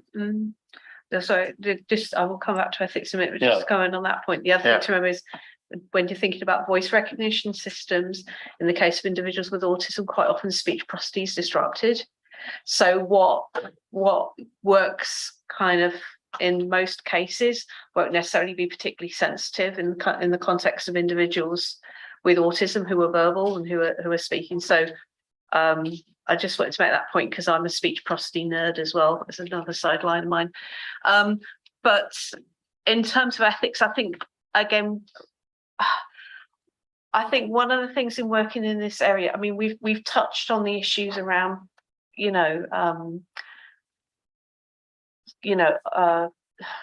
being under observation and scrutiny and so on. And in all of these contexts, there's always this sort of question about, as particularly as researchers, we go into these environments and we generate data, but who owns the data and where's the data going to next? Who are the potential secondary and tertiary users of that information? And that's an ethical issue, not because as a researcher, I like to fancy that I have a slightly nuanced understanding of the information in front of me, and I'm not going to make any crass overgeneralizations or whatever else. But in the context of schools in the UK, for example, the senior management teams are under a lot of pressure to collect data on their pupils and to share that information with Ofsted, which is the regulatory body that monitors the quality of teaching. And there's a level of nuance that gets stripped out when child performance data gets presented in those sorts of conversations and those contexts. There's also an issue in terms of who owns any information generated by the student. Is it the child? Is it the children's parent? Is it the researcher who collected the data? Is it the school who facilitated the research and so on? And on one level, all of those things should be sorted out at the ethical stage, right? But the reality is, with the introduction of open science frameworks, that's getting fuzzy again now, because we're now depositing anonymized data sets in places where, like Laura sort of said, there's the opportunity for researchers to take a piece of data that was very thoughtfully collected for a specific purpose, and then to take it and to superimpose their own research agenda and their own ontology and everything else on the data that you collected, and potentially use it for a different agenda or to draw different conclusions from, potential conclusions that weren't necessarily the ones that the original research participants consented to. And I think that's a real danger. So I think there's something around sensitivity and insensitivity around ownership, and also just in terms of just involvement. Again, big thing for me is, the voice of the young person that we are trying to do all this for, and having respect for their voice in the way that we address these challenges and involving them in the conversation. And that's hard. Let's not be naive about this. When you're talking about the instance of non-verbal autistic individuals who have got complex needs, saying, yes, I'm going to involve this individual in my research process, that's a challenge. But I think that is a necessary challenge, and there's got to be a framework and a way of working through this. But I would just say that, for me, some of these challenges get resolved if we shift some of our methodological frameworks. And I would say that there's an opportunity here, particularly in an interdisciplinary space, to look quite seriously at things like participatory action research frameworks, and use those to frame questions around the use of AI to support groups of learners with particular need, and to take that kind of approach rather than us kind of getting, becoming tech evangelists and using all our good intent in a particular way that can create imbalances, I think. But so, Shaman, Mufti, do you want to say something? And I'm going to open it to the audience because I want to hear your views on ethics of using data and AI, machine learning, and that could be for people with intellectual disability autism, and we saw a lot of neuroengineering applications. I was at INS last week in Barcelona, and they're talking about a neuro rights framework. We can take signals out. We can implant signals into people and change their perceptions. But we have to protect the fundamental human rights of the brain too. Well, I think that here yesterday we had a panel, and then that was also something which was very interesting. And that panel mainly discussed on brain-computer interfacing and what are the securities and challenges. So there were a couple of commercial partners as well there as panelists. And one of the things that were being discussed was the possibility of developing a new passport as a biometric identifier that, well, can someone actually have, let's say, their EEG signals to be identified when they are performing certain things, certain operations. So that's at a different level, and then that discussion was there. So now let's say that continuing that particular discussion, of course, well, we are discussing things at a different level here, but there are discussions elsewhere which are happening at a different level. So of course, here we are trying to say that, well, what can we bring into the classroom? Okay, which kind of technologies are ethical to be brought into classroom? Now, let us not probably forget that, well, we are probably trying to protect let's say the interest of the students in the classroom, whereas out there are other things where probably people are thinking that no, that's taken for granted, or that's absolutely okay. Now, why do we actually draw that line? Because there are different applications, there are different application areas.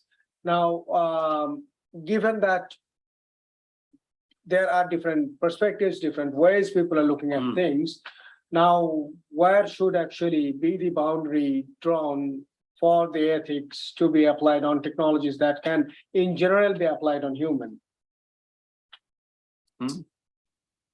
So, well, if there is someone from the audience who would probably also want to share their view, their opinion. I know that there is Alessia who is also working on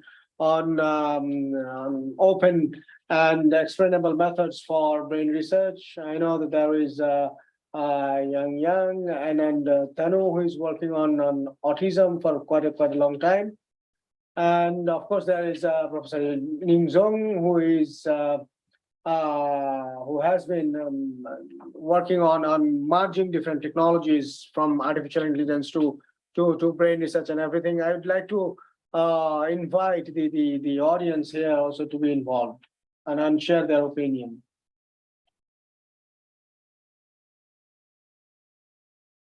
So do you get the consent of the guardians? Do you get the consent of the guardians of the kids? Absolutely, all the time. In the work we do, it's very strictly controlled. So if the students are over 18 and they can give consent themselves, they give consent, but that's usually also backed up by the school. If the students are unable to give consent, their legal guardian has to give consent. But this also depends on cultural difference, because some cultures we don't accept some rules and some cultures accept. So the idea, so in terms of Mathes's, we had an ethical framework. It was called a LAPOSA framework: legal, economic, political. I can't remember the rest of the acronym, but it depended on the local ethics guidelines and laws within that country. But the general guideline was that for people who could give the consent themselves, they did, or it was their legal guardian. Yeah. In my own research, I would go further than that. So it would be guardians and schools and the young person if possible. And if they're non-verbal, they have to give assent instead of consent. So monitored, multimodal, embodied behaviors to indicate that they're comfortable with the immediate situation. Which might be really important for people who are non-verbal. How do you really assess consent for those people? And also withdrawal of consent, because there's a protocol that I use in my ethics applications. So I often work with very young children, and that if you're working with very, very young children in an educational setting, they are taught you do what an adult tells you to do. And you've got to fight against that from an ethical point of view. So you can say to them, you don't have to do this if you don't want to, you can go back to class or you can do whatever. And they'll nod and they'll smile, but they won't do it. But what a child who doesn't want to be there will do is they will wriggle about on their seat. They'll show it behaviourally. They'll ask to go to the toilet. There is a whole set of behaviours, particularly very young children, that they will demonstrate that will clearly and unambiguously signal to you they don't want to be there. And you've got to read those behaviours and act on them. And it's very tempting to go, oh, right, I've just got a little bit more just to do and then I'm done.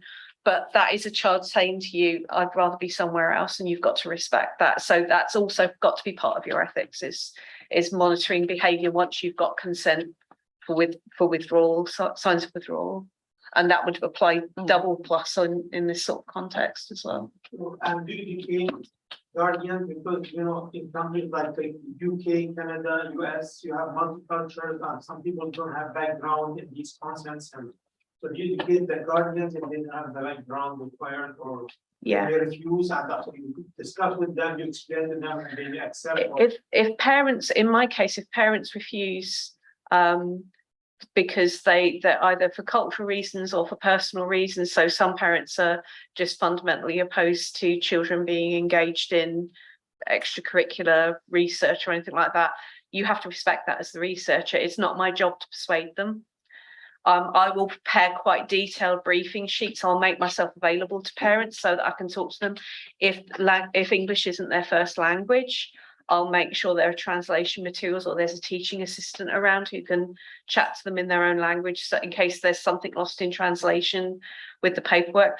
But at the end of the day, I have to respect whatever the cultural background is. It's not my job to persuade them that my research is worthwhile. It's for them to look me up and down and go, no, I don't value what you're doing, and that's absolutely fine.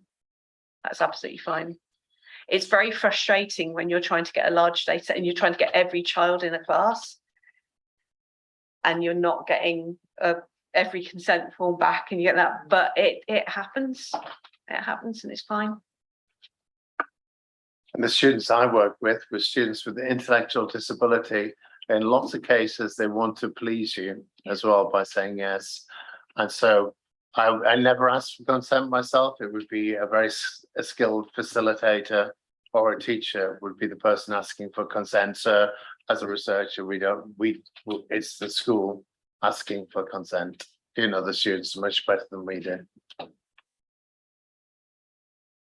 So we have gone on for 1 hour, 25 minutes, and we're coming up to coffee time.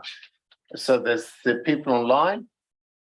I would ask for 1 or 2 final questions if there are. We don't have to make them up, otherwise we go for coffee.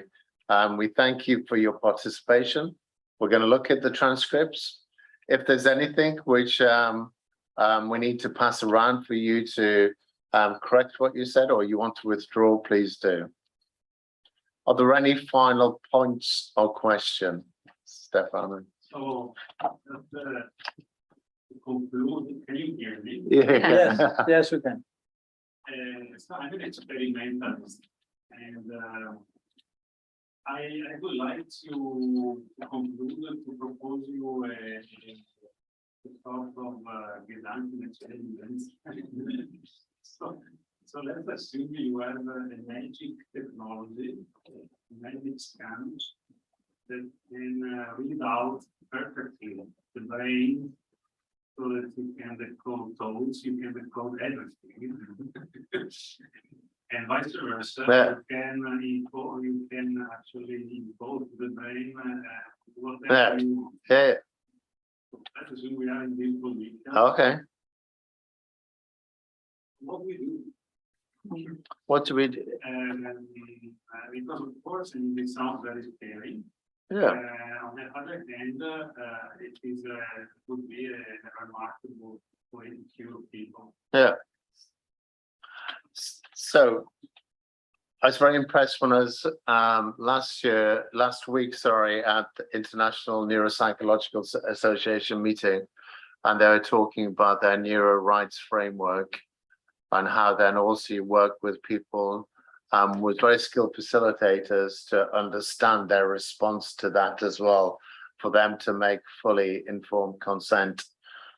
And if people are nonverbal, then you have to work with experts like Lauren and Claire to make that best decision so that there's a framework to fully protect them.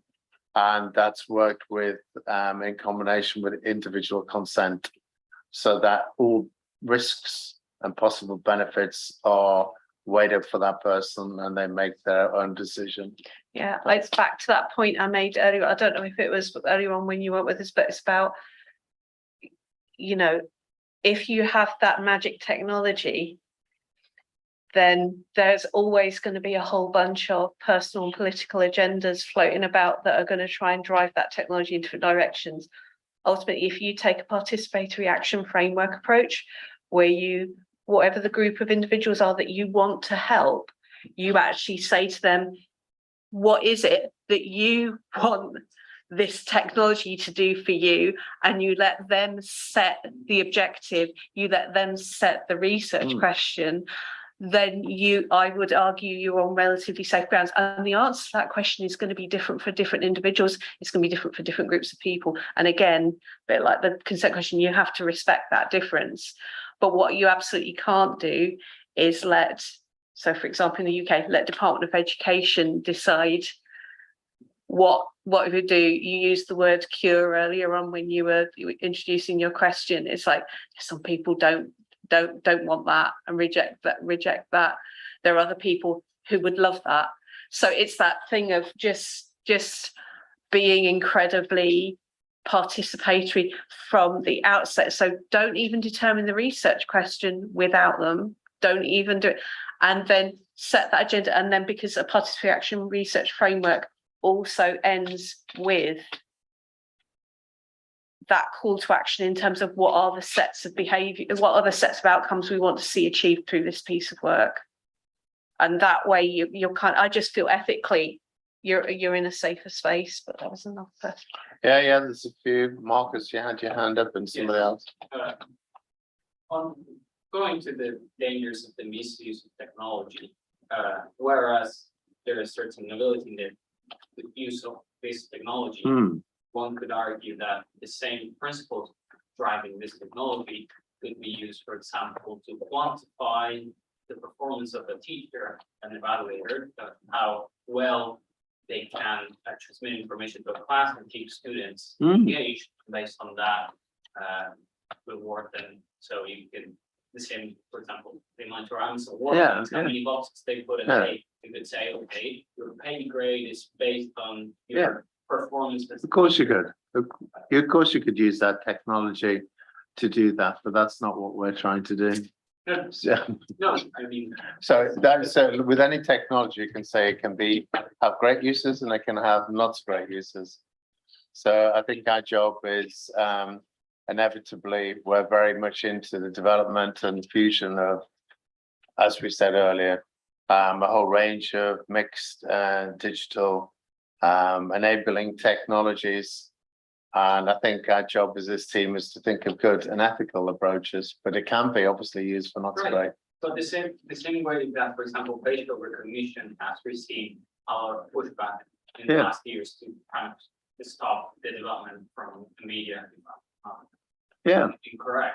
They say, okay, moving forward with this kind of technology might have negative outcomes. Do you think that moving forward? And same with printing presses in the Industrial Revolution in the UK and the Luddite movement, but it's going to happen. I would say myself, I'm very happy for you to argue with that. I think our job is to think of good and ethical applications, but I do think it's going to, it has already happened. But I understand the point, but you can argue against that. Was there another question? But I don't know. So, Francesca. In the experiment, free will existed, or was it just a state that's being invoked by the machine that would make two contexts? Well, it's going to be becoming increasingly blurred, yes, as we implant. Free will. But how much free will do you actually have, Marcus? Me? Yeah. I don't think I have any, but And now to coffee. Yeah, that's so I'm a computer scientist. I think that's outside my ability to answer that question. I mean, if free will existed in the framework experiment, one could just ask individuals where to put objectives and use the machine based on that. But if it was just a state that could be induced by the machine, that's why you need a neuro rights framework. Yeah. So that's why at INS there's who is the guy? Louis neuro rights framework. It's a big thing at the moment. I'm sorry, I have forgotten his second name, but you know, it's incredibly important that we have a framework to protect the brain and its working, as our ability to alter people's perception, thoughts and experiences is rapidly advancing. We need a framework to protect human rights in terms of neuro psychology, and what we're doing now, it's imperative because I think we're already there. And their ability to free will or their perception or what they're thinking is now on the edge of being changed by the technology we are all developing. Yeah, we're at the critical juncture. And it's really important that we protect human rights of people as we're getting now to that position. They can make Please do. They can make a final. Yeah. So I'm just thinking loud. So there is, in this case, I firstly fully agree with you. It's up to the individual. Yeah. And that's it. Which says that an important implication of this for me, which is there is no limit to develop the technology. So we shouldn't be concerned, the developers, about developing better and better technologies to work it out in the brain of the stimulator. One important. Yeah. So I just think that there is not a limit, like for example, in the genetic research, for example, human cloning is not allowed. Well, because of the framework. That's I guess I'm trying to say that there is a framework there in terms of what you can do in that kind of engineering field, but as yet there isn't a framework, I don't think, in what we can do in neuropsychology. But there's rapidly people trying to develop that framework to protect fundamental human rights and to protect the brain from all of the huge possibilities of what we can do now. And I'm absolutely convinced everybody in this room is trying to make positive contributions to that. But as we know, that won't be the case for everybody.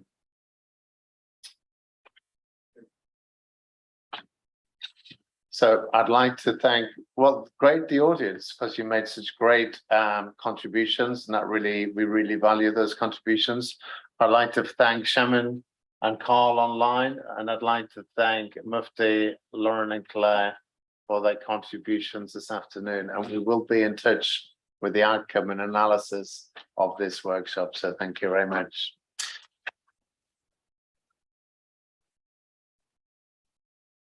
Thank you very much. So now there is a coffee break. So we have 25 minutes of coffee break actually. So at 4:30 we'll be starting with the final session of the day.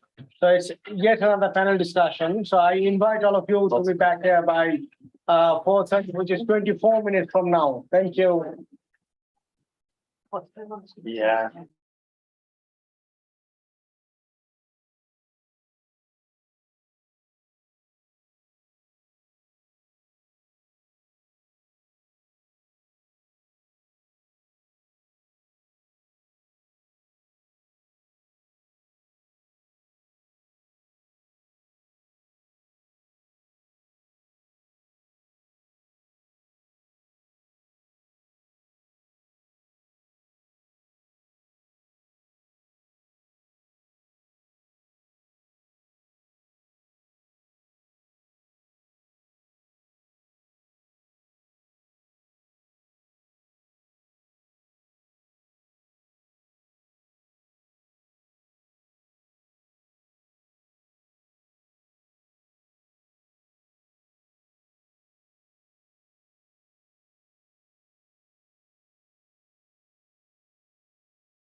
But I'm.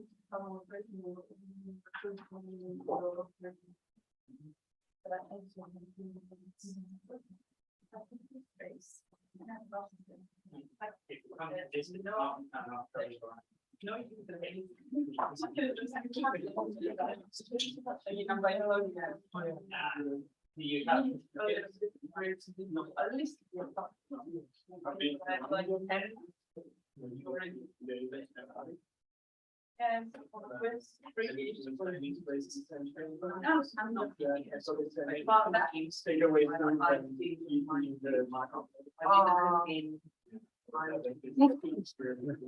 So, you guys, kindly did I started in that is.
Hello, everyone online. Can you hear me? Hi, yes, I can hear you. Oh, Yes, fantastic. Thank you very much. So we will very soon be settling down because the previous session ended little late. So we are starting little late these sessions. Okay.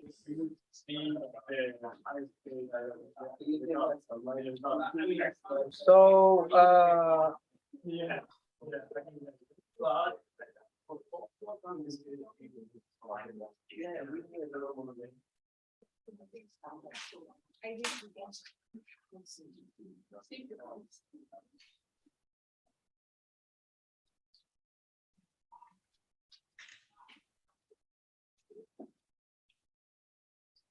So welcome everybody. So here we are having our final session of the day. But before we get into the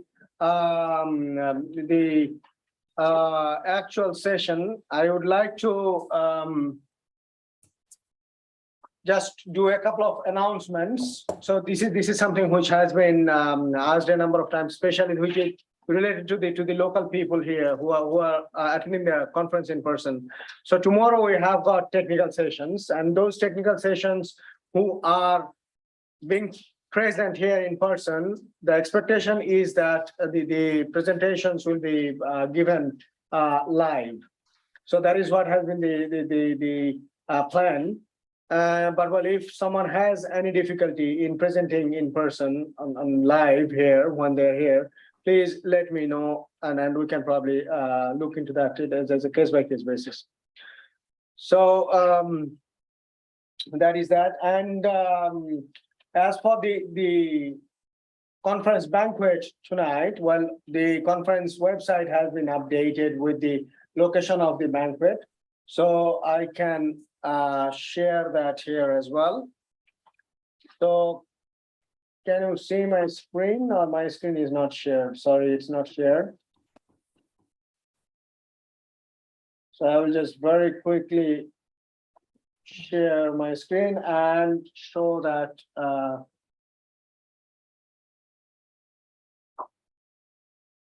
the location of the conference dinner place is called, the restaurant is called Restaurant Al Santo. Okay, so it is within the Hotel Al Santo. That is why we see Hotel Al Santo, and it is at Via del Santo number 147.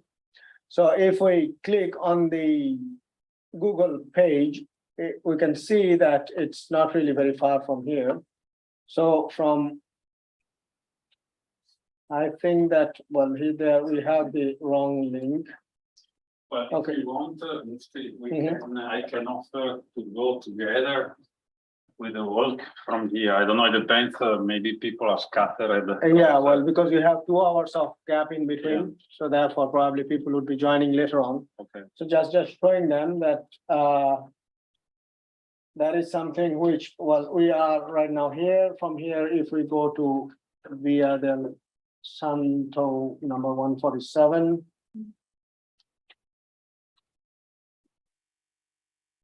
So it is from here, it's like a 23 minutes walk.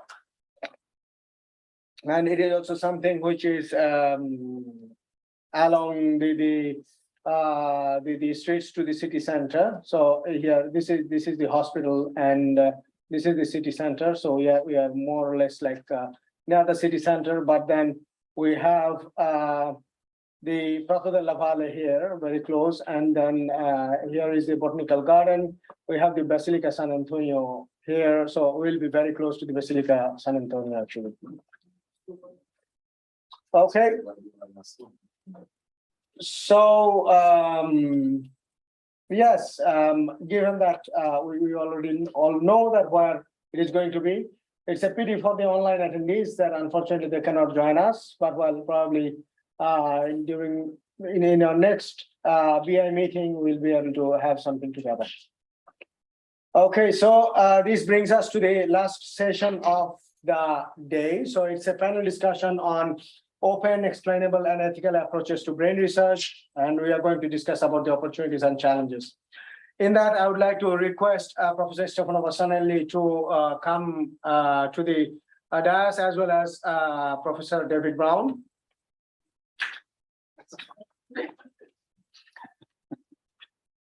Okay, and online with us joining Dr. Tanu Wadhera, Professor Shamim Kaisar, Dr. Alicia, is Alicia here? Cannot really, yes, Alicia. Yeah, I'm here. She's there, yeah, I can see that. And then we have Professor Tapan Gandhi, and then we have Professor Pranav as well with us. So I would like to request Dr. Tanu to start the panel discussion by introducing probably the main thing that we want to achieve in this panel, and very briefly presenting the panel as well.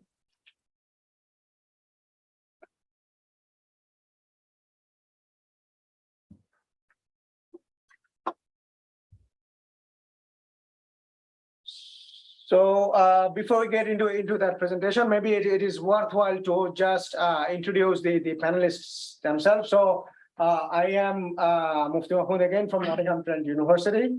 Probably you have seen enough of me by now. So well, I'm passing it to Professor Fasanelli. I can say the same. So, or maybe what you do not know about me is that I'm a medical doctor as a degree, and then, however, I moved over my career towards engineering, bioengineering. So I biophysics. So basically, I worked on the development of neurointerfaces, neurotechnologies,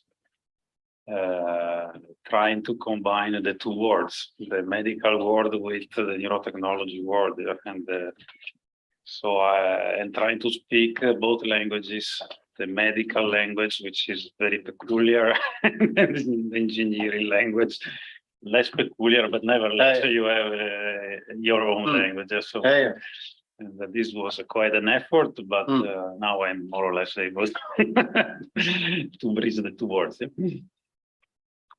Yes, I'm David Brown, and I was in the last session. So I work as a computer scientist, and a lot of my work is around enabling technology for the physical and cognitive rehabilitation of users in the real world and promotion of their mental well-being. I'm very, in terms of this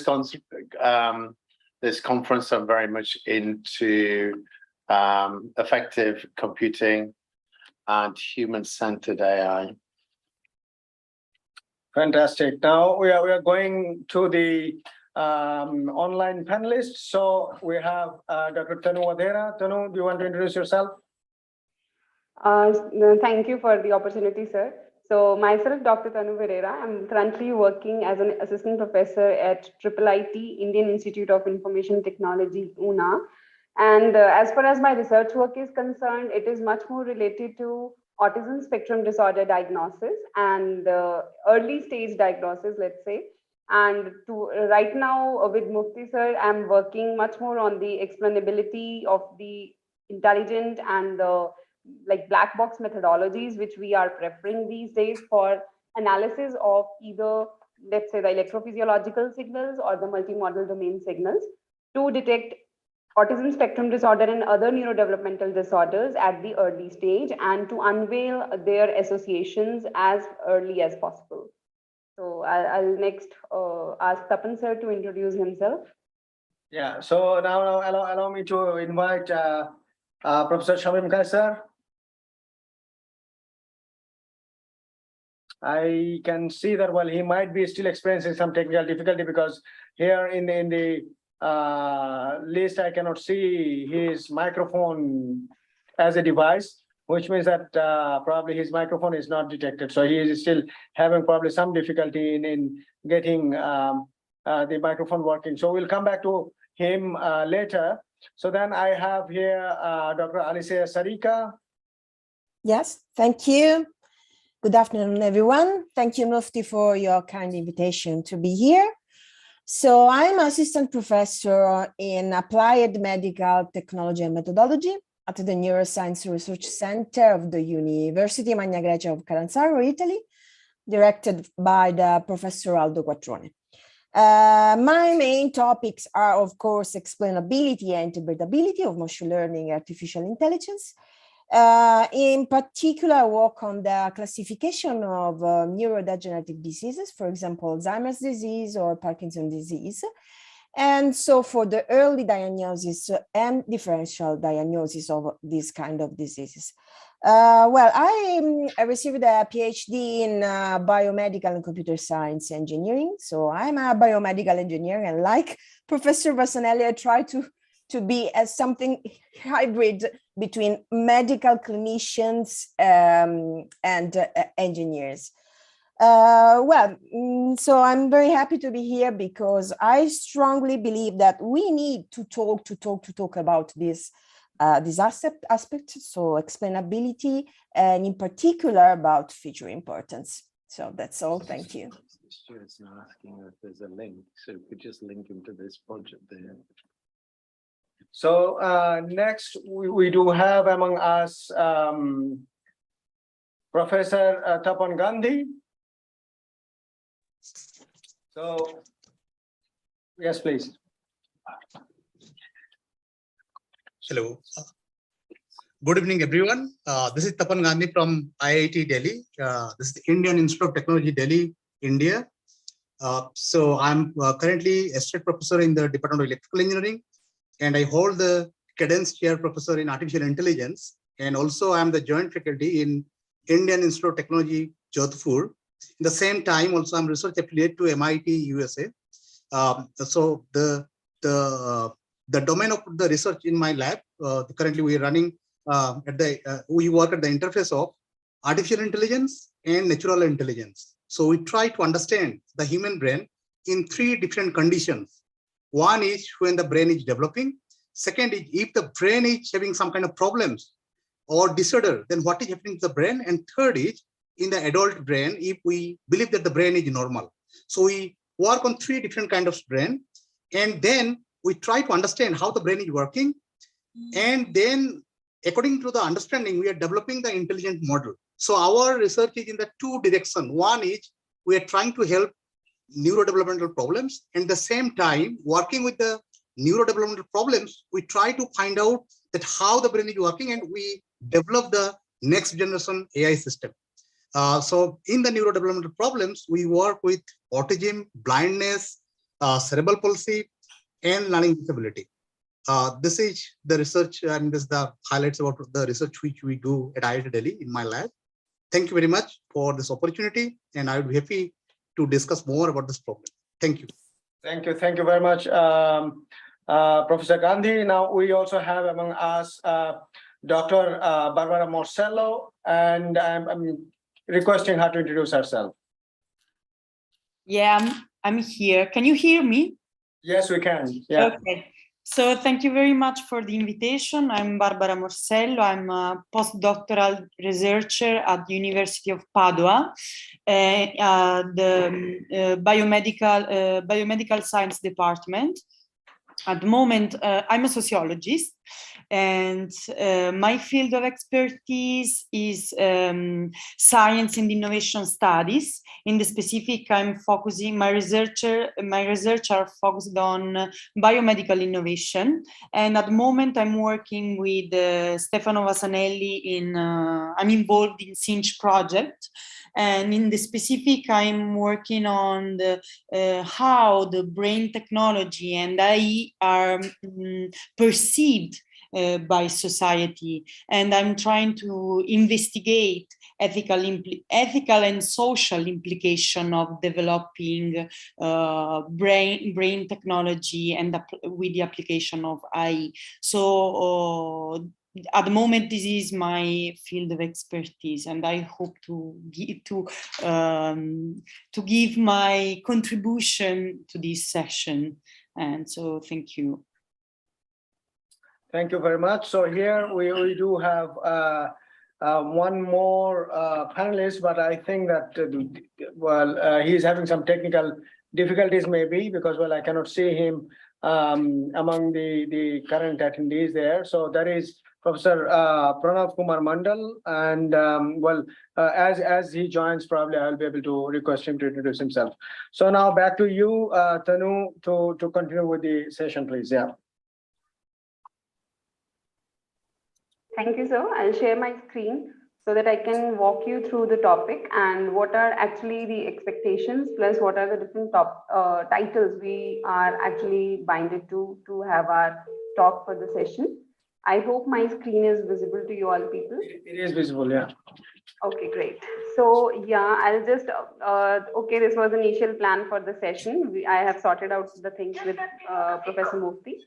But okay, as we are done with the session already, let's start with the topic, which is open, explainable, and ethical approaches to brain research and different opportunities and challenges in the same. So if I'll talk about the topic in bits, I think with the brain research, first of all, the initial topic which generally came to everybody's mind is when we talk about the open and explainability thing. It's basically, if we talk that there is some black box computational model which actually processes the signal, let's say any of your electrophysiological signal or the brain signal which get processed by some computational model whose which is opaque, let's say, and is not transparent in nature. So artificial intelligence pops out in everybody's mind that, okay, these are some of the intelligent and automated techniques which can be adapted by different neurologists or clinicians at their own end so that they can make the detection of any of the disorder related to brain at their own ends.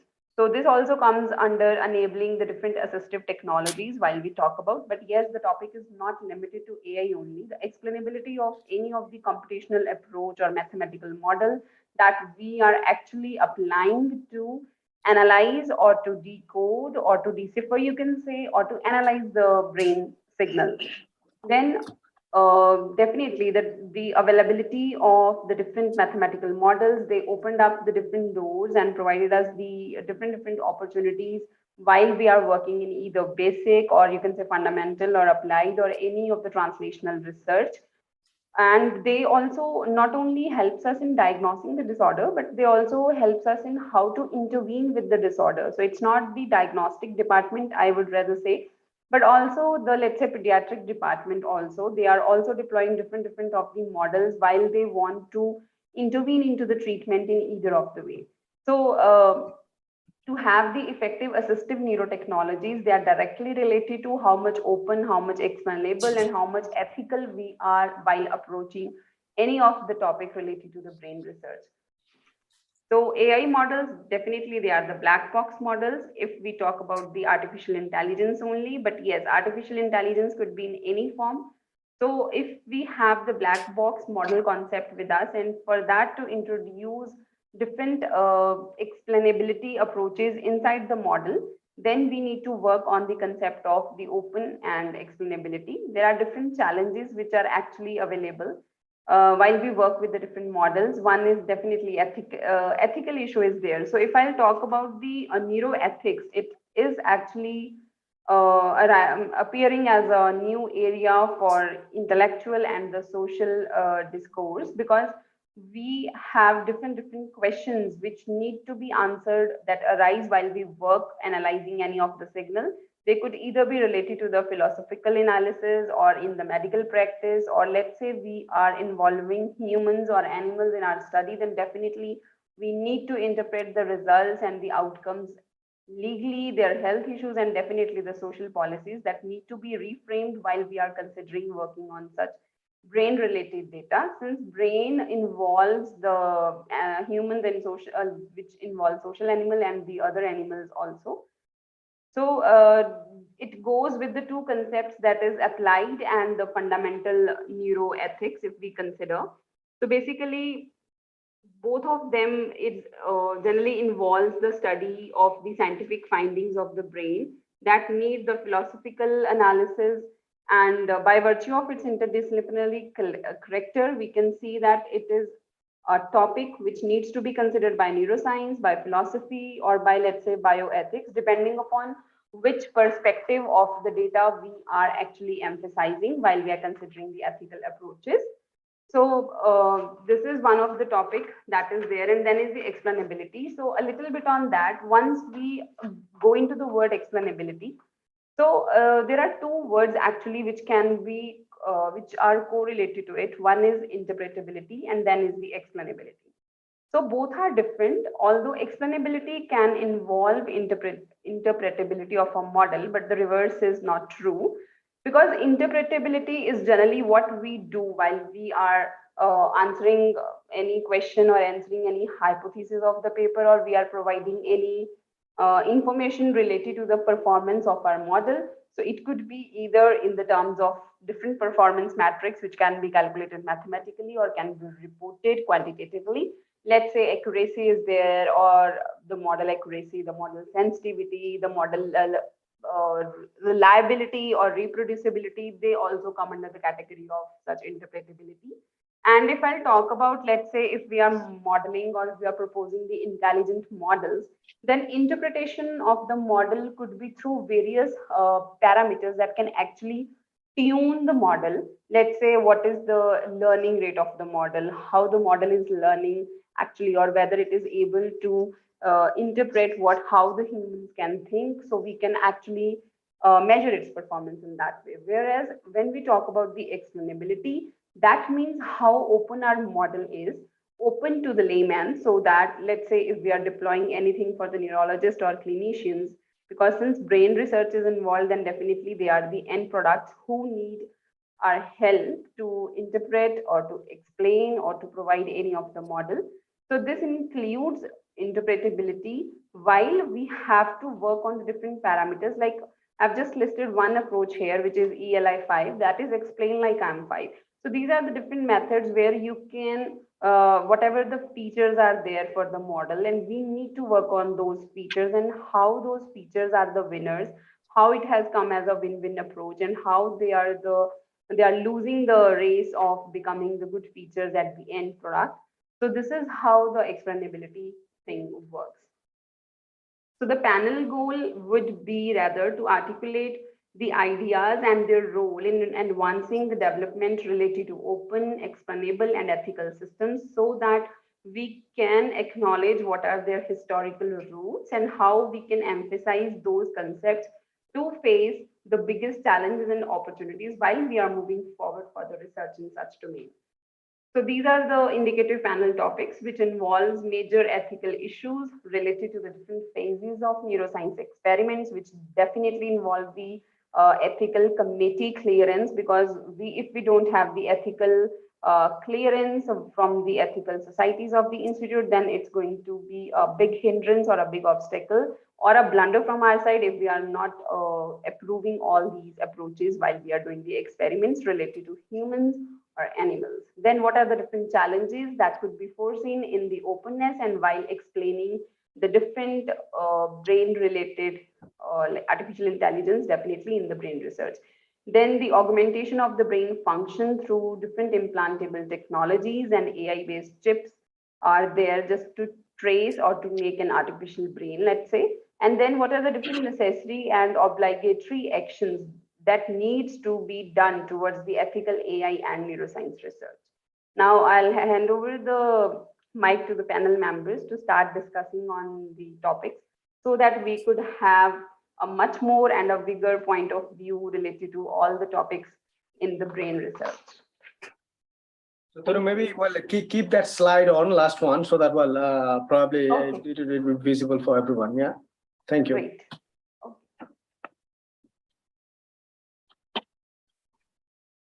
Yes. Okay, excellent. So, now we just had another panel discussion just before this one. Well, I know that a number of attendees here, they have been listening quite a lot about these ethical issues that comes with the handling of this new type of data, and then how can we actually do experiments with which are ethically correct. Now, from that particular perspective, I would first like to bring in or invite some comments from the social science perspective. So I would request Barbara Marcello to shed some of the frameworks, okay, so or at least the boundaries that should be set by the ethical standards and the frameworks that are there which are allowed in terms of doing experiments in neuroscience in general. It could be, let's say, the weight experiments, or it could also be experiments related to artificial development of artificial intelligence methods. Okay, so thank you. And well, maybe I can give you just a broader perspective on what we can call the ethical implication of neurotechnology and brain technology. So what we are trying to understand when we, for example, when we talk about ethics, for us, for social scientists, ethics is a matter of social impact of technology. So it's a matter of what we gain as a society and what we lose as individual in developing such pathway in neurotechnology. For our perspective, we try to understand ethical implication of neurotechnology by studying the social perspective on emerging technology. For example, when we talk about artificial intelligence, that it's kind of, as you know, it's a kind of black box, and society and lay people has not a clear idea about what artificial intelligence can be and what can produce. And it's always, for example, when we analyze public discourse on artificial intelligence and in neurotechnology, are described always in a future sense. So what we are trying to do in social science is to unboxing AI and neuroscience. What we should do to give a better understanding of what we are talking. So in particular, especially when we talk about AI, we should focus on explain what is the particular task that AI is developing when it's applied in neurotechnology. This could be a starting point to have a conversation with lay people, for example, but also with practitioners and clinics, because I think that one of the huge ethical problem is that there is no connection between scientists that do experiments and research in the field and with clinicians, for example. We found that there is no connection between these two fields, and this lack of communication really can make problems in this way, and also in how to show and how to bring neurotechnology in a public sphere. So I think the first challenge is to create a connection and a communication channel between clinicians and who do experiments in neuroscience. Also, if I can continue a bit more about on this point, maybe we can we should also address the problem of expectation, I think, because I think that lay people has a really high and often unrealistic expectations about AI technology in the field of neuroscience. So what we are doing in social science is also to investigate, for example, the different expectations that practitioners and other people, other stakeholders involved in the scientific process are shaping in this field. And this is important because in our perspective, expectations shape scientific work. are not just social matter separated by experiments and separated by a scientific process. So maybe also we are also trying to investigate the different perspective on stakeholders and expectation that neurotechnology elicitate, for example. This also, we did this, I don't know if it's interesting for you, but for example, we investigate the expectation by, for example, doing a research on how neurotechnologies are framed in a public discourse, for example, on newspapers. In Italy, we made this kind of study, and we realized that, for example, when neurotechnology are applied are framed in a biomedical discourse, they are really positively framed, and these lead to acceptance, for example, by lay people and by clinicians, of course. But when, for example, neurotechnology and especially with AI are framed in a discourse that comes with human enhancement or behavioral problems, it's really negatively framed.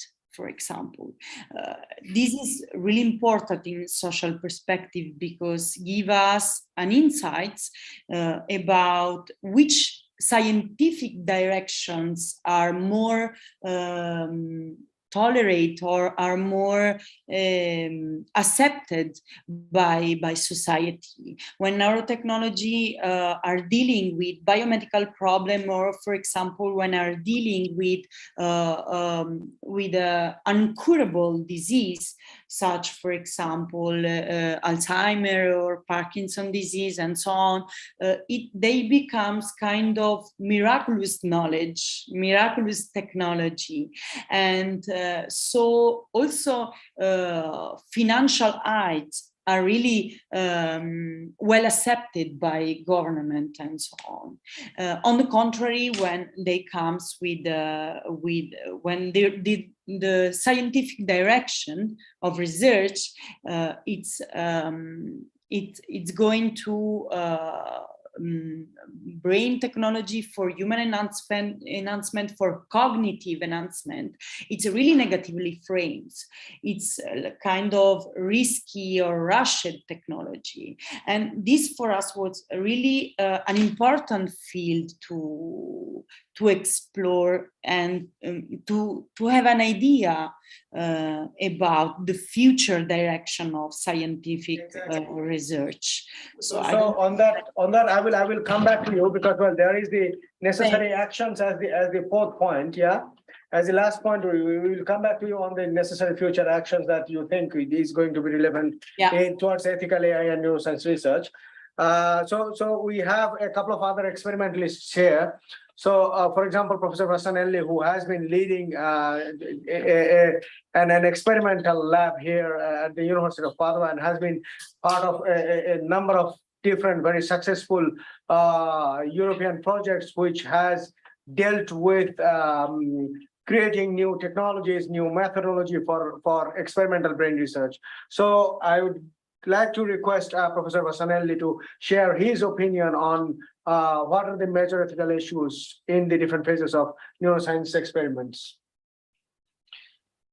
Well, on one hand, I think after seeing again, I mean, Silvestro Micera's results this morning, I think that and matching more or less what was said in the previous panel, I think that every effort is allowed, should be allowed, in technologically speaking, if the direction is helping patients. It's very, very clear to me. I'm a medical doctor, so, and also the other idea, concept that was, I think, a clear-cut message this morning was, it's up to the individual to decide to what extent they want to be, let's say, the technology can be invasive or within the individual. So given that, of course, there are ethical issues, and what Barbara said is very, I think, very interesting from my perspective. So, as an experimentalist, I'm dealing with the need of getting funds, of getting in the interest of people. I mean, of course, I have a fascination for science. I have my dreams, but these dreams have to be shared by the community. You know? And if I want to go on, and I think it should be like that. And so the idea that we should go not toward brain enhancement, for example, and the Superman, yeah? But towards the real medical application, this is very important to know, to understand. So I know this could be perceived as obvious, but it is not. I mean, I know colleagues and even I don't know. There are special issues dedicated to brain augmentation, you see, and but the scientific application. So not all scientists would agree that this direction is somehow risky and not probably ethically fully correct. Yeah? So I share his opinion. Basically, the take-home message from my side is.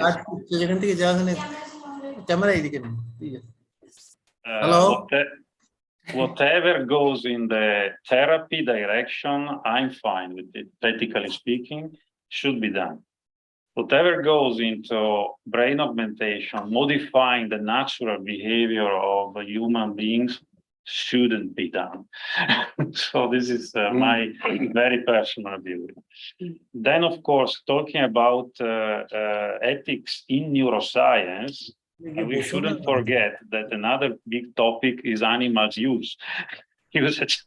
So patients, of course, have their own very important history, but we have also to deal with animals if we want to test technologies. And this is another big chapter, very, very important, very, very tricky, because we are experiencing in Europe and also in the US, as far as I know, a strong pressure to reduce the use of animals.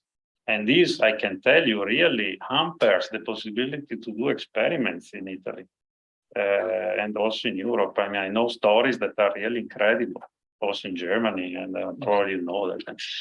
So I think I understand that animals should be, of course, respected, and everything should be done to ethically to minimize the use of animals. But we should not forget that if we want therapies, animals are fundamental as a test bench. There is no way of going around that. So I think that this is a really delicate discussion, but if this is not discussed, we have problems. We have really problems. So thank you very much. So now this brings me to Alessia. Well, she has her hand up. Alessia, please. Yeah, thank you. Well, I want to start from a word Barbara said us, the expectation, because we are in a clinical research center, so we have a huge number of patients every day. But most importantly, we have the caregivers together with the patients. So, you know, we work on severe diseases, for example, Alzheimer's disease and Parkinson's disease. So we have to explain to caregivers more than patients what we are doing. The last year, we used to apply machine learning on the rehabilitation, the cognitive rehabilitation of Alzheimer's disease patients. And so trust me, the expectation from the caregivers were really high. And another problem we have when we work on machine learning, of course, is the data sides, the sample sides. So we need a lot of patients, we need a lot of data. So we have another ethical problem, is the fatigue or together with expectations. So we have to ask to patients and to caregivers to stay in our center for hours. For example, we acquire them with magnetic resonance imaging. We have a lot of neuropsychologists, so they perform cognitive tests, other kind of tests. So this is another important aspect. I think that we really need the collaboration of the patient and most importantly of the caregiver. And so I think, Barbara, it's the focus, the expectation, how we can explain what we are doing. Sometimes we we don't know what we are doing. For example, why a model is better than another. So I work every day with clinicians, neurologists, and neuropsychologists, and I have to reply, I don't know, but it's not my problem, our problem. We don't know why. So it's very difficult to explain to clinicians, but it's very difficult to explain to patients. And so another ethical important aspect. Okay, so we are going to ask the permission, the informed consent to the patient, but if we need other kind of feature, what we have to do? For example, I'm going to extract from an experiment the structural data from an MRI, and then I want to use other kind of features. What we have to do? We have to call once again the patient or the caregiver and ask, okay, so do you remember last year you were acquired with a magnetic resonance? So we need another data. So, you know, these are all neurodegenerative diseases. So we have this problem that does not cure, as Barbara said. And so what we have to say to this kind of patients and caregivers. This is my experience, my everyday experience. So for me, it's more difficult because I'm an engineer, but I have to explain the protocol. I have to explain, okay, so we are collect your data, your age, your gender, and so on. And this is another problem about the demographic data. So, okay, it's we are using structural MRI data, functional MRI data, but what we have to do with the demographic and other aspects, for example, professional or familiar aspects and so on. I want to share with you, I don't know if you know, but there's a guiding principles from FDA, American FDA. It's very interesting. It was released on October 2021. And one of the problem is related to the data, to demographic data, because, you know, we need that our groups are well matched by age, by gender. And so what you have to do, for example, in our case, in my research center about rare disease. So I think that we need the interdisciplinary collaboration, so with sociologists and neuropsychology and so on. Okay, that's all. Thank you. Thank you very much, Alessia. Well, I would like to now come to Professor David Brown, who is here, who has been also leading a number of different research projects for the co-development of different intelligent techniques. So he has been involved in doing experiments with people with learning disabilities. So I would like to hear his point of view. So I'm not sure I do experiments with people with learning disabilities. It sounds very something different. So I think one of the promises of this technology is it can enhance cognitive performance. We can connect the brain with digital networks, and that could be all sorts of algorithms to do computation, to do reasoning. And I think that would be incredibly seductive, not just to people with a learning disability, because it might be seen as making them normal or making them more like their peers who they aspire to be, but also very attractive to their parents as well. So whether they could make an informed decision about that's what they really want to do, I think there'd be an incredible amount of pressure if that was a possibility as well. So fundamentally, I also work in neurodegenerative things like stroke and traumatic brain injury, But I think one of the danger flashpoint areas might be around intellectual disability, using this technology to enhance cognitive performance.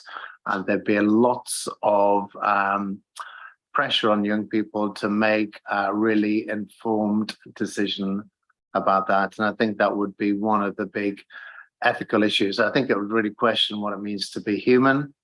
And I think it's such a big and complex a field, and I don't think the majority of people here are computer scientists, and I don't think we're equipped to answer that question.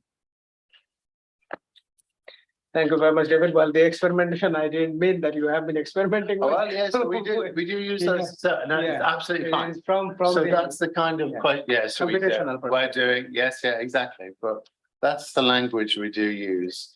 And we had some of these points raised in the former session, didn't we? Yeah.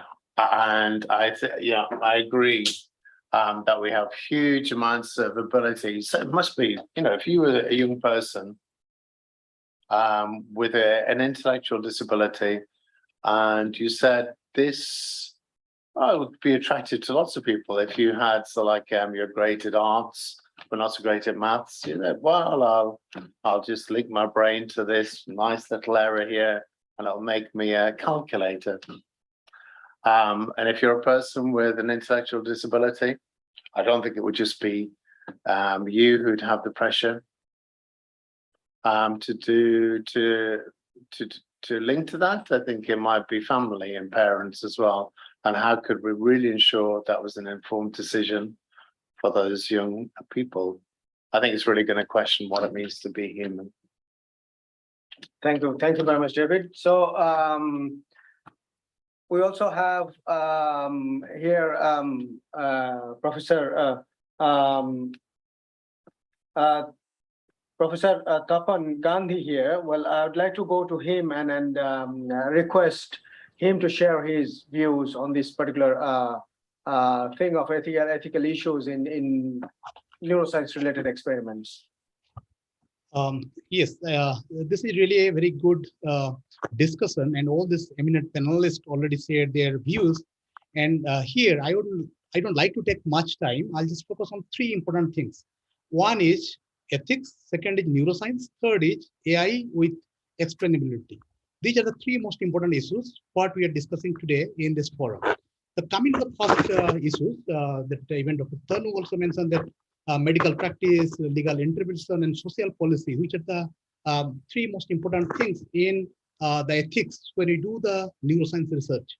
So being an experimentalist, also what I found that people talk about different kind of neuroscience experiment, let's say from the fundamental neuroscience to the technological implementation. Let's say if I talk about the BCI, brain-computer interface, where we need to implant the chip, and through that we want to control the device. Definitely, this is a very, challenging kind of things. So here, if we talk about different kind of research in neuroscience, we need different kind of approach to deal with the ethical issues. So I believe for this, there is a very simple solution. I generally, in my language, I call it 3P solution. 3P solution means it should have some proper planning. Then second is people's participation. People should know that what we are going to do and how it's going to help the humanity or the society. Third is the policymakers' willpower. So all this country, from US to all this European country or the India, we have all different kind of ethical problems. So we have to tackle all this problem in their way. Let's say if we talk about, like Barbara was talking about, let's say we develop some kind of technology, brain entrainment or something, which we want to use on the human. Definitely it's challenging in terms of ethics. Sometimes also we don't get the ethical approval, but at the same time, when we have, just like, okay, if I talk about the COVID, you just see, during the COVID, we came up with a vaccine. Generally, we know that one vaccine, it takes minimum 10 years in the cycle to come and to be, applicable on the human being. But here, in a year, we could see that the vaccine, came, and also we took that vaccine. So here, when the problem is very big, or when everybody is, they think about the life, that time they didn't think more about the ethics. They start using this kind of things. So that's why all these ethical challenges, these are all problem specific. Coming to the second point, AI and neuroscience. As I mentioned to you in my just introduction, that AI and neuroscience, they are all in the bidirectional approach. So in my lab, I mean, whatever research we do, we try to, as I mentioned to you, we try to understand the human intelligence or how the human brain works. And at the same time, we try to develop the intelligent AI model. So here again, so just like I can give a small example here. So today we are having this mobile phone. This is one of the biggest discovery I can say in the last 10 years or 20 years I can see. And it has changed the lives of everyone. And if we will not do research in the, or if somebody has not done research in the electromagnetic field, then most probably we won't be able to see this big technology. So that means if we want to take the, the cutting edge challenges in the engineering, like artificial intelligence, computer vision, robotics, first of all, we need to do fundamental research in the brain science. But in the same time, if we look at the medical science, the most devastating problem is all the neurodevelopmental problems. And in all this problem, whether this is a medical science or engineering, the common area is the intelligence of the brain. That's why it's very much important to understand the brain. And if we talk about the explainability. So what we mean by explainability? Explainability means the way we human, we explain certain things. Let's say if I want to diagnose some disorder, so based on my understanding, if I can explain to someone or to the patient, somebody can understand. But when we are coming to the AI, we feel that when the AI will tell that this is some disease or this is a normal, or if the AI is telling that this is this kind of disease, then AI should tell us that why the AI is taking this kind of decision.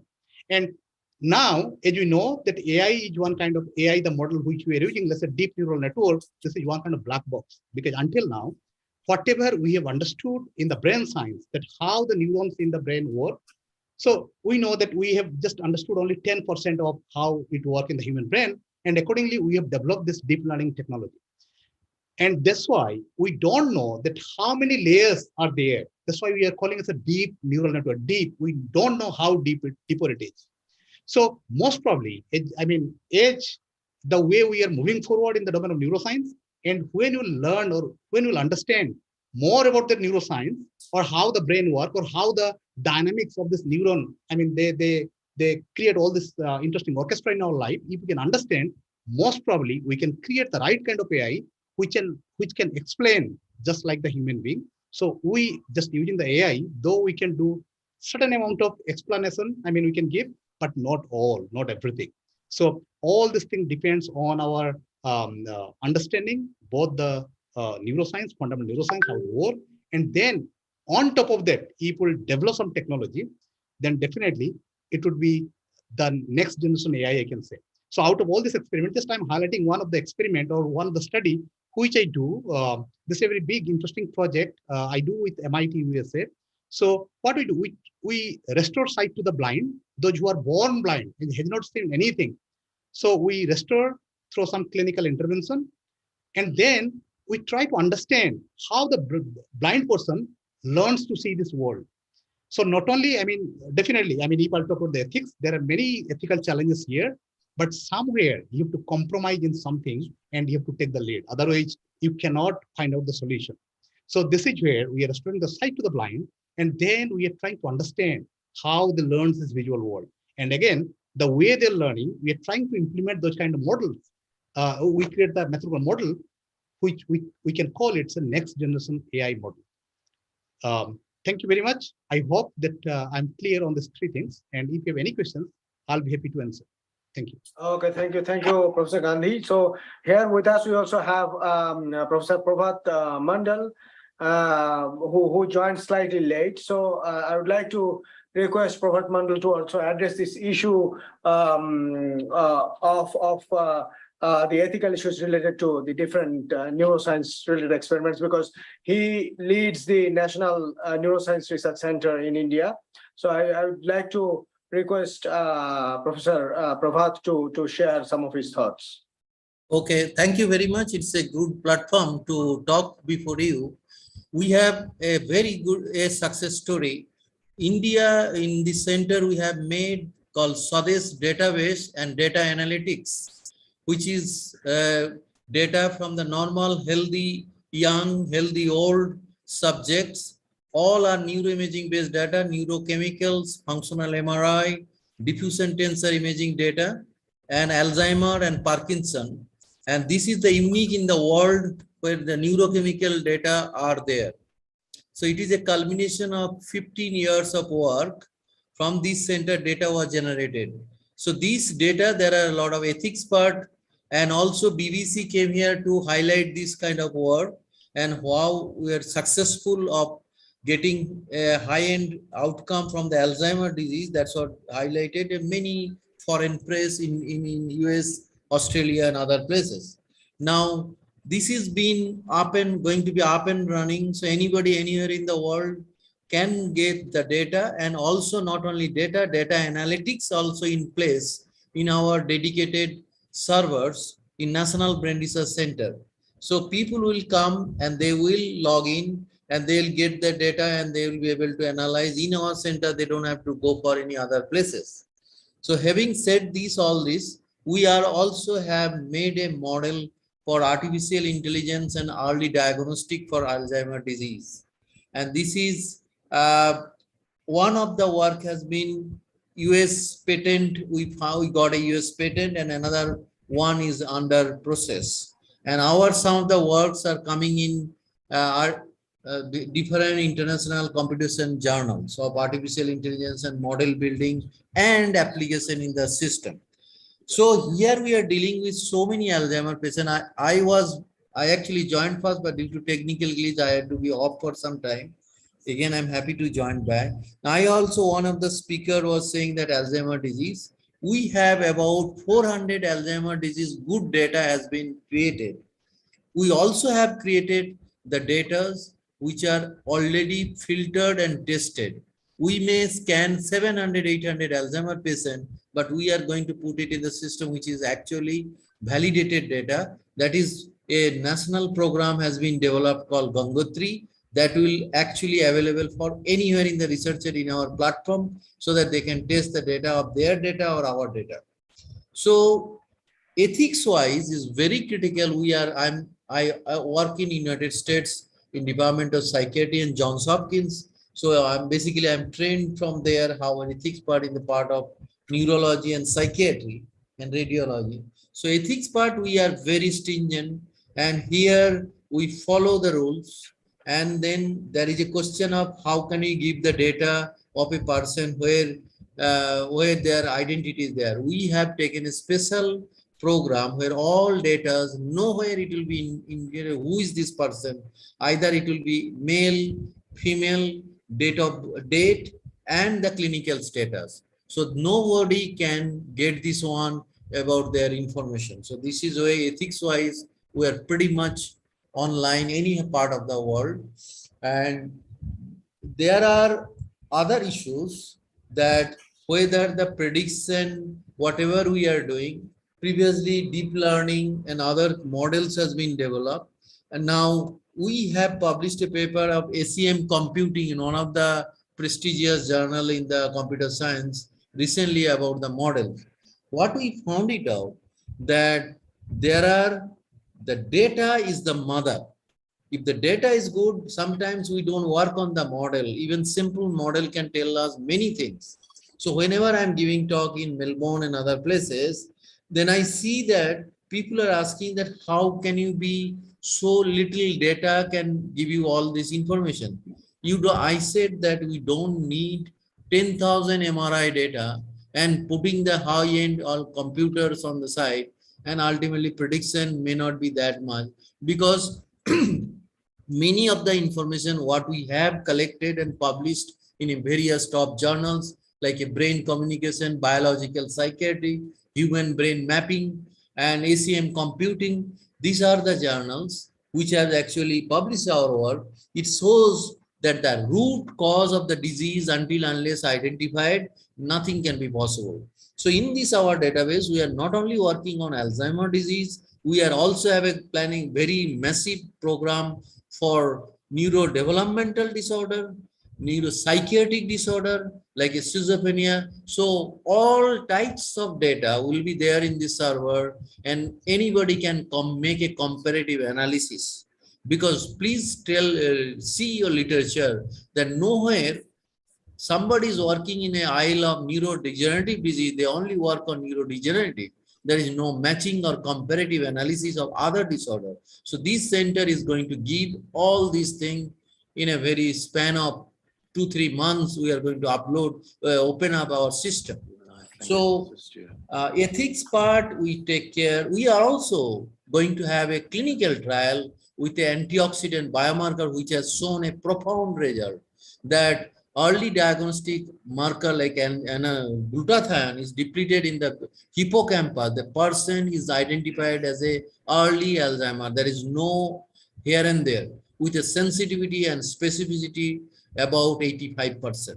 That has been consistently proven in Australian patient, Indian patient, or other places. So these are going on. We are models we have developed, and this our strength is the data, because the data is going to give us a very early process so that you don't need to fiddle around with a highly sophisticated model or more sophisticated model. So this center is going to give, and all the packages what we have developed will be shared in any researcher anywhere, and I will be very happy to be part of this system wherever there is a collaboration is possible, because I'm a frequent traveler to United States. So that way, many European places, some of the data we collected, it is in Norwegian data, American data, and American brain data in a same machine, same program. So people came over all over the world, they did their scan so that we did the validation.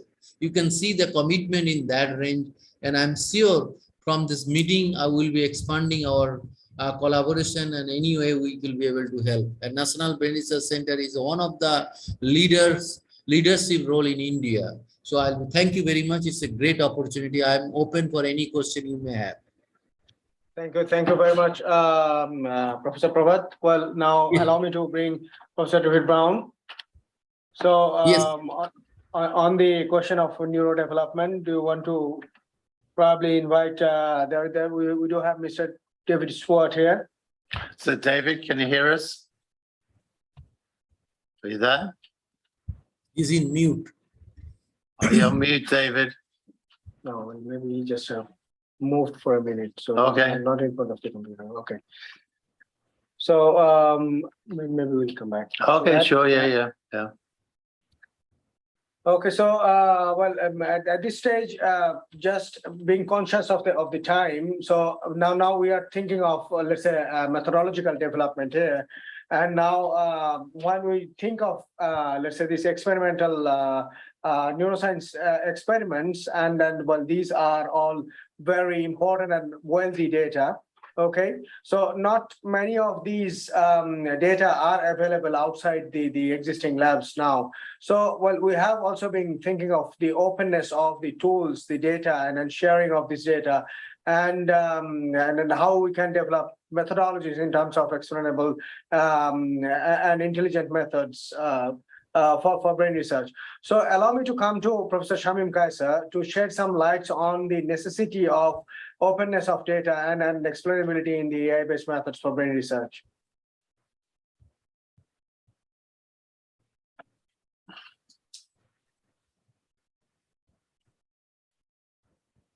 Let me see, Professor Shamim Kaisa, can you hear us?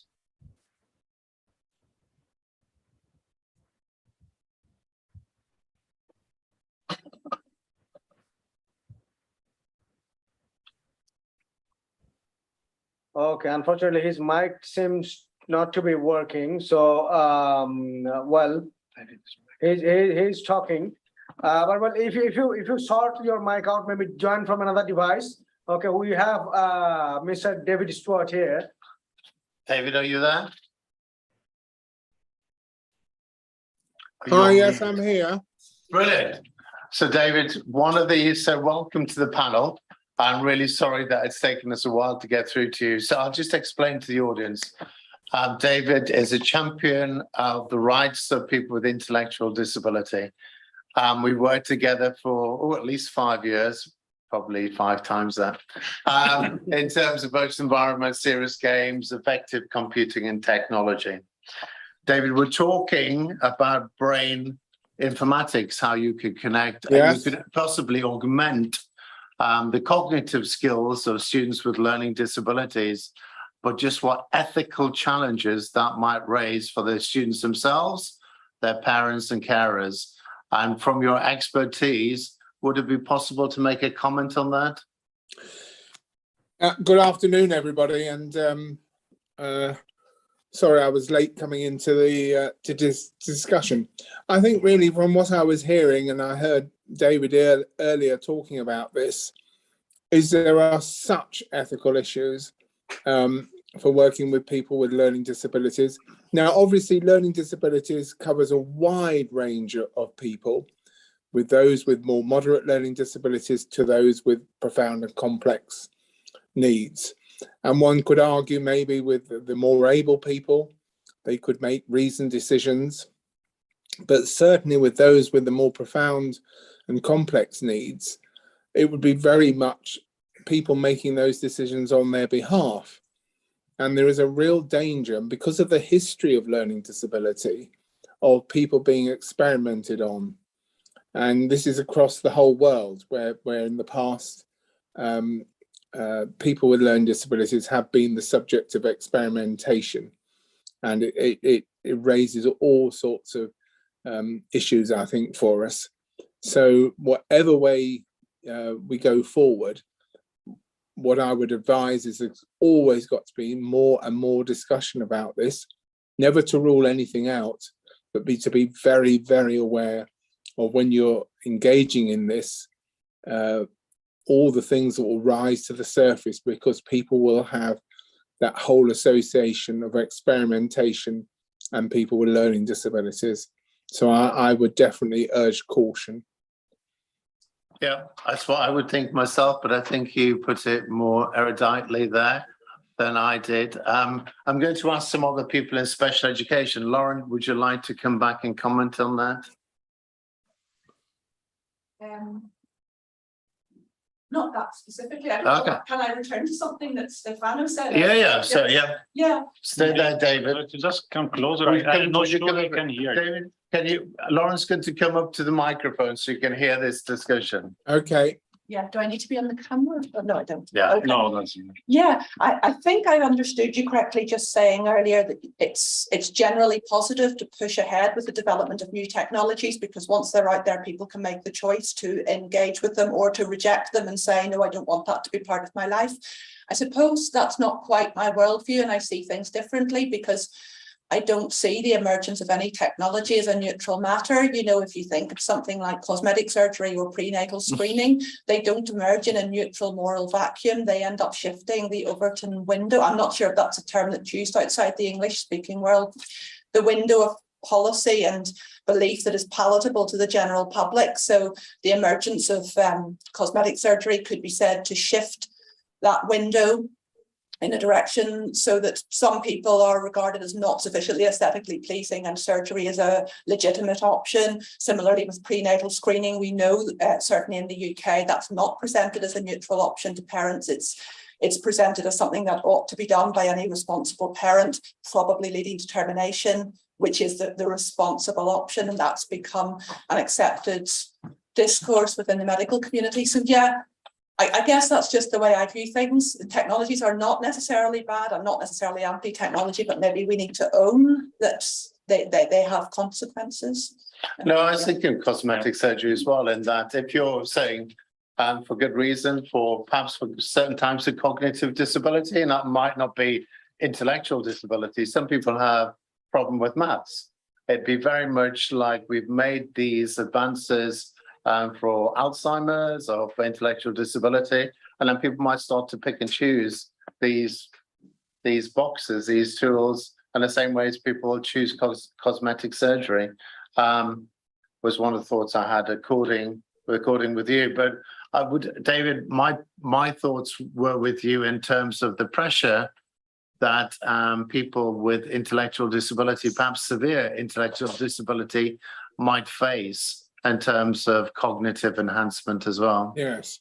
Because it's seen as, Lauren was saying, it's seen as something which is broken and needs fixed. Well, and I think if we think now in terms of particularly the most complex pupils and children that are surviving, if you think children can survive at 23 weeks, and, you know, with the best will in the world, much of the internal wiring will never, you know, join up. You know, they will be for the rest of their lives with very, very severe disabilities, usually struggling to breathe most of the time. And these are all new challenges for us. These are children who 20 years ago would not have survived beyond 1 or 2 years old, and are now, you know, reaching into teenage. So, you know, all the time we're being, you know, challenged, and those children are there because of new technologies. They survived because of new technologies. So, you know, that's, we need to embrace technologies and look at all ways that we can enhance their lives. Having put the technology in that has made them survive, we certainly need to enhance those technologies, what we can make some purposeful meaning of life. But at the same time, as I say, there are those ethical and moral issues. It was interesting when you were talking about the cosmetic. I remember in the 1980s, there was a big fashion, particularly in Germany, for tidying up the tongues of people with Down syndrome. And it wasn't necessary to help them with their speech or language. It was so they looked different, you know, didn't look so different. And it was more a cosmetic thing to possibly please their parents. So again, you've always got to be looking at, you know, what is the purpose of some of these things. One of the other things, David, we talked about is in terms of genetic engineering, there is frameworks, aren't there? What we can do with embryos and genetic engineering, but there isn't yet the framework for neurotechnology. And there is a big movement which is just starting. And I think a group like this could certainly be interested and contribute, or aim to contribute to that framework, which is fundamental human rights. Yes. And every country will be looking at this, and you know, this is where all this international work is so vital, because you know, we don't work in a vacuum in one country. We need to be joining together and looking at this as a sort of issue for the whole world. Yeah, we have a question in the audience. Yeah, I wanted to. Do you want to come forward a bit? Yeah. So we have one jabber, and I think people are coming towards it. Jabberish. I wanted to relate to this point of working worldwide and not just locally, because I think that's a major issue, is to raise the awareness of ethical, how to ethically do research in neuroscience just locally. Yeah. But I think that this has dramatic consequences because on one end, and I wanted to make 2 examples of this. One is more related to animal research, for example, and how already now we are raising somehow the standards for animal research, and we're avoiding like working on monkeys in many countries. But then there is the risk of relocation of research. So you just do the experiment somewhere else where you have lower ethical marks, right? Yeah. This is kind of already something that is already happening. But in the future, like the risk is that we develop neurotechnologies for clinical purposes without wanting to lead to human augmentation, or if you want to call it transhumanism, because that's the direct consequence. But then some other countries, I mean, if we don't do it worldwide, if we don't have conventions that regulate how this happens, then the research done with the best intention can turn somewhere else into something different. So I think that's very, very crucial to be definitely on the same page on that. Thank you. Yeah. And absolutely, absolutely. That is something which well, always comes as an example in my mind. The invention of dynamite. I mean, what it was invented for and where it landed at the end. And that is something which always in the case of technologies that they are probably invented the best of the intentions, but eventually regulating them exactly. Regulating them is the most difficult thing, I think. Yeah. Okay. So being conscious of the time, because we only have last few minutes, so I would like to invite Professor Stefano Bassanelli to summarize the discussion that we have here, and then probably just conclude the session, because we had many more questions to ask, but probably we were a little bit too much optimistic in trying to address such difficult questions in a panel of 1.5 hours. So each of those topics that we wanted to discuss in itself is probably worthy of spending a whole panel discussion. So yes, Professor Bassanelli, please, if you could summarize. Yeah, well, I maybe can say a few words, but then I will also give the floor to David to finalize the discussion. So basically, I think the take-home message, as I get it, is that we tremendously need to have a framework for neurotechnologies. Basically, this has not been yet initiated, as far as I know, at least. Well, I think it's being initiated. Or it's being initiated. So I think I would say we joined that. Yeah.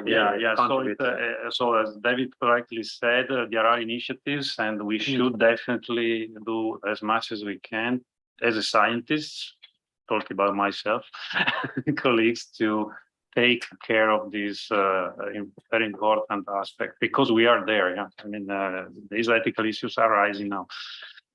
Maybe from my personal perspective, maybe trying to summarize in different point of view, one aspect is in which direction we should decide, in which direction to really focus our efforts. So as far as understood, we are more or less agree on the fact that therapy of diseases is perfectly okay, is well perceived by society.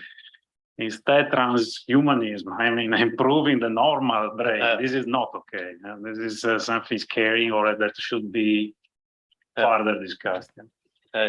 What, from my personal point of view, I would like to add, it's an obvious concept. I live it on my research lives every day on animals. So whatever you do when you have an intervention on the brain, even by neuromodulation, what you get, even if you try all what you can to get the normal physiological restoration, you will never get it. So you get something different from the brain, different because you are not good enough. Technologies are not good enough. And I think you can, many people can agree with this view. So ethical concerns should also consider this aspect, so that whatever we can do, there will be always a side effect. There will always a response from the brain that is different from the physiological one, and we cannot do anything about that. So when we one day, if we can improve the therapy of Parkinson by deep brain stimulation, or we can improve Alzheimer, maybe epilepsy or whatever, we will always have side effects, and we will have to find a balance. And this balance, how far we can go with these side effects, this is also an ethical issue. So this should be discussed. So I don't know, David, if you have any other. No, I mean, so we have so many experts here working in neurotechnology, and I think the advancements in neurotechnology are far outpacing our ability to think about the ethics at the moment or governance. But I do think if you look at the expertise in a group like this, is incredible, and some of the keynotes are so absolutely mind-blowing, weren't they? So I do think we have a forum here to, and that framework is already starting to be developed, but it's an incredibly important one. I do think this group can make an important and unique contribution to that framework, and that's what I'd like to say. Moreover, if I can say one other thing that I forgot, I think that the data collection is also a very important point that was raised. Absolutely, from Professor Parvat, I think, in India. I think I personally would agree to have a massive reservoir of data with identity protected, of course, as they are doing in India. But that's definitely a very good idea to make perhaps better advancements in the therapy of neurodegenerative or let's say generally neurological diseases. Yeah. That's a very could be a joint effort worldwide. Yeah, absolutely. Yeah, fantastic. Thank you very much. So, we are almost at the end of the session. So, before we finish the session, I would invite everybody to switch on their cameras, please, so that we can at least have a group photo. Yeah. So from here, don't be shy. We'll go to the attendees there, and here probably we'll be able to join. Okay, so we are here. Yeah, we are here somehow. Yeah.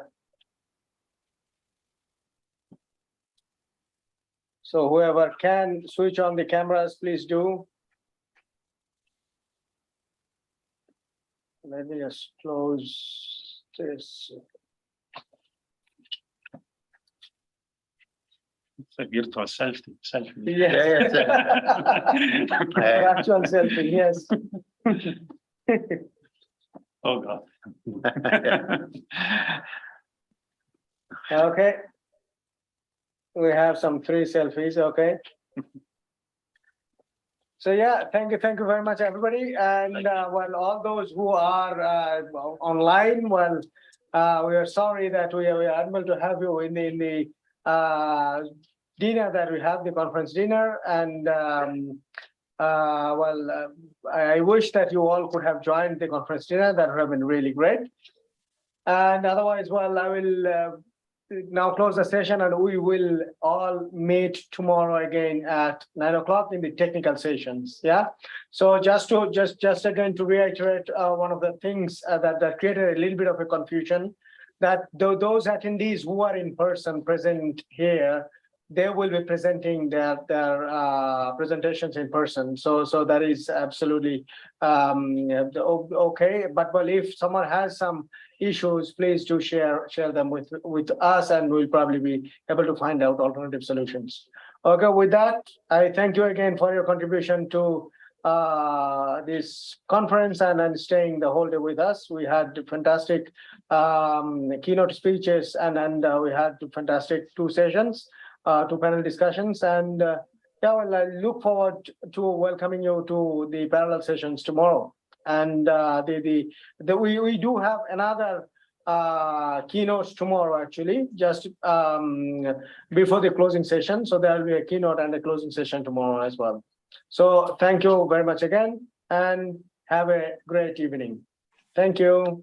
Thank you so much. Bye. Thank you. Have a good Goodbye. time ahead. Goodbye. See you tomorrow.